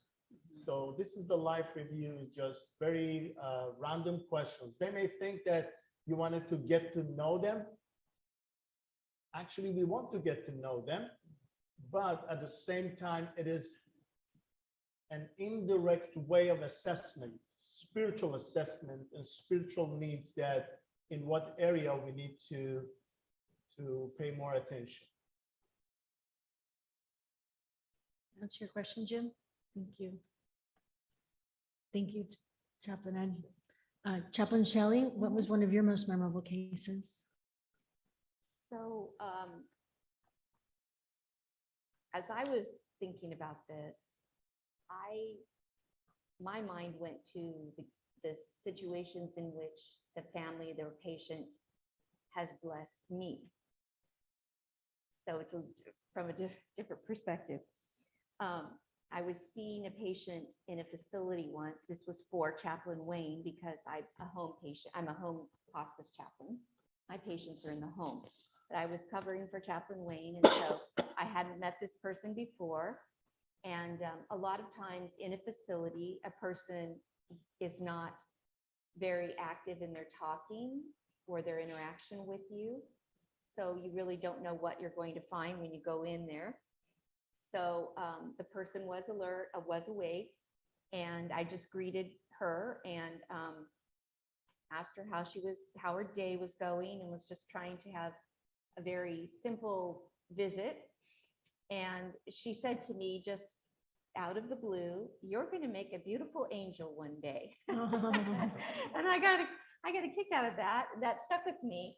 And then I got in the car and I thought, gee, I wonder, does she know something that I don't know? It's like, I hope it's not today. Today is not the day I want to be an angel. But so this work that we do from patient to patient, it's tasking, and we switch gears. We start again each time we're going in to meet a new family. Sometimes we may only have like one visit. Sometimes we might have more visits. This next little story was a patient that I had only seen 2 times. And on the second time that I visited, I hadn't felt like there was much, spiritual distress in this person. So I was just there sort of for companionship, and the wife was there, and the patient was the husband. And so I went to the bedside and I said, I just, offered my normal greeting. "How are you?" And he said, "I saw a bright light." So then my ears perked up. Oh, it's a spiritual story. I want to hear this about this bright light. So I said, "Really? Where did you see it?" Well, he says, "I saw it was far away and it was coming closer and closer." And I said, "Really? What happened to it? Where did it go?"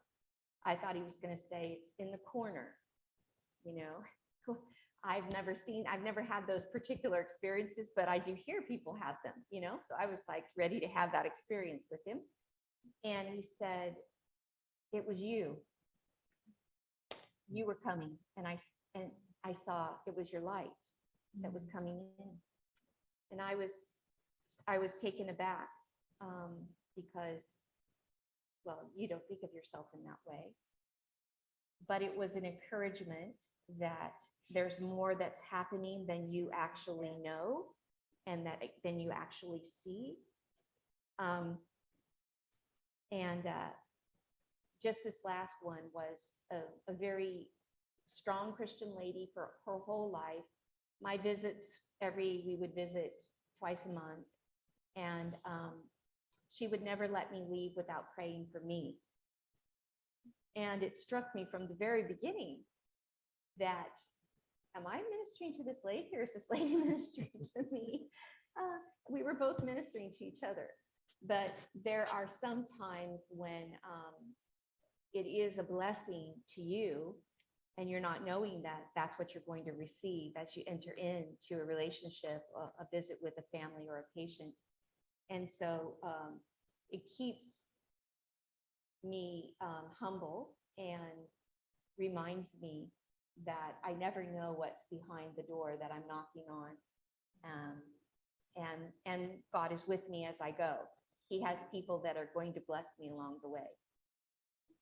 Yeah. So special. I like the role reversal. Thank you.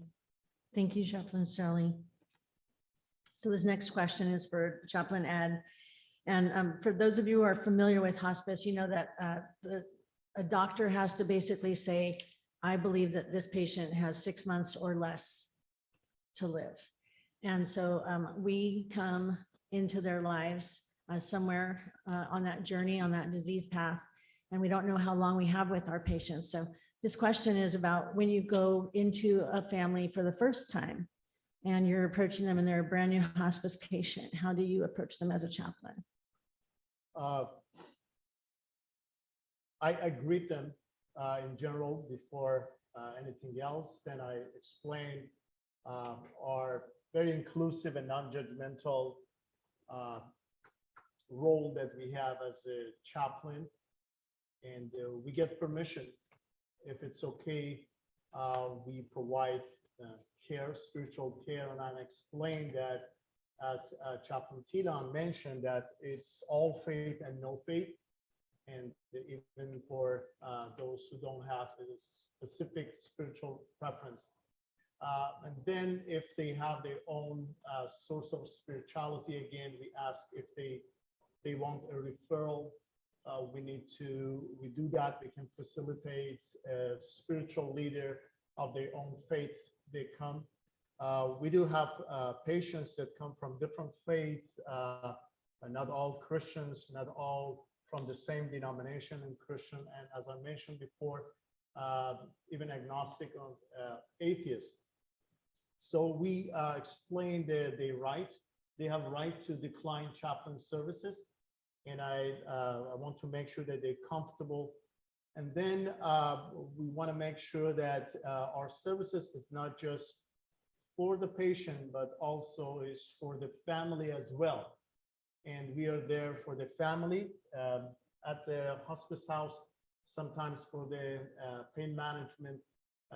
The patients are most of the time they're sleeping, so the family are available that we can provide spiritual care for them. And in chaplaincy, we call it a family system is very important. And family system, sometimes it could be like a serial, sometimes can be like a parallel. Like, for instance, like a Christmas light, we say that one is burning, the rest stops. It means sometimes the family members, they all think the same thing. And sometimes they think differently. We call it parallel. And for instance, in the same family members, one have faith, one doesn't have faith. Mm-hmm. One wants to do the, like, continuing with the hospice. One wants to get back to the hospital. One wants to feed the patient, one doesn't want. So we want to make sure that what's the dynamic of the family, but regardless, we are there for them. So we try to explain everything to them, and we get the permission, we make schedule that how we can reach them and what way we can serve them. And also we offer after death services. Myself and my fellow chaplains, we have done several funerals and memorials at funeral homes, in golf clubs. Even in one case, we had a memorial service at the chapel of the Alexander Cohen Hospice House. We assure them if they don't have any spiritual leader, we follow them after the death. And also we give them this assurance that we are there for them. And our company follows the families up to 12 months as a free services for grief counseling. We have a bereavement department. We introduced this service also. we want to let them know that before that happens, at the time that that happens, and even after that happens, we are there for them. We are friends, we are family. They're not just a patient, they're not just a client, and we are not just some robots, professionals. We validate their respect, their culturally sensitive care that honoring their backgrounds. So we want to make sure that they feel comfortable. At the same time, we check if they have any questions. I'm an ordained pastor. As a pastor, I speak a lot. You may say that you still speak a lot, but people in church, they expect me to have all the answers. I suggest, I try to encourage, and people try to follow my teaching or my convictions.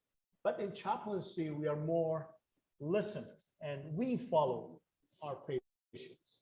So I'm more listener as a chaplain. So I allow them to speak instead of I take the lead in directing them or suggesting them. And in no way we try to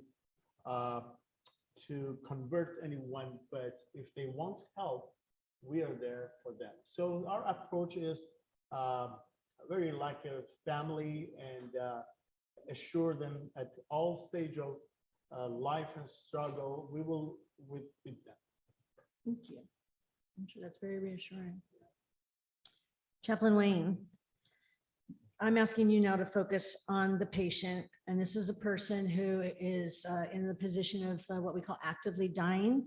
So what do you say, what do you share with a dying patient? Yeah. So it all depends on what their worldview is. It depends if their view of the world is that they're atheists, agnostics, or are they theists or deists, or have some belief about a higher power. So what I'd like to do is try to go and cover two extremes. One that's atheist, and one that's Christian. Okay. So when it comes to a patient that's actively dying, what that means is that they are imminent. They are very close to dying within days, maybe within hours. That means that their eyes are kind of glossy. They're not really able to converse with you. They can hear, but any communication from them is non-existent. So I'm going to create a scenario, and I'm going to call the patient Frank, his wife Linda, and he has two kids, Tim and Barbara. So when I go in, I first do a spiritual assessment. I get a lot of information before I do anything. And so by the time they're actively dying, I should have a really good history of what they're like, what their life was like, what kind of things they were involved with. So I usually have the family gather around the bed, and I have to always remember, like all of us know, that as chaplains, we are teaching the family how to relate to their dying loved one. We are always modeling that and teaching them how to communicate with them. So I'll just try to model it. Hi, Frank. This is Chaplain Wayne. Hey, I'm here, and Linda's right here, and Tim and Barbara, your family is right here with you. They love you, and I want you to know that they are all aware that something is going on with your health, and you already know that your health is changing, but you are not alone. And so, Frank, I want you to know that your family is very, very proud of you. You've been a great husband, a wonderful father. Your life has been so meaningful that even in your career, that the clients or the customers, your company, they have benefited from your expertise, and you have always been a hard worker and an honest worker. I also want to commend you for your contribution. You contributed to a lot of charity organization. You sacrificed for our country when you served in the Marines for 8 years. So you were very sacrificial, you're generous, you're giving, and even sharing your time. You volunteered for Big Brothers of America, and you gave out of your heart and your resources. And I want to thank you for all those many young boys that benefited from your example, that you modeled for them what it meant to be a man. And I just want to thank you for your legacy. I know that life has not always been easy for you. You grew up without a father, and so you've overcome a lot of challenges that have made life difficult. But your kids are the first one to tell you that you've been the best father in the whole world. And I thank you also for the way that you've overcome those losses. You've also modeled for your kids that you're able to forgive and to let go of past wrongs that were done in your life. And you're able to help your kids to know that we cannot always live or not allow the past to dictate to us how to live in the present. But you're able to let go, and your kids are able to see that you live in the present, they can live in the present, and you live for the future as they can. And so, Frank, I just want to thank you for the many months that you've allowed me to be your chaplain. It's been a real honor for me. So that's what I would say to an atheist. Now, to someone who's a Christian, I would say essentially the same thing. I would frame it a little differently. But to a Christian, I would say, Frank, long before you existed, God had already chosen you to be his child. It's amazing how he brought you to his son, Jesus Christ, and you've accepted the invitation. You've acknowledged your need for Jesus to be your Savior, and he became your Lord in your life. God has watched over your life all these years. He protected you in the Korean War. He gave you a wonderful career. And right now, in Psalm 139, it says that God knows exactly where you are. You are not alone in this journey. One of the first realities in your life, according to Psalm 39, was when you existed in your mother's body. You heard her voice, you were comfortable, you were well nourished. And then about 9 months later, you began to travel through a canal that you never traveled before. But little did you know, Frank, that on the other side, there was a family waiting for you. They were anticipating your arrival. And so when you came, you began to experience a whole new reality, what I call the second reality. You began to experience the meaning of love, of belonging, of learning, receiving, and giving. Your whole sense of life, it just exploded to a grand scale where you were able to understand what beauty was like to look at butterflies and flowers, what majesty was like to look at the mountains, and what power was like when you were able to witness the ocean, the roar of the ocean waves. And so Frank, I want you to know that right now, you're about to take a third reality. You're on this journey that you've never been on before. But I want you to know that on the other side, there is a family waiting for you. And when you get there, you're going to see your mother, you see your brother, your sisters, your uncles, your aunts. You're going to see friends that you have met along the way that have shared the same faith as you. And God is preparing a big party for your arrival. And Jesus is going to be seated at the seat of honor, but you're going to sit right next to him. And so, Frank, I want you to know that you're going to be okay. You're going to be fine. Your family, Linda, Tim, and Barbara, they're going to be fine. But as you know, that heaven has a beautiful city, the New Jerusalem, and that this city is so fabulous that in the middle of the street of heaven, is the river of life. And the water is so pure and clear that when you look down in the water, you can see all the gems, all the beautiful stones, all the magnificent colors on it. But in this city, there are people that are hanging out, talking.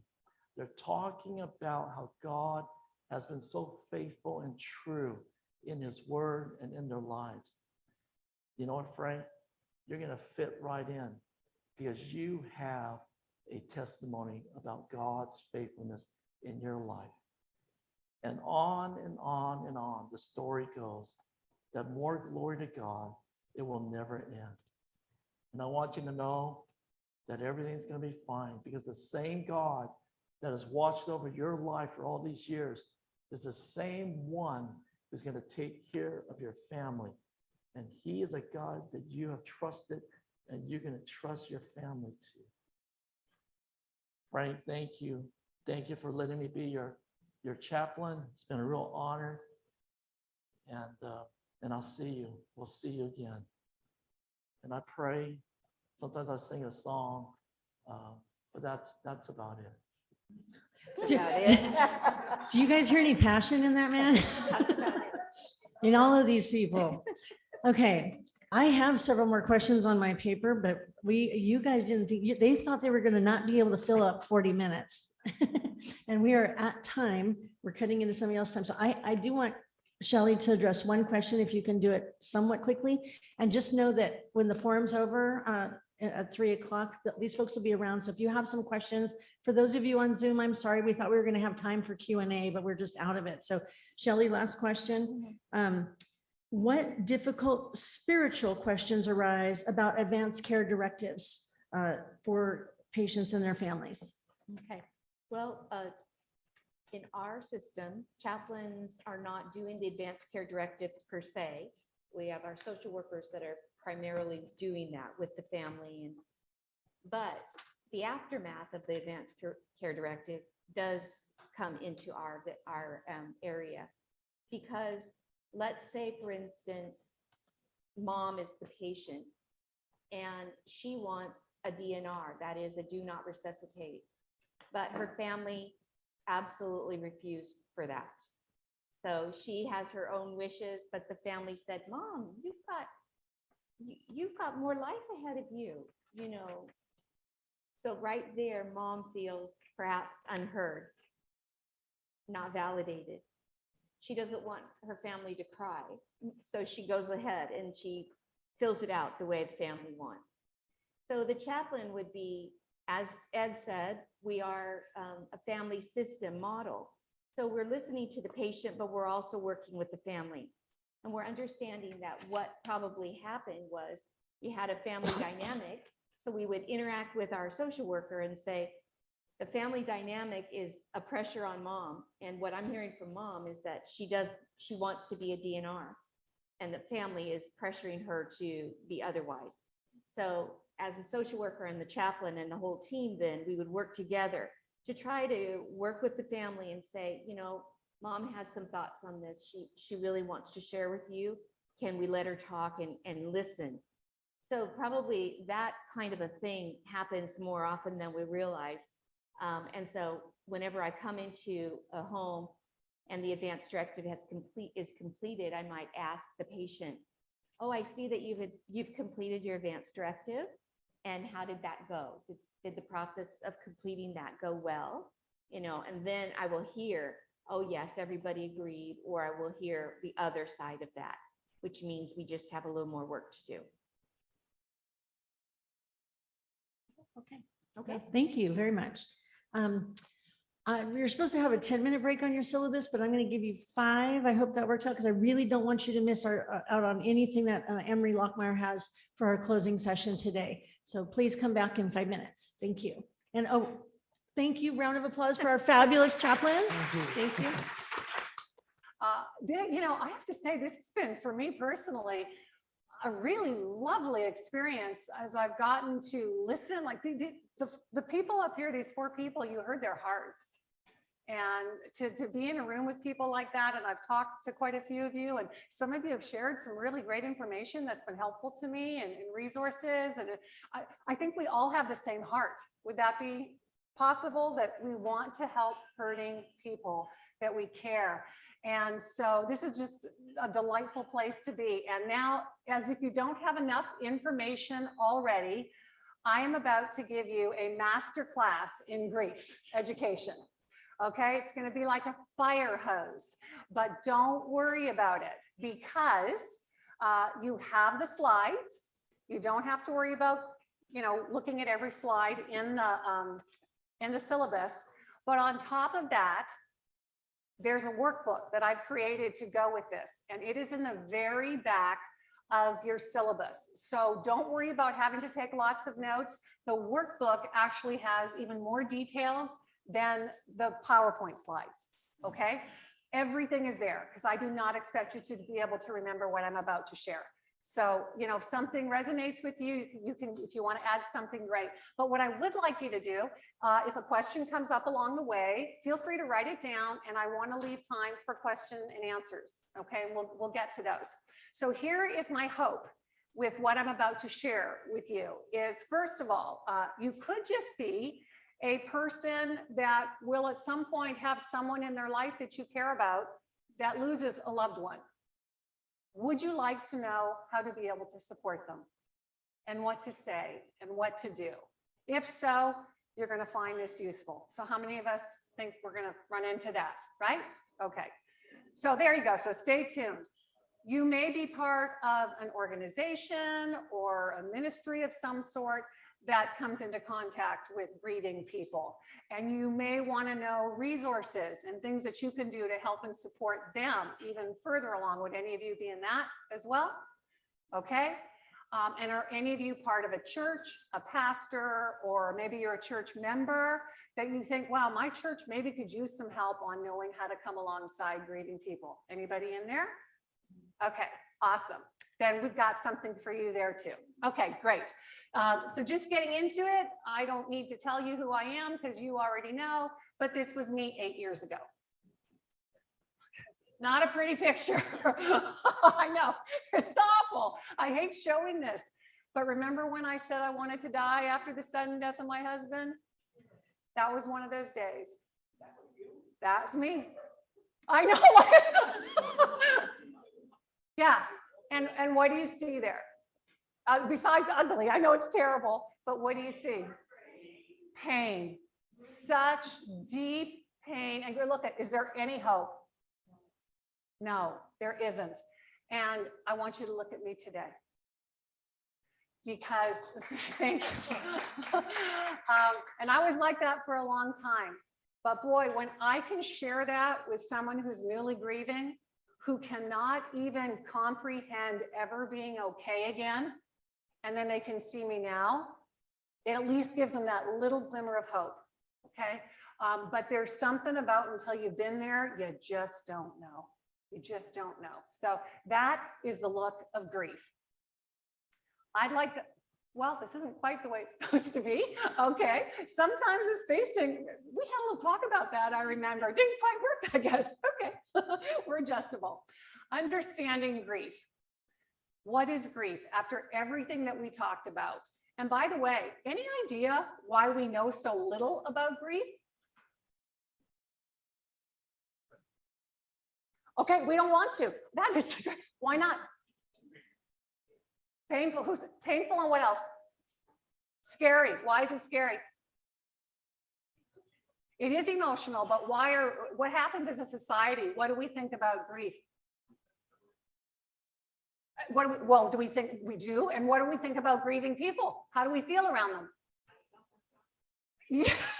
Uncomfortable, awkward, walking on eggshells, because we don't know what to do, right?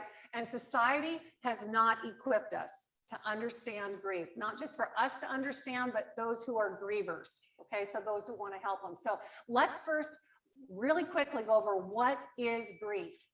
It is, first of all, the normal, did you hear that? Normal and natural reaction to loss of any kind, not just death. And a lot of times, the first thing that Ron and I have to tell grieving people is, there's nothing wrong with you. You're normal. You should be out of sorts. You should be brokenhearted right now. That is normal and natural, especially when you've got people around you telling you you're not grieving right. Has anyone ever been told they weren't grieving right? Is it just me? Okay, yes, I've been told that. Really, I didn't know there was a book, but you know, okay. It's emotional. It's not intellectual. And we're going to talk about that because oftentimes we talk to the brain where grief is all about the heart. So I'll give you some examples of that as we go forward. Oh, let me keep track of my time here. It's individual. It's unique to every person, and no two relationships are the same. So, and I love it. It's Chris, right? Who talked about losing her son. Somebody else even could have lost their child, same age, even similar circumstances. Doesn't matter. Your experience is unique to you. Theirs is unique to them, right? No two people. And we were talking about this at lunch. Guess whose loss is the worst loss? Because we never compare losses. Ron and I always tell our groups, because people get together and they think, well, your loss is worse than mine. And the first thing we say is no comparing, because whose loss is the worst? What loss is the worst? Your loss, right? Your loss. And that's all we care about at that point is our own loss. It's a crisis. And in a crisis, what do we tend to do? We go back to the ways that we've dealt with all sorts of losses in our past. We go back to those patterns. So we'll look at that too. What is grief? What grief is not is orderly. It doesn't have a predictable conclusion and there's no order to it. It's not identifiable in a set of stages. You've all heard about the 5 stages of grief. Not true. Did you know that? So that right there. So if you think that those stages are true and you're not going through them, what does that tell you? You think there's something wrong with you. Wait a minute, I'm not at that stage. I haven't experienced that stage. And what happened, just for those of you who may be familiar with them, by Elizabeth Kubler-Ross, she is talking, and she's very clear about this. She has not misled people. She was talking about the 5 stages that people go through when they have been diagnosed with a terminal illness. So I'm sure hospice probably knows that. That's different than losing a loved one. It doesn't mean you don't have some of the same reactions, but it's not those 5 stages. And that's really done a disservice to a lot of people. Grief is not rational at all. So remember, we're always talking to the heart. I'm sorry I went like this, but that's not, it's here. Okay, it's a long day. Sorry. See, you gotta laugh. What is loss? Any substantial change that has a negative impact on you. Or an unfamiliar pattern of, when a familiar pattern of behavior changes, which let me go back to COVID. COVID has been filled with familiar patterns of behavior changing, right? So that's why it's loss. But any change, so pretty much any major hurt you had is probably going to be a loss, right? Where you were let down. And that opens up your whole loss world, right? In your whole grief world, when you recognize that. We're going to do a quick little exercise in a second. There are over 40 life experiences that bring loss. And we already just talked about some with COVID. So yes, we get a death, but what about divorce, miscarriage, infertility, right? Job loss, major health problem, broken relationship, a breakup, a pet dying. Give me some examples. Can you think of any other examples of loss? Pardon me? Oh, abortion. Is that what you said? Mm-hmm. I haven't, it's on my list, but you're right. It's going to be on the one. Thank you. Absolutely. You know what else is a loss? I've dealt with a couple of people, adoption. Not, and I'll tell you, it's for the adopted person often. And I have worked with a couple of clients, and it has nothing to do with the fact that they love that they were adopted by these wonderful families, right? They're wonderful. but they still are mourning the loss that their birth parent didn't want them. And a lot of times the adopted parent is saying, I don't understand. We've chosen them. We've given them this beautiful home. And that is true, but it's got nothing to do with this, right? They're still wondering, even if their parent loved them and did it for the right reasons, they're thinking, why didn't you want me? Because what did I tell you grief was? Heart. Heart, not in your head, if you know. So that's another example. Good. What about someone who has a loved one that's got Alzheimer's or dementia? Is that a loss? It is. So you can lose them twice. I have a grown son that has mental health problems starting at 16. That was a loss with his mental illness, right? The dreams and hopes that I had for him was a huge loss. I already went over some losses, but now what I'd like you to do is just take a look. I think it's, what page is it there? It's a loss test. Just really quickly. I don't know if you can see it on your slides, but if not, can you see it on the slide? If not, I have a page for it. Thank you very much. Page 19. Can you just take, I don't know, 20 seconds and see if you suffered any of those losses on page 19? 19 on mine, it's at the very back. It was the very back of the syllabus. Just take a look. And you may even want to add some.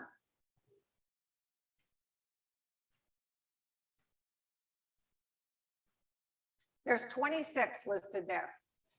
I'll just read them to you. Death of a spouse, a child, a divorce, a close family member, marital separation, personal injury or long-term illness, job loss, financial loss, major move, child leaving home, trouble with in-laws, death of a pet, change of schools, estranged relationship, physical or verbal abuse, sexual abuse, miscarriage, stillborn, abortion, it's there, change in health of a family member, adoption, retirement, loss of trust, loss of safety. Can anyone count a few? Yes, how many of you can pick a few there? You don't have to tell me. Okay. So what's interesting when Ron and I are taking people through grief recovery, and they may come to work with us because their spouse died, but we take a look at their whole life, because sometimes what happens is grief is cumulative, and the way you are responding to your current loss can actually be impacted by previous losses. Does that make sense to you? Okay, so when Ron and I are working with people, our goal is not to help them heal from the death of their spouse, for instance, or what they came to us for. It's to get them as emotionally healthy as possible. So when we look at their whole life and we go through these losses, we know which one's causing them the most pain. And we want to take care of that one first when we're going through it. So for instance, a perfect example, and this is typical, I'll be dealing with a woman who says, you know, I'm coming because my husband died and I'm in such pain, which makes total sense. We do the loss history graph, that's what we call it. And as she's sharing it with me, I'm watching her body as she's telling me about these hurts and these pains, right? And we can read it together, what's happening. And what's hurting her even more than her spouse is her relationship with her mother. Her mother that was never loving towards her, that was emotionally unavailable, that always put her down. She would have never considered that a loss, but it was. And so we help give her the tools and work through that relationship first. And then you see the change in them. And oftentimes they don't even need to do the one they came to see us about, or they do, but they're much better. Does that make sense? Like, loss is cumulative. So when you're working with people, I encourage you to look at their whole history to see what really might be causing them the most pain. Okay. Can you tell I love talking about this stuff? Even though I know it's kind of depressing, I just love talking about it because we can do so much to help people. They don't have to be stuck in this pain. What are the effects of grief? Every part of you is impacted physically, mentally, emotionally, spiritually.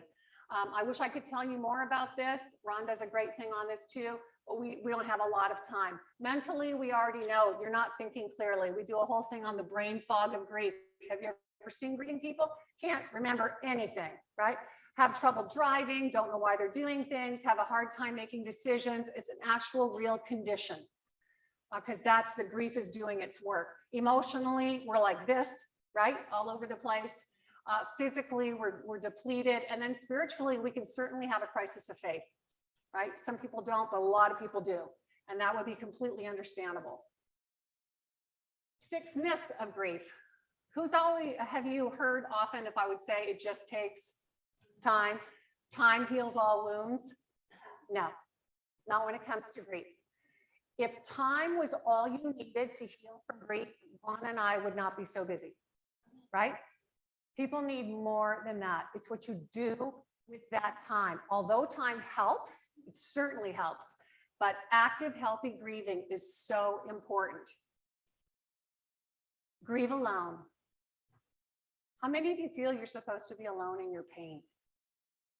You're not supposed to share it with people. I guess you don't want to put your hand up because you want to be alone. But I saw a little one. Okay, I guess if you, stupid question.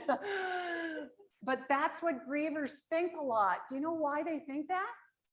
Why do grievers think we have to grieve alone? Because what do people tell us? They're not comfortable with our pain. We make them uncomfortable when we share. Therefore, we don't. We're told to be strong for others, right? You need to be strong. You need to be strong for your son. My son was told he needed to be strong for me. I had people over and over again saying, Anne Marie, you are so strong. And I'm looking at them thinking, are you kidding me? I am barely surviving. Living is not being strong. I can die or I can live, but I am not strong. And you telling me that is just making me feel like I have to act strong. Grievers are award-winning actors. We talked about this at lunch. We pretend we're okay when we're not. Don't feel bad. How often do we try to talk people out of feeling bad or sad? So let's go back to children. What do we tell children? Because they're not going to come to my party. What do we say? What do we say? Yeah, that's okay. Yeah, my other friends are coming, or they were a good friend anyway, right? Something like that. What do we tell people if you're upset about something, especially kids fall down? What do we tell them? Oh, you're not hurt. That's okay. Get up, have a cookie. Or something. Like, don't feel that way. Here's some food. But we don't. What happens when a friend of yours tells you they're having a hard time? What do we tend to do? It'll get better, right? Oh, it's not that bad. It could be worse. Okay. So what are we telling them? I'm not comfortable with your feelings. You shouldn't feel sad or bad. So then we get the message, oh, there's something wrong with me because I do feel bad. I do feel sad. Whereas grieving people need to feel those negative emotions, if you want to call them negative, because it's part of the healing process. All feelings should be welcome. If we could teach anything to children, remember how we talked about kids? All feelings should be felt, not just good feelings, all feelings. And we need to teach them what to do with sad and anger and all that. Oh, you're sad. Why are you sad? Yeah, that makes sense. That would be sad. Yes, exactly. What are you missing? Replace the loss, which I can't tell you how quickly people wanted me to start dating, right? But I just want you to think of a pet. What do we do if your child loses a pet? What's the first thing we tend to do? Get another one, right? Because we don't want them to hurt. So we're going to get another one. How about this? How about first we help them grieve and process the first one? Oh, Fluffy. Yeah, what do we love about Fluffy? Let's write about Fluffy. Let's talk about the memories of Fluffy. Let's do a little ceremony for Fluffy. Let's talk about all our stories and the feelings. And then when the time is right, get another one. There's so many things. I swear my child wouldn't have been messed up if I knew this stuff before. So learn from my mistakes. All right, keep busy. Ron brought this up. Keep busy. Haven't you even been told that? Well, you need to keep busy. You're having a tough time. But keeping busy, if it prevents you from actually feeling the loss, it's not good. So some busy is okay, but not as a distraction. And that's where we call these short-term energy relieving behaviors, STIRBs as we might call them, are our coping mechanisms. Food, alcohol, drugs, sex, retail therapy, right? Who's in for retail therapy? I am. Anger, work. What are some of the ways we cope? Can you think of some of the things that you've done to cope? Binge watch? Yes, you had a hand there. Fishing, yeah, but your fishing's pretty good. That's come up twice now, but yes, okay. If we're ignoring the pain, Ron, did you have one for? I was going Netflix binging, right? Yes, look at us all, Netflix binging. My gosh, I know you can get into that. Mine, after my husband died, one of them, it was wine, I'll be honest, wine. I was liking it a little bit too much, and traveling. And you think, well, how could traveling be, you know, a STIRB? Well, because I wanted to escape my world, and I would do anything I could just to get out of it. And I never wanted to come back. So a little travel's good. Is it, oh, someone, yes. Rock and roll, yeah. Thank you. Actually, that's one of the things. He knows I like rock and roll too. Okay, concerts. Okay, you're right. So we would ask people that we work with, what are you doing to cope? How do you cope? And let's figure out, is it helping you stay stuck or is it helping you heal? That's the two questions, right? Is it helping you stay stuck or is it helping you heal? Okay. Here's what grievers might be experiencing. And Ron, he plugged into some of these: the anger, confusion, hopelessness, fear, and isolation. And why does grief make us so uncomfortable? You can't fix someone else's pain. And even I know that. I teach about it. And when I have a hurting friend or someone in front of me, it kills me to watch them hurt. Even with knowing what I know, I have to talk myself out. Don't say that. Don't say that. I told you grievers are award-winning actors. No one likes to see us sad or feel sad, so we pretend we're okay. We don't want grief to look like this. We want it to be linear. But this is grief, right? You never know, and it'll blindside you. So what do grievers need? They need us to be quiet, say less, do more, present. We're going to talk about it. The chaplains did a wonderful job. Ministry of presence. Didn't you say that many times? We're going to talk about that in a minute. Helpful, understanding, and remembering. Grievers aren't broken. Their brains aren't broken. What's broken? Yeah. Well, if that's supposed to go down there. Okay, this is, just welcome to the real world. Not a problem. It's good. It's good on whatever you got, your print. All right, so let's talk about what not to say. And Ron did a great job tapping into some of these. Can anybody remember a couple things that Ron said not to say? I know Chris knows for sure. Go ahead. At least, yes. Anything that starts, yes, is that what you get? Like, I love the way Ron said like this. So here's a couple that I got after my husband died. Seriously, true. Well, at least he went fast. At least you had a good marriage, and I have had people tell me, at least you can, not me, but in their pain, at least you can have other children. At least, I don't know that you heard this, but people in my circumstance, when I've had clients, at least they're not in pain anymore. At least you knew it was going to happen. You were able to say goodbye. Can you think of any other good at least? No, right?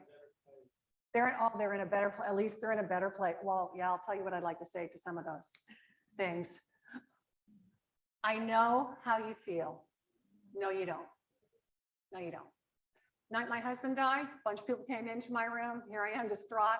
And I had this woman come over and she goes, Anne-Marie, I know how you feel. I lost my brother. And I'm like, but what is she trying to do? and she's trying to help. So I'm going to pick on people saying careless things right now, but I need to be really tender-hearted because what is their intention?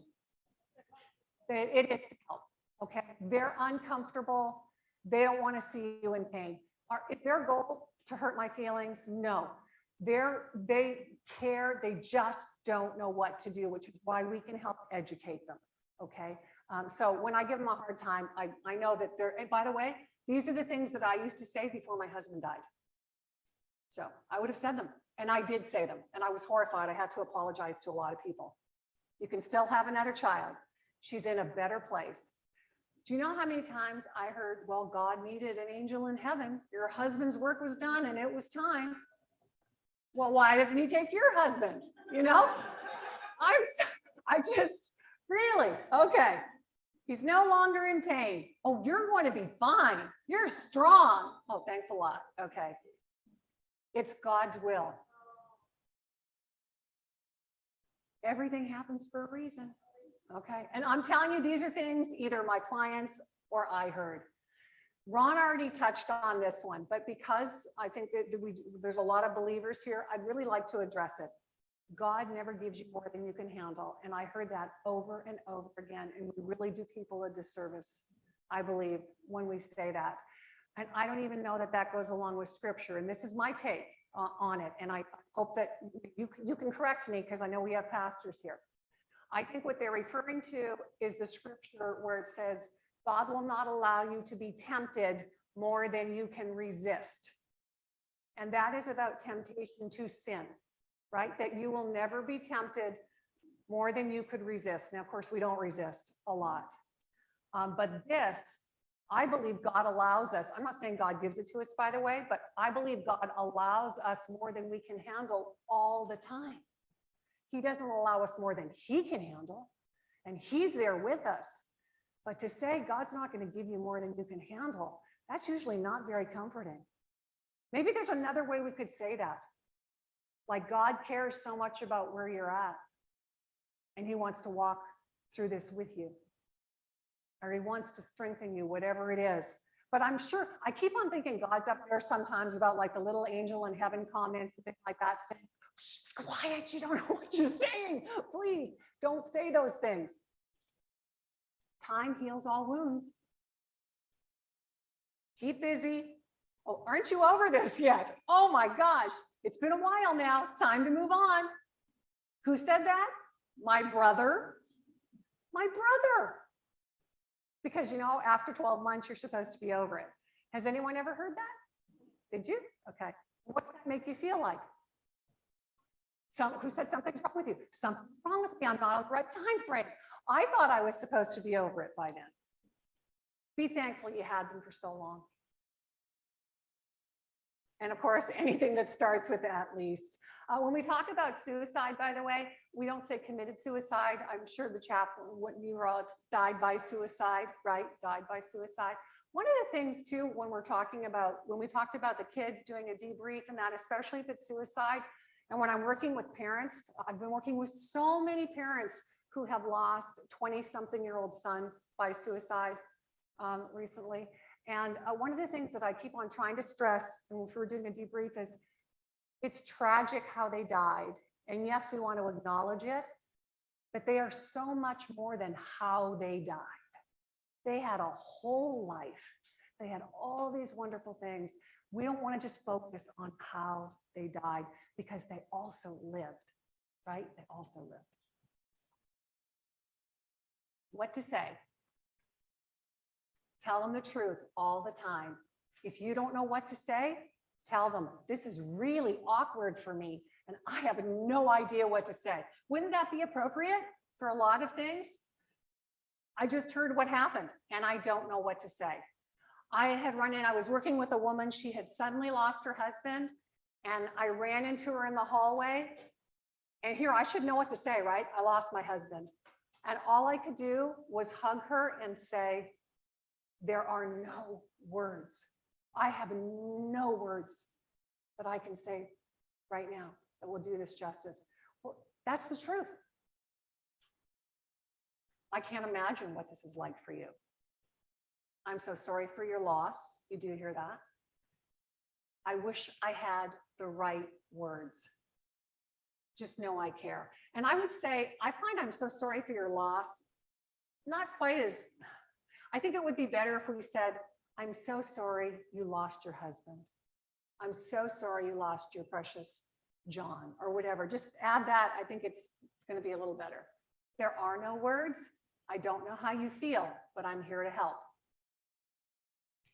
You and your loved ones will be in my thoughts and prayers. I'm here for you. I don't want to read everything. Saying nothing and just being with the person is fine too. They were gone way too soon, right? This is terrible. We'll never forget them. They meant so much to us. You can read all these, okay? So when something happens and you need a script, you just go back in here and you can get the words. I wish I knew what to say, but I don't. Please don't criticize, analyze, or judge grievers. Just listen with your heart. You are going to think sometimes, wow, they're too emotional. Well, I wish they were further along. You can think all of that. Please just don't say it. Please don't ask them how they are. That's a tough one. We kind of find it, everybody says, how are you? And what do grievers usually say? Fine, I'm fine, right? So if you really care, you could say, how are you today? What are you feeling right now? Right? How are you coping now? Just be a little more specific. Elizabeth Edwards has this great quote about saying their name and talking about the person who died. Not everyone feels this way, but most of us who've lost loved ones love to talk about them. So if you would say their name or tell us a memory about them, we would love it. But oftentimes people think, well, if I say their name, then, you know, I'm going to upset them. We're not going to forget that they died. All right. So if you're not sure, you could even say, do you like to talk about Mark or not? And then they can tell you. Would that be reasonable? Okay. I remember when people would come to my door, I would answer and you could just see they were nervous, right? And I would say, by the way, I love to talk about Mark, so please feel free to say his name and tell stories. And they would go like this, oh my gosh, thank you. Because on the way over here, we're saying, do we talk about him? Do we not say his name? What are we supposed to do? Because they just don't know. So hopefully we can ask.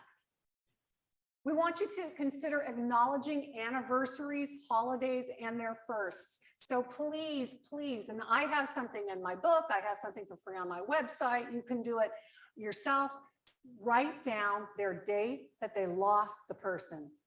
If it's a marriage, write down their wedding anniversary, right?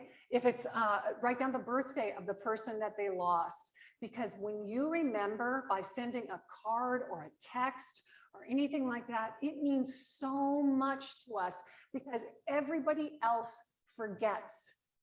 I don't think anybody remembered what date my husband died, except me. And I wouldn't expect them to. But do you know how much it means when someone does? Or to remember their birthday? Or, you know, Valentine's Day when you're missing your Valentine? Or Mother's Day when you're missing your child? A little note can mean so much. Reminders, just schedule reminders, text reminders or something. Include them in social events, even if they don't come. Eventually, they probably will. We love to be invited, but oftentimes at the last minute, we can't handle it, right? And I've been known to go to a social event and run out in the middle, bawling my eyes out. Recognize how hard it is. This was for church specifically events, but how hard it is for those people who've lost a spouse to go back to church. Very hard.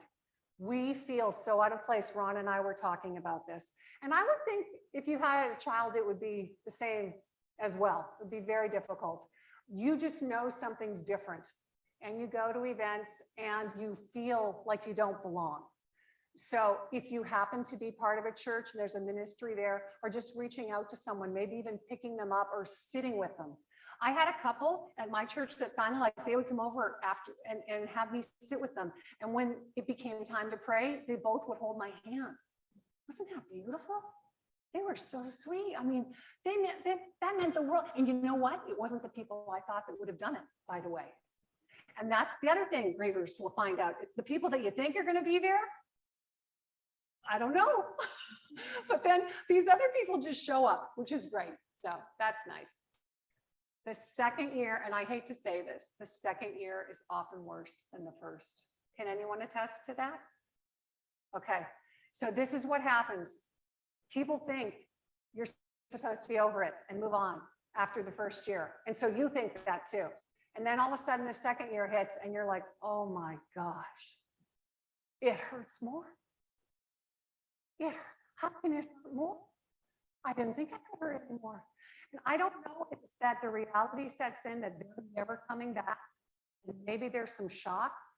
I don't know, but it's not the case for everybody, but I would say the majority. So when you consider that most people don't pay attention to you right after the funeral or the memorial service, you've lost, everyone goes home, right?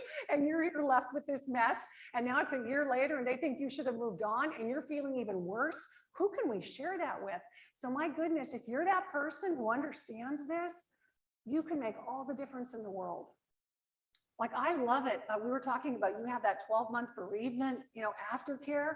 But I just, that is amazing. I would love to know more about that. Okay, well, this is supposed to say, it's like, have we done some, how to listen well? I would like you to close your eyes for this one, okay? Just can everybody close their eyes? And I want you to imagine that your heart is hurting. And someone comes by to care for you during this time while your heart is hurting. And they sit next to you, and this is how they're going to approach you. So I'm going to say the words, and at the end, you're going to tell me how you feel. They're going to sit next to you, and they're going to approach you with their expertise. And they are going to focus on intellect and on teaching you and on leading you and about frantically trying to move you forward. They're going to try to fill every painful moment with talk. They're going to analyze with the head. They're going to judge or direct your struggles. And they're going to try to take away or relieve the pain and impose order and logic. They're going to feel responsible for finding the way out. So just sit with that for a second. How would that make you feel? Open your eyes. Tell me how that would make you feel. Do you think that would be very helpful? Okay, maybe not. But how many of us approach that way? Especially with our kids, right? Our friends. Can I ask you to close your eyes one more time? Another person comes to sit with you in your pain. And this is how they're going to approach you. With curiosity, with honoring your spirit, learning from you, walking alongside you, being still, discovering the gifts of sacred silence, listening with their heart, bearing witness to your struggle, being present with your pain, respecting disorder and confusion, and going to the wilderness of your soul. How does that feel? Good? Open your eyes. A little different? Okay. Who do you want to be when you sit next to someone in their pain? And you talked about the ministry of presence. That's exactly what it is. This is called companioning. And Alan Wolfelt does a great job on explaining it, but do you see the difference in the way we feel? Sympathy cards. How tough is it to write a sympathy card? It is hard. Haven't you? I've even thrown a couple away. It's really tough. I'm not going to go over it in great detail, but I will tell you that in the workbook, I have actual clear phrases and things to write out. So if you ever need it, they're there. All right. But you want to say that you don't know what to say, communicate the depth of the loss, share a memory of that person. They love memories about the person. Grief recovery. I want to tell you about this. If you have a grieving friend, it's not like you're going to practice this on them, but you can refer them to it. If you happen to have an organization that wants to help people heal, and I tell churches about this all the time, grief recovery is an actual method to help people heal from grief. And this is a backpack because this is how grief recovery explains it.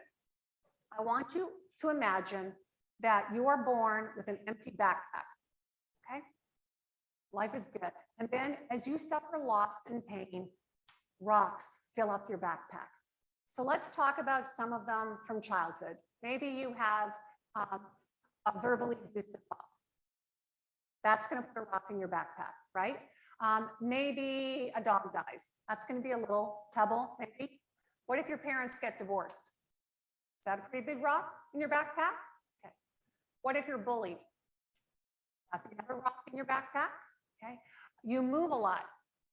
Rock, possibly, right? Change schools? Yes. Okay. First big breakup? Do we all remember our first big breakup? It was bad, right? All these things, these losses and pains over time, and the chaplains kind of talked about them too, right? They fill up our backpack and we don't know what to do with loss and pain. We have not learned. So instead of dealing with it, what do? We just carry it and we get used to carrying this load. And over time, it wears on us. It gets us stuck. And then we have a major loss and it's too much, right? It's too much. And so sometimes you'll even see some people, why are they having a hard time now, right? And it could be just because it's just gotten too much. But I would say, and I think you would agree, Ron, that the term that we hear from clients who go through grief recovery, to describe it, you know what they'll say? Oh my gosh, it's like a huge weight has been lifted from me. I never realized what I was carrying until I got it off. Because in this world, we're taught how to acquire things. We are not taught what to do when we lose them. And this can be life-changing because once you go through this, you have tools to use for the rest of your life. And I know that people tell us all the time, oh my goodness, so much pain is a loss issue. It's a loss issue, which we just saw with COVID, right? It's loss. Any unresolved grief needs to be processed, right? Those things that you wish were different, better, more. Unmet expectations. We want to take active steps toward healthy grieving so that life, even though it may not be the same, and you're going to be different and life is going to be different, it can still be good and you can still be good. And we get to watch people experience this all the time. So there's your little backpack with resentments and regrets and unfinished business and unmet expectations. We already talked about this, so I won't go into this now. Those are my questions, but I would like to just ask you, before we go to children, do any of you think you're carrying a backpack that might be a little heavy right now? That you're thinking about it? Here's the good news. We can do something about it. Seriously, it's so cool. It's amazing. We can do something about it if you're feeling that heaviness. So I hope that you'll actually take some steps. Let's quickly talk about children, because if you can teach children early on how to process their feelings and loss, they are going to be so much healthier as adults. I did not do a good job with my son in this. You as the adult, go first. Tell them how you feel. Tell them that you're hurting, that you're having a hard time. Tell them the truth. Listen with your heart, not your head. When they're telling you that they're struggling, or they're telling you something even that you know isn't true, don't try to talk them out of it. All right? Don't explain to them it's not their fault. Ask them, why do you think it's your fault? Gosh, that's a big thing to carry about that. Why are you thinking that? What would lead you to believe that? Let them speak. Recognize that grief is emotional, not intellectual. So I will just tell you, for me, I know we're talking about children, but a perfect example. When I went through grief recovery with my husband, a key moment for me was, one of the things, without telling you the whole method, is regrets. We talked about regrets and apologies, and you mentioned it, Chaplain, as well. And I didn't really think I had a lot, but when I got to that stage, I realized, oh my gosh, it's my fault my husband's dead. Why is it my fault my husband's dead? Because he had a headache, and I knew he had a headache. We were going back and forth about his headache, and he never went to the doctor. And he died of a brain aneurysm. So why is that my fault? I should have made him go to the doctor, right? So could you explain to me, you probably could, how logically it's not my fault? What did my heart say? It's my fault. So if it's my fault in my heart, that's what we process in grief recovery, right? It's not talking you out of it. It's saying, if that's what you're carrying, let's unload it. Let's clean your heart out. And there's such freedom. The other thing that came out, he died alone. I don't know if he laid there for 15 minutes or 6 hours. I should have been there. It's not head, it's heart. Does that make sense when you have those things? And so instead of trying to intellectually, even though there's a time and a place for that, this is all about unloading your broken heart so that then we can feed it and nourish it again. And there's such freedom in that. So that's the same thing with kids. If they feel responsible for something, if they feel bad, let them speak and help them process it. Don't talk them out of it. Does that make sense? I hope, okay, it's really important. Be patient and don't force your kids to talk, because sometimes they're not going to. And of course, each child is unique. You could have 2 children and they're going to totally respond differently. One's going to be chatty Cathy with emotion, another's going to clam up. And do expect children who are grieving tend to act out later. You will see it. Their grades might fail. They're going to do weird things and you're thinking they're okay. They're usually not okay. So it's really important to find tools to help them through this. Don't say, don't feel scared, don't feel sad, or ask them how they're feeling. Be really specific, just like you wouldn't with people. And don't pretend you're stronger than you are, because we want you to guide your children by example. Don't tell them that somebody else has it worse or compare. It always minimizes. And don't make promises you can't keep. You can't always say everything's going to be okay, because it might not be. But we could say, we're going to do everything we can to keep you safe, right? Children are pretty smart. They know if you're lying to them or not. So tell them the truth. And by the way, there was it Jeff who told me about Jessica's? Okay, yeah, some people said you shared some great resources for children, and I forget, but if you want to share, what was it called? Jessica's house or whatever. That's some great resources. So I just wanted to share that with everybody. Thank you. Just remember how smart your children are. You want emotionally healthy children? You're going to talk about loss. Okay. Okay, so where do you start? I wanted to go as quickly as I could through this so that we'd have time for questions and answers. But depending, let's say you're a church and you want to know, how could I help grieving people, or an organization? How can we do that? Because I realized that for me, church was a really uncomfortable place to be. So what could we do to make it better? A couple different things, and this is all in your handout too. If you really want to understand grieving people, I will just tell you that's what my book's all about. If you want to know really quickly how to come alongside someone for the whole first year, what to say, what to do, how to respond before the funeral, after, the cards, what to write, all those things. It's just a quick, easy read if you think that might be helpful to you, because people just don't get grief. The grief recovery method. If there's anyone in your organization or at your church that might consider going and getting certified in it so that they could do it for your organization or your church members, and what an incredible thing to offer your community. Because I've worked with a lot of churches, and let me tell you what grief recovery will take care of. It will not just take care of people who've lost loved ones, it will take care of people who've had divorces in your church. It will take care of people who've been abused. It will take care of a lot of your anyone familiar with Celebrate Recovery? And that, okay, so I've worked quite a bit with Celebrate Recovery and their leadership and taken them through. And it's interesting because they say, Anne-Marie, Celebrate Recovery, and I love Celebrate Recovery, by the way. Celebrate Recovery taught me how not to take a drink, how not to act out on my addiction. But this has taught me why I was doing it to begin with and get healing for it. So it just taps into so many things. So if you can think of people who are hurting from all sorts of different things, this covers it. And by the way, I get nothing from Grief Recovery for recommending it. I promise you, I get nothing.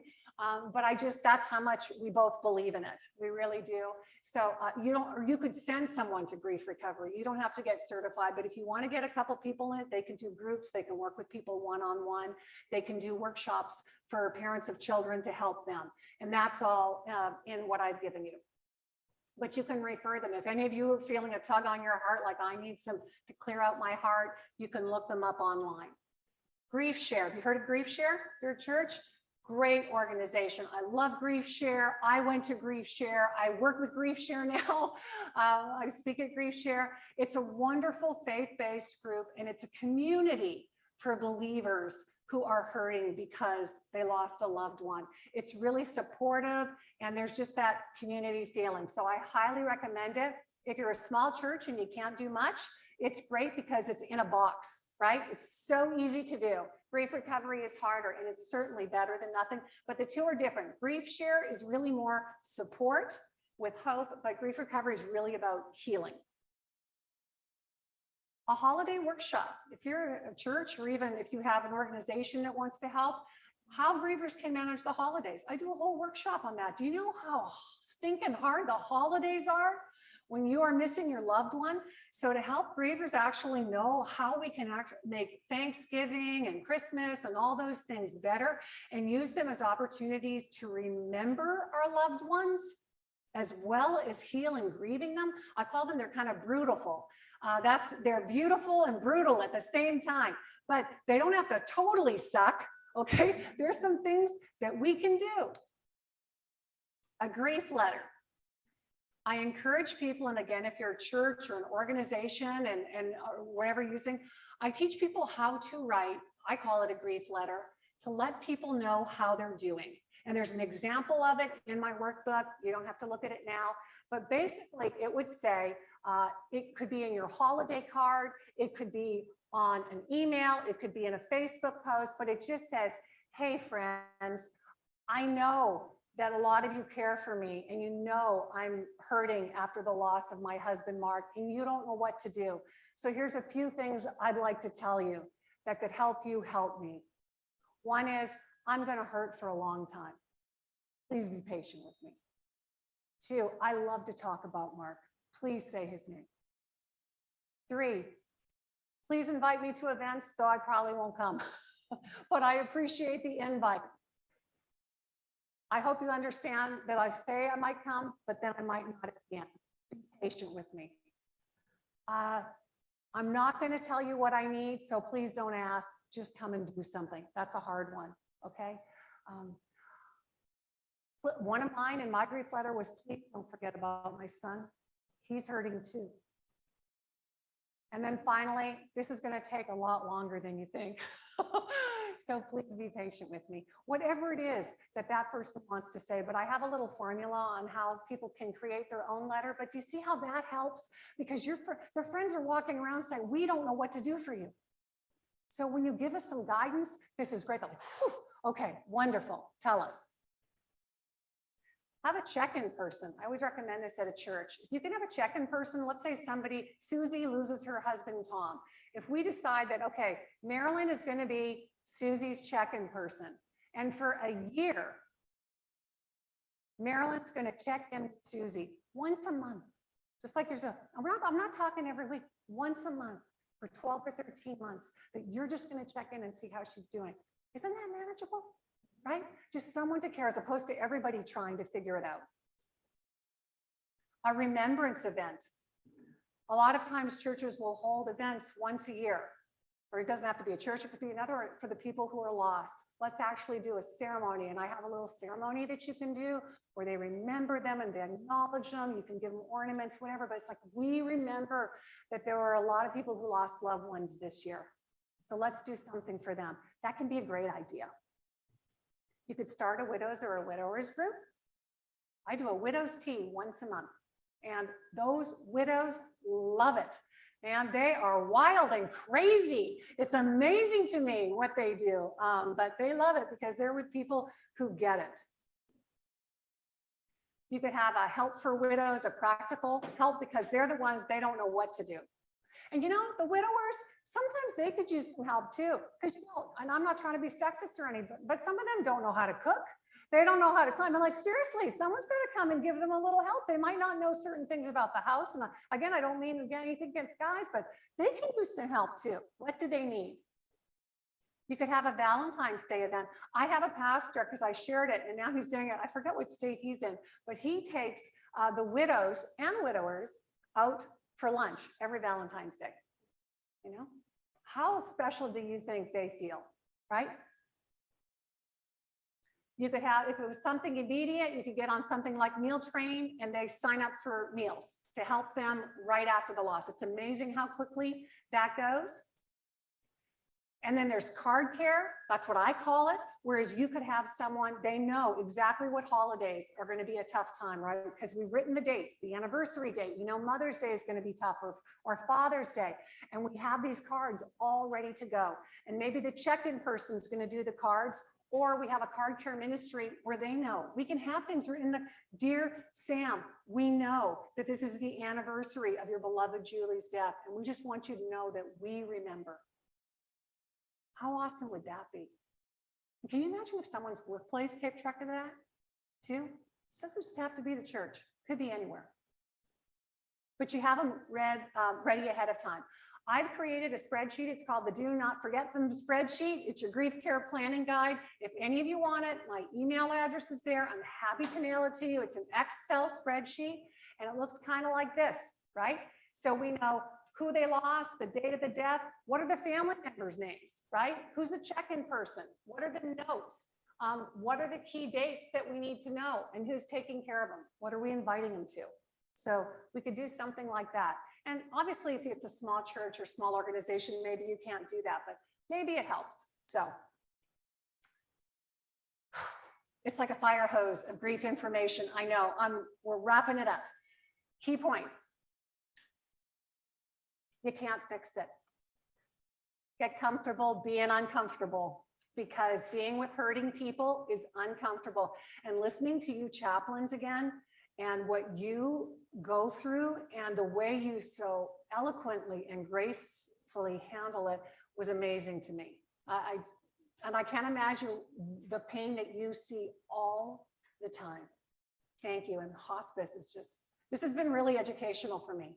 Listen with your heart. Say less and do more. Be compassionate and empathetic. Understand everybody's grief is unique. Be practical with your help. And please don't forget. You will forget. You know how I know you'll forget? Because I get this and I forget all the time. If anybody should be taking care of their grieving friends, it should be me. And I forget. So I have to put a reminder, call such and such. And the second year's often worse. I'm so sorry to say that. Everyone tends to leave us after the memorial service. I've got to tell you, this is what it's like after the memorial service. Everybody's giving you cards. They're all there saying, I'm so sorry. Everybody leaves. And all of a sudden you're standing there saying, I don't understand. Like everybody's gone back like the world is normal. And my world's been blown to smithereens, but you guys don't understand. And how can you understand something you don't understand? Again, it's not their fault.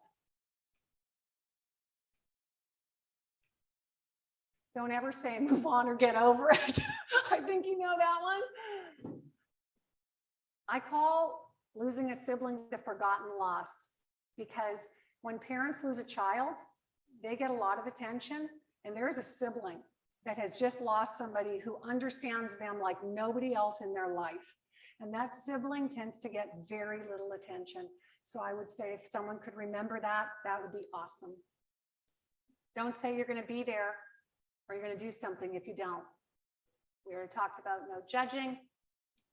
No, I know how you feel. Talk about their loved one. And don't say, call me if you need anything, please. There's no time limit. And finally, it's a hard issue. Don't intellectualize it. Okay, that is a lot. And then finally, I just love this. It's those of us that have been broken that become experts at mending. So those of you who have been brokenhearted, and I've already talked to some of you in any way, you have a special ability to help someone else because you understand. So let's use our pain for purpose if we can in some way. Okay, that's a lot. We are done. Okay, thank you so much. Another happy topic by Anne Marie. I know, it's just so much fun. But you hold the key to helping so many people. Can you just like nod your head? Because this is helpful to me.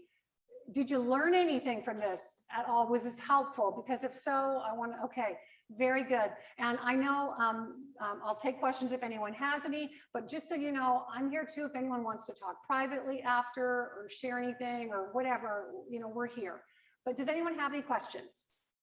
Yes. Is that okay, Monica? I can take a couple questions. Yeah, we have time. Mm-hmm. It's not a question, I'm just sharing my church in Sparks, Reno, across from the Assembly of God.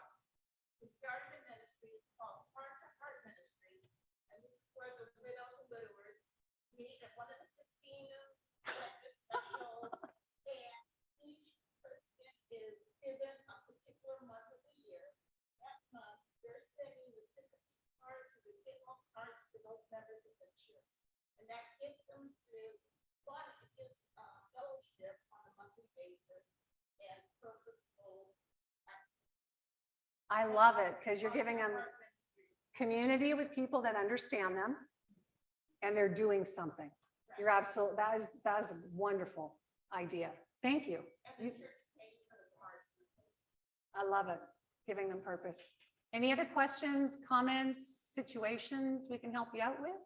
No? Yes, Chris.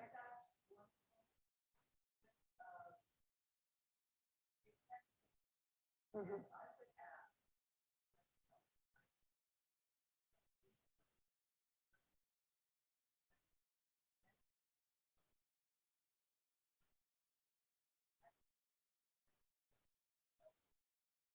Mm. Mm-hmm. Yeah, yeah. I think it gets all of you. You don't even realize. I'm gonna throw something. I'm gonna tell you more than you need to know. She was saying, I'm sorry, that she was talking about the effects of grief and how it permeates all of you. You know, we said mentally, physically, emotionally, spiritually, and she said cellularly as well. Like just, and that is such a deep description. Until you've been there, it gets all of you. You just can't realizing how jarring it is. And that's what I was going to say again, too much information, but just to give you an idea that the day my husband died, I went into menopause. The day he died, like I never had anything, like I never had a period again. Like it's called trauma menopause. My body completely just changed, was totally regular. I'm like, what has happened? But that just gives you an idea, right? So thank you. And I just one other thing to say too, and I think Ron tapped on it, like we can help you heal with something like grief recovery that's out there. But sometimes there are traumatic events. Like I've worked with people, for instance, with suicides and things like that. And I've been able to help them heal the heart, but they have these graphic images, you know, of finding their loved ones and things like that, that they just can't get out. And he talked about long-term care, images like that. If they have images like that related to the loss, Ron has had tremendous success with EMDR. It's amazing to me what he's been able to do in like 2 sessions. It is really powerful for the right person. And I know that he wasn't sure exactly, depending on the veteran and what their situation is, if it would work, but it is really powerful. So we just want you to be aware of those resources out there that could potentially help, because people don't have to stay in this pain. They don't have to be stuck and they don't have to live this way. There are ways to help them still be good and life still be good, but it's going to hurt for a while. There's no way around it. Thank you. Okay, did you have any other? Okay, we're good. All right, thank you so much. Okay, I hope I haven't totally depressed you. Oh, thank you on Zoom too. Hello, people. Take 2 baskets. Wow. Oh my gosh, we are going to be, wow, we got a lot. Thank you very much. Thank you. Thank you for having us. Thank you. I hope you guys learned so much from this fabulous woman and her experiences. And I'm so happy you and Ron have your first anniversary. So congratulations. We're going to keep celebrating. Okay. Awesome. Thank you. Thank you. Wow. This is our fourth annual clergy forum, and we changed the name to Partners in Caring this year, really to reflect what we want the relationship of community hospice to be with our community and our faith-based folks. Jessica's house is a great example. We have an internal children's grief support program, and last year we served over 500 youth throughout Stanislaus, Merced, and San Joaquin counties. So if you ever have hurting youth that have experienced a loss, please think of community hospice, that we can come alongside you and help. And that's in your schools, your homes, wherever people need us to come, we will go. Thank you to all of our speakers today. I'm so proud of our chaplains. Thank you. Your hearts were revealed today. So thank you for that. Tina, thank you for bringing Pastor from Crossroads Grace Community, and Mr. Clark and Mr. Todd being here with us today. I just hope that everybody on Zoom also, you could plug in and get what you needed. Ron, a lot of great information. I mean, I have been afraid to talk to survivors of suicide, and I have them in my own family, and I feel better equipped to be able to do that. And Anne Marie, I think you've sparked a good sense of urgency and how we can help and heal those hearts. So thank you so much for that. I do have, Erica's got evaluations. We really need your feedback. We want to make this more meaningful as we go each year. If you have ideas for topics, put that on the bottom, but please, we're asking you to just let us know what resonated with you today. We keep those and we go through them as a team afterward. I have certificates as you do embark. Please, if you want Anne Marie's book, they're available. Chaplain Wayne has the books in the back, and she's offered to sign the books for you as well. So you actually get the author's personal signature in there. But we have certificates of participation on a table just outside. So if you want to exit through these double doors when you're ready to go, you're welcome to stay and visit and ask questions as you were invited to by Anne Marie. But thank you from our hearts. We really appreciate you, and hope to see you next year. Thank you so much.